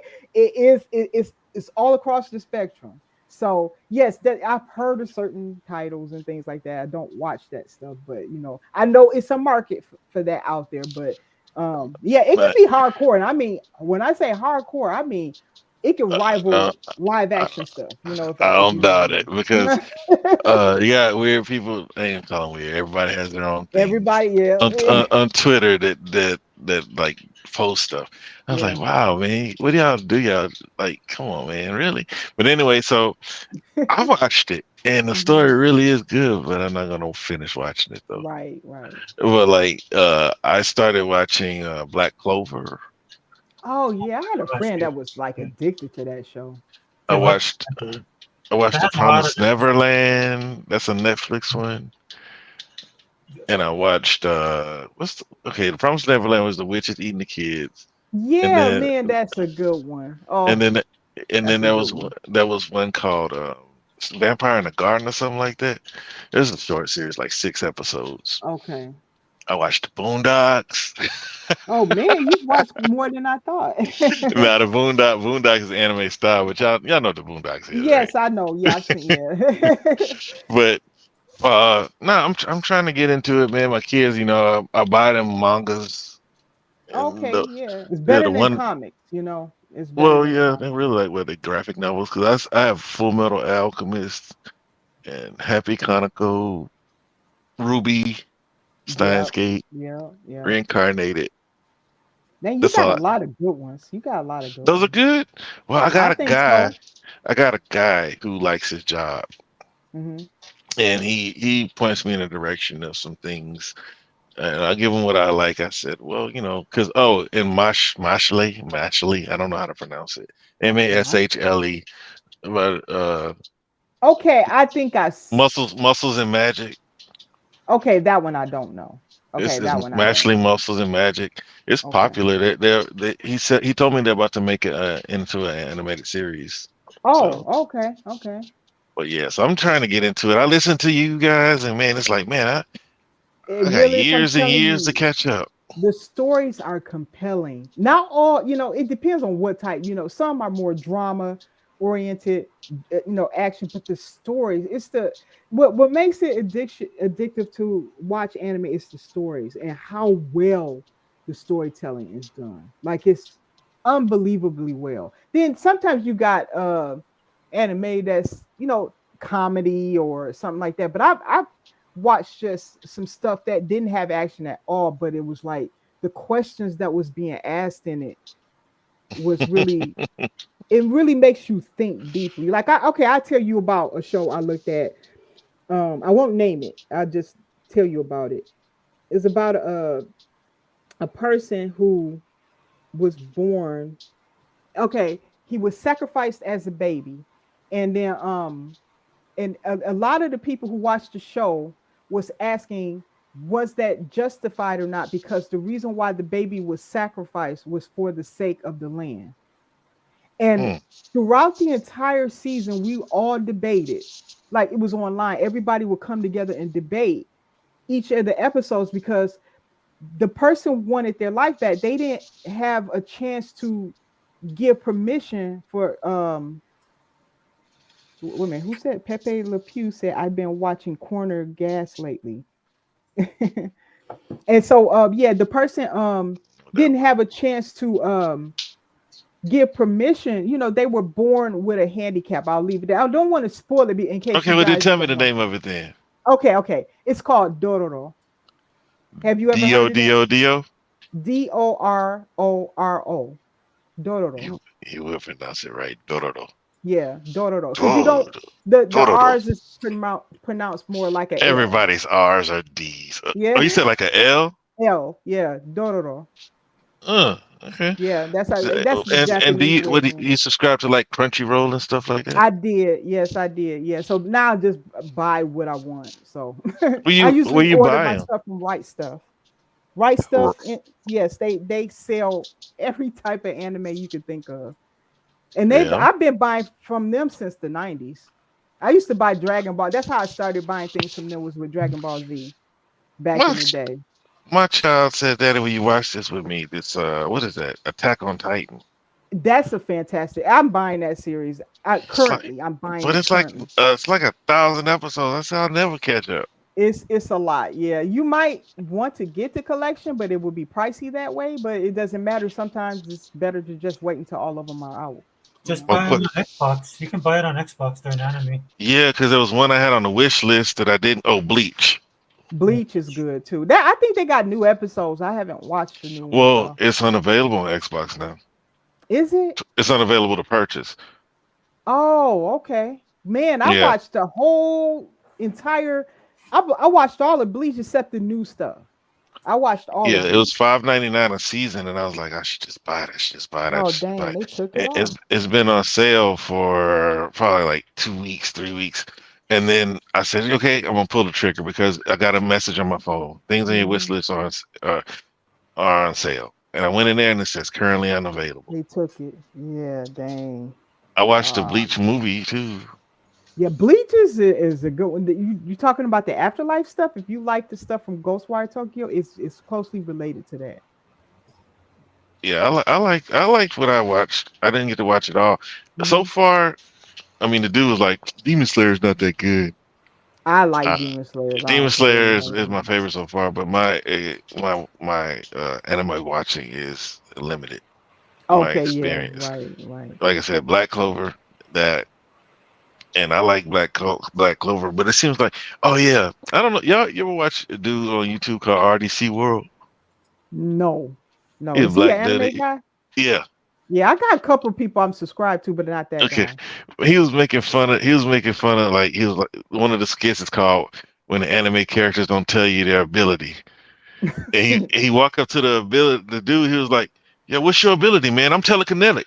And the dude just looked at him with a blank face. Said, "Yo, what's your ability, man? That's not fair. You gotta tell me your ability." I didn't know what it was about, but it had like 5 million views and a bunch of likes. And then I watched Demon Slayer with my daughter, and water breathing, something. I was like, that's what they were talking about. They shout out everything, yeah. Yeah, they shout out everything. That's a very Japanese tropey thing they do. Yeah, so that's I learned what they're actually making fun of. Mm-hmm. I would also encourage you to look at some classic anime. I do love classic anime as well. It's the approach that they took with classic anime. If you can just tell, there has been differences depending on the era of anime that's been released. And I would say for a series, why don't you try something like Trigun? It's a short series, but I think it's pretty good, and I think you will like it. They take a Western approach to that anime, and I think you're going to find it interesting. You said Trigun? I've seen that somewhere before. Yep, and I like that, and it's some other ones I can name, but I think that one is short enough. And if you want to try very classic one, that's one of my just really I really love it. Is Vampire Hunter D. That's another very good anime. I don't know if you got they remade Trigun. Yeah, be No careful. way. There's a new one. What? Yeah. Oh wow, that they got some shoes to fill with that. Really, I didn't know that. Mm-hmm. Oh wow, Yeah, I that's a big. gotta see that. Yeah, I'm sorry to you give might it. not like it. You might not like it. I'm Is just it saying. not good? I mean, what they got some Uh, shoes to fill with that because I really love the first Trigun. yeah, the first one's so iconic. So It is. It's so classic. It's so good. yeah. Try again. Yeah, so I'm typing this stuff up. Okay. Trigun, Try it. I think you will Vampire. like it. Vampire Hunter D. Try that. That one's got a classic style. I think it's a famous Japanese artist that did the art style for that. It's I forget his name though. I can't think of his name to save my life, but he's also I think he also did like some of the early Final Fantasy artwork, like not the game, but the artwork. He always used to make artwork like for the cover, and it would look like that little classic logo with like a hand drawn like look. It's hard to explain it. It's hard to explain it, but I think the Vampire Hunter D is two. It's only ever been two movies made of that. Um, I think the those two movies was inspired by his artwork because I think in the manga he did the artwork if I'm not mistaken. And as for a manga that I would recommend that if you really want to go, if you like apocalyptic stories and if you like the medium of looking at a picture telling you the story and not necessarily needing to read everything or letting words speak but let the picture speak, Mhm. please look at a series called Blonde that is so good. Like BLONDE. Blame. It's like blame. It's spelled Oh, in our blame. language. Yeah, it's spelled that way, but I think it's pronounced blum. Like you like the sound of a gun, like blum, like that, but they spell it that way. Okay. Okay. And the reason why it's spelled that way because the main character has this one gun.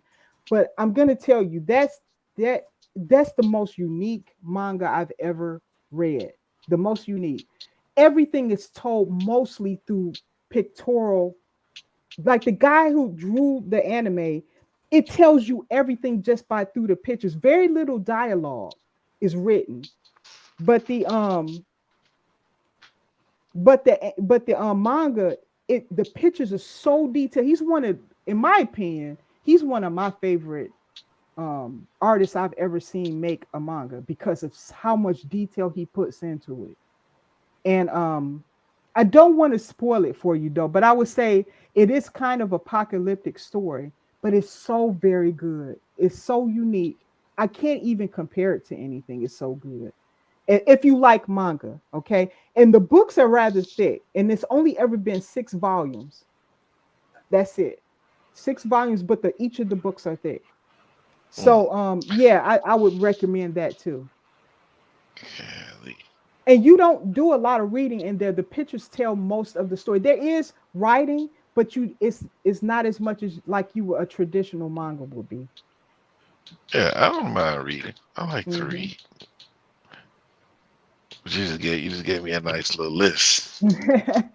Now, if you ever read Blom and you're confused, let me know. I can help clarify some things because it took me looking at it like a few times to really understand what it was that they were trying to say in that story. But yeah, I really enjoyed that one. Wow. Yep. And it's not, and it's, Blame. you said, and is that the first in the series? It's like they're all titled that, and it's like it's broken up into like volumes, like volume 1, volume 2. I think it goes up to 6. Hmm. Yeah, I think it goes up to 6, and each book is like rather thread. It didn't release like that, but eventually they did each of the volumes like as one book, and when they re-released it and stuff, it's really good, and it's just it depicts what happens to humanity in a not too distant future. And Dororo is the one you said that like the kid was giving up to save the world. He would okay in that story. There's a baby born in the first scene, and the father he's in the temple of hell or something. He's making a pact with some demons, and he said, "I'll give you anything if you save my land." I think he's a daimyo. He's like a lord over his land. Like back in those days, you had shogunate and everything. You'll learn a lot about Japanese history through looking at certain older anime like that, And so anyway, he gives up.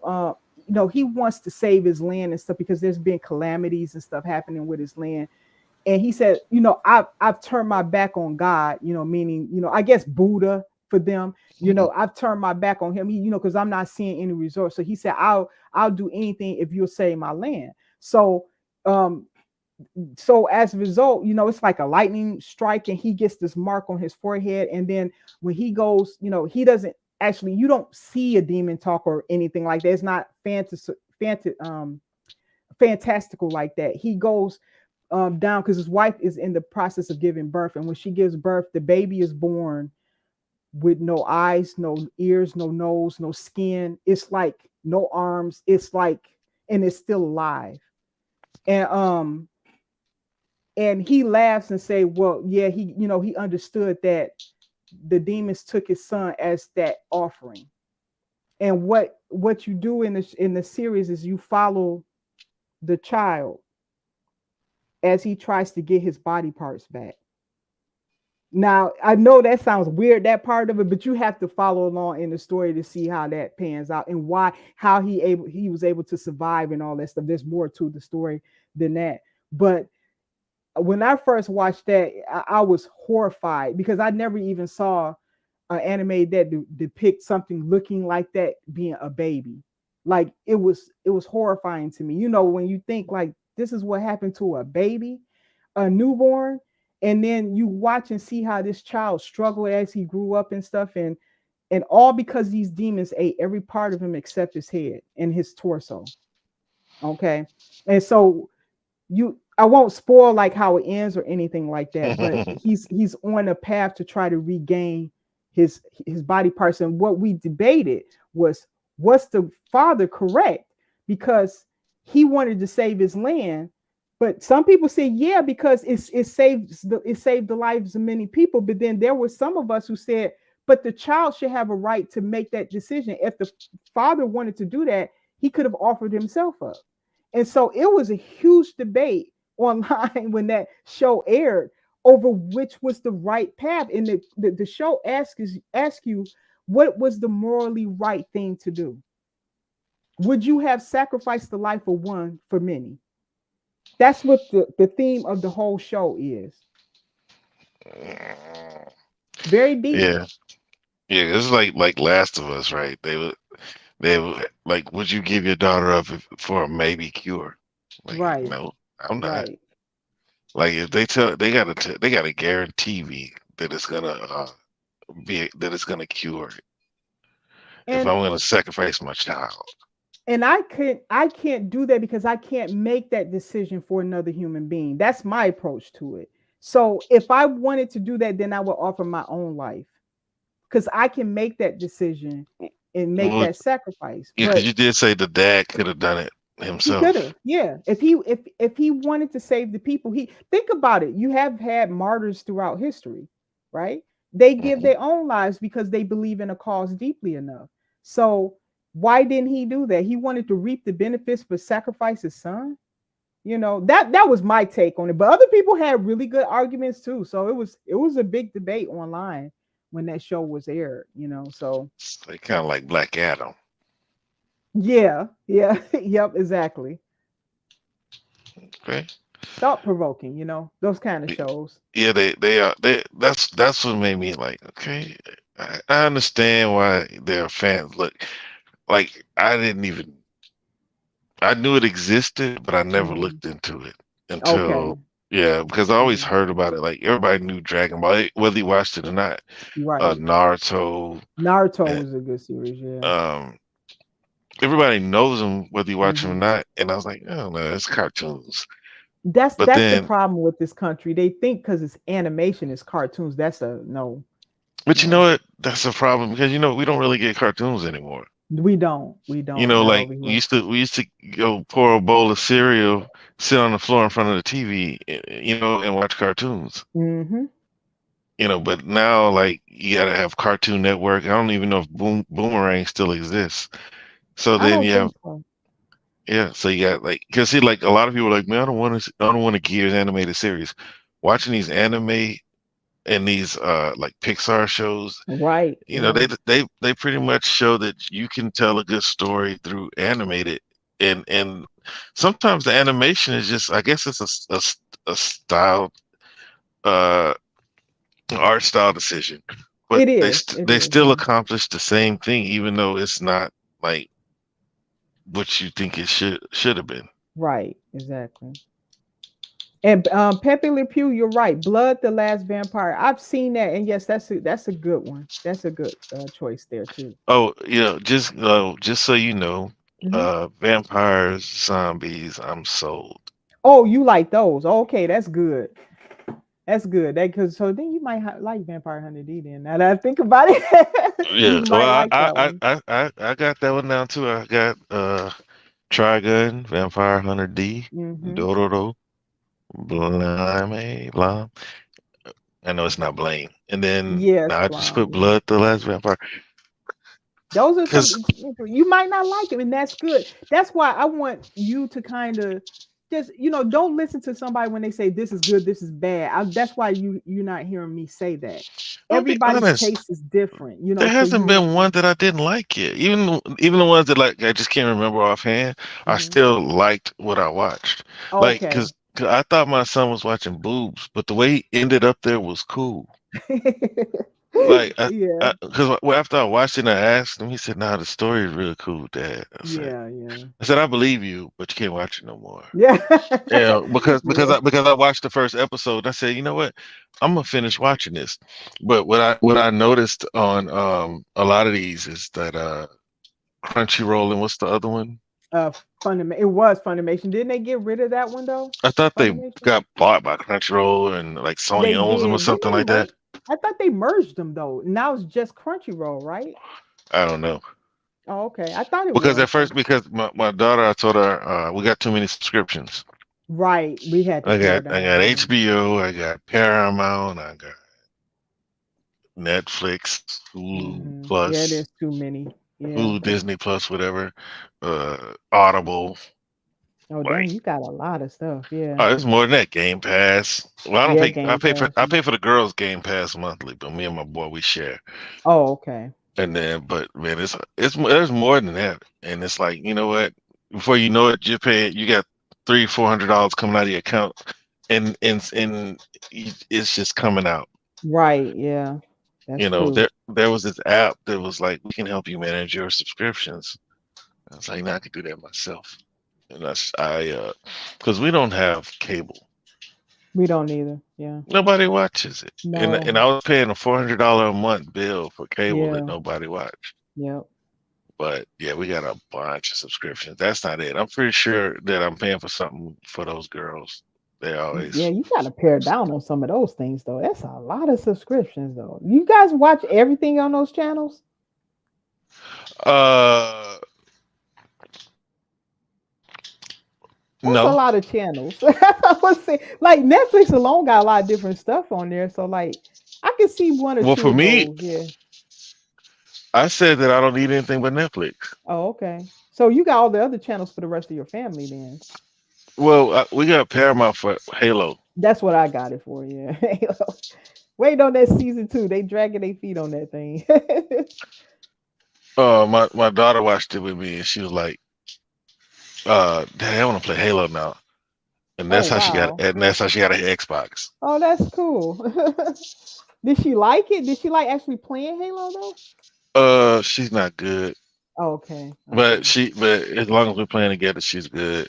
Okay. Okay. But like, she's decent at Fortnite. I don't know, like, I think Halo she's though is just different. A lot of times it takes some people to adapt to Halo for some it's reason. first person, and you gotta be accurate. Like, yeah, because Yes, my wife she plays Splatoon. I was like, I know why Splatoon is so good for casuals, and like why people just love it because you don't actually have to hit the person. You can shoot them you can shoot at their feet. Oh, okay. Okay. You can shoot at their feet, and it'll splash and do damage that way. Yeah, Halo's different. You have to set up your shot. This is the main basic thing people don't get. Like for instance, you have to work down the shield of your whoever your opponent is or whatever, and then you have to take your critical shots. So you don't just shoot like a Call of Duty game and stuff like that and just shoot stuff. That's why people get frustrated. No, you have to work. You have to destroy the shield first, and then take your shots. And then setting up that stuff is not easy because nobody's going to stand there and wait for you to do that. You have to think about how do I use the environment to do that? How can I get the damage and then quickly take my opponent out? And if you're doing the campaign, the same is true. You're just doing that with the AI. So, Halo kind of makes you earn your shots. You just don't throw something at somebody's feet and they, you got them. It doesn't work like you have to work through everybody has a shield, Yep. and that's the thing that I think frustrate casuals, I think. Yeah, it takes work. It takes work to get a win. Yes, in Halo it does, yes. Yeah, like, Yep. oh, he didn't die. I shot him 7 times. Yeah, you got. Where you Yes, hitting I've him heard at? people say that. I shot him a million times. You know what? You was shooting the shield. Yeah, And the yeah, best way to work the shield down quickly is with grenades and stuff. All of that stuff is there for a reason. They have to just, it's a learning curve, but once you figure it out, you do good from there.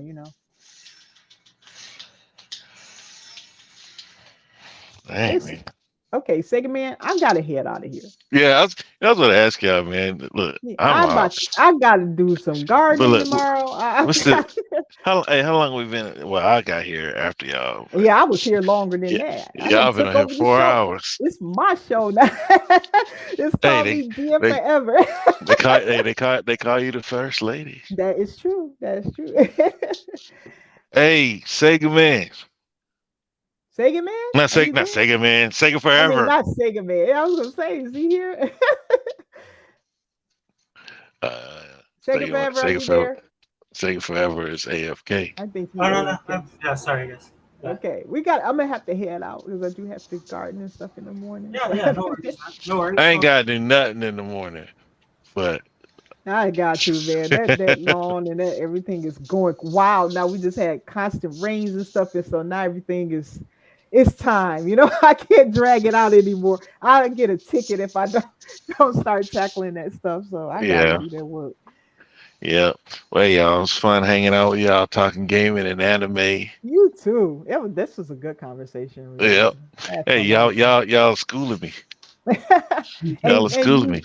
me because I was really happy to hear about your take with the ABK stuff and Oh yeah, but I'm a faithful Xbox fan because I'm playing so many games, and plus, man, I just know that. Like if Microsoft is really on the verge of being a monopoly, then I'd be like, yeah, that would be different. I agree. I But don't want them to be a Microsoft monopoly either. and like no matter what metric they use, unless cloud is the only one that they can make Microsoft seem powerful, so that's why they go with cloud. But Yeah, even though when they're it not, comes because to that's still not really making them. The only thing is just that Google collapsed out of it. That's really all there is. but whose fault is that? That Google didn't want to invest in Yeah, gaming. yeah. It's Well, just anyway, silly, man. yeah. Again, nice hanging with y'all. You Got too. to do it again. Yes, we I'm will. out. Yes, we will. So yeah, take care. Oh, I'm sorry. Go ahead and close us out. Take care, everybody. God bless and good night. Okay. All right. Good night. You remember Russell Simmons, Def Jam? Oh yeah. He's the one on stage. Thank you, everybody, for coming out. God bless. Good night. Good night, everyone. You gave 4 hours of content, man. The Xbox After Dark, Xbox Pop Culture Anime After Dark podcast. Nah, this is why we don't stress, man. We got everything. We do it all. Yep. All right, man. It's early where you are. It's 1 o'clock here. Yeah, bro. No. Thanks for stopping in, man. Nah, I ain't going to bed. I'm gonna play some games though, and I'm gonna cry. And I'm gonna cry about ABK on Twitter. Dude, the ponies are having fun. I've been keeping up with it. But It's that time to shine. If I was a PlayStation fan, I'll let me have it too. Oh yeah. It's that time to shine. I mean, but you think they will learn, man? Because every time they do that, right around the corner, they take a big L.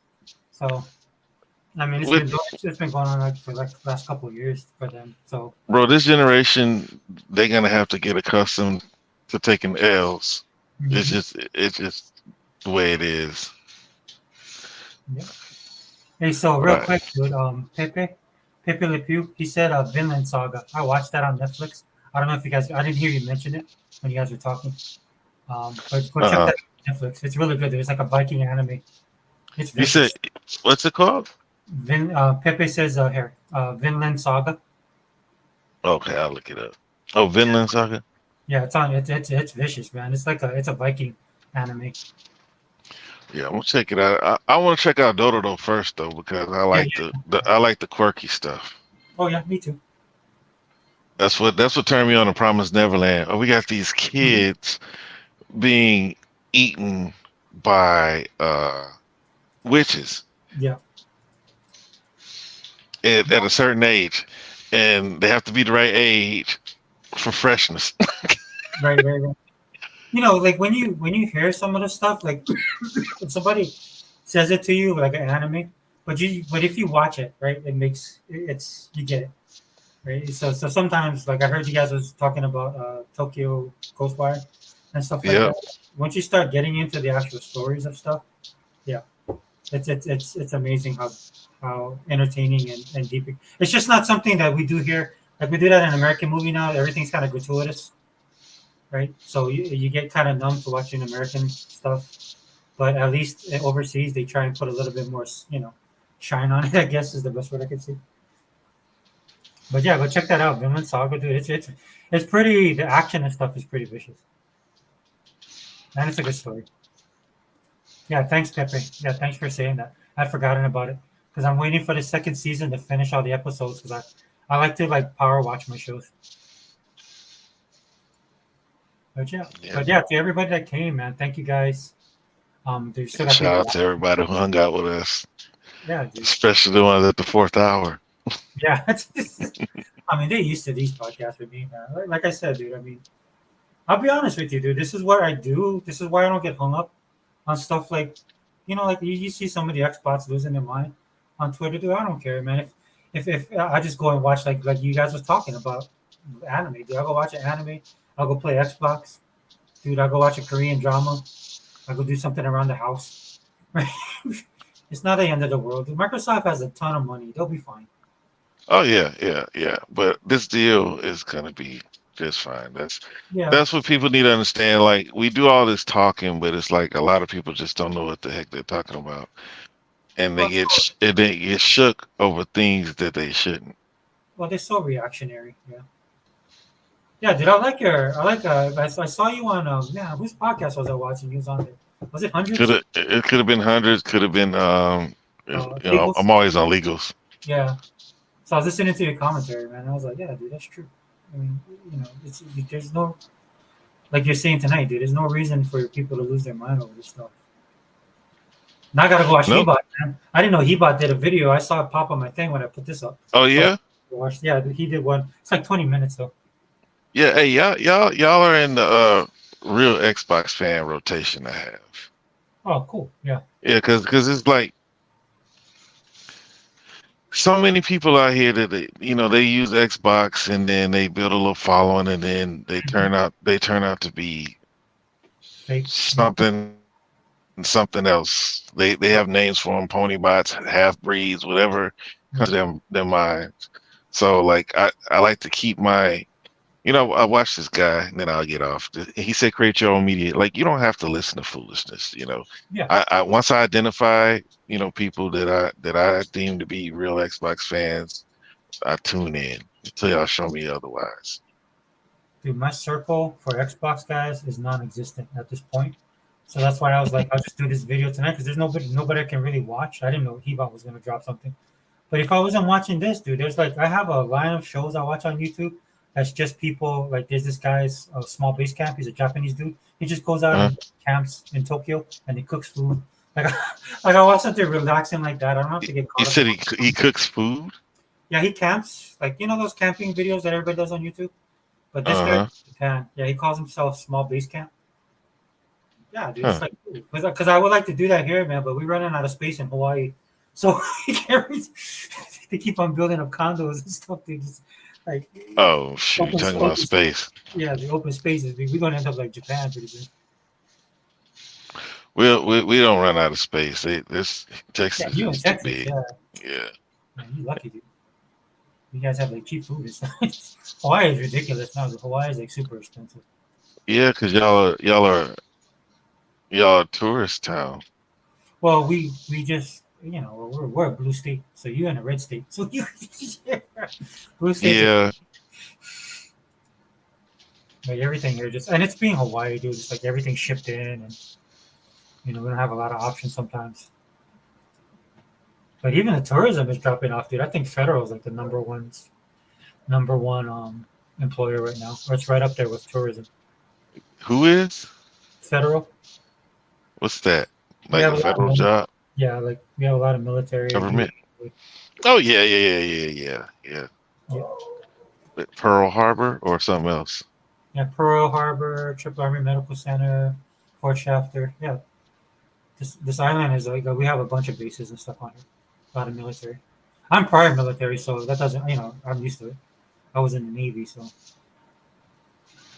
But tourism was like they would be stressing now, dude. It's hard. There's people saying that we got too much tourists coming now. Man, yeah, they ought to be glad to see new people.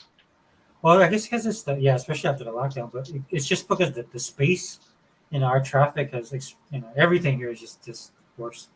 We have so many people moving to the mainland now, like Vegas and stuff. Texas is another place they're moving to.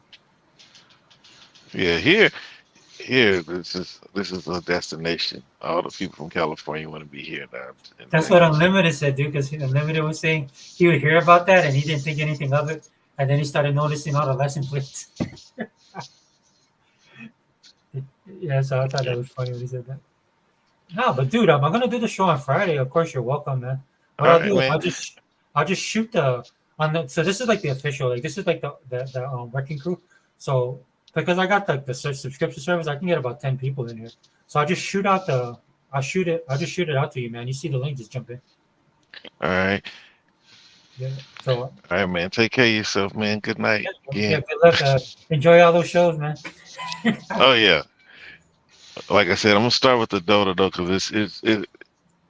because my daughter told me that Promised Neverland the second season wasn't all that, but I'm still gonna watch it. It just puts me. What she said kind of feels like that. Yeah, dude. I mean, even I was gonna lay some stuff on you, but I think Dea gave you enough homework. Man. Yeah, she gave me. Dea was going out, dude. I didn't know she was going for some. Yeah, I think this will cover me for about a month. Yeah, this will, especially if you go back to some of that older stuff. So yeah, dude. But we're gonna do our actual pop culture podcast. We're supposed to be doing it with Ebot, and then Dave, if she wants to do it, if you want to jump on too, man, we'll be talking about all this stuff. Oh yeah, no doubt. Yep. But all right, brother. All right, man. All right, man. Peace out. See you Friday. Okay. Yes, sir. Bye.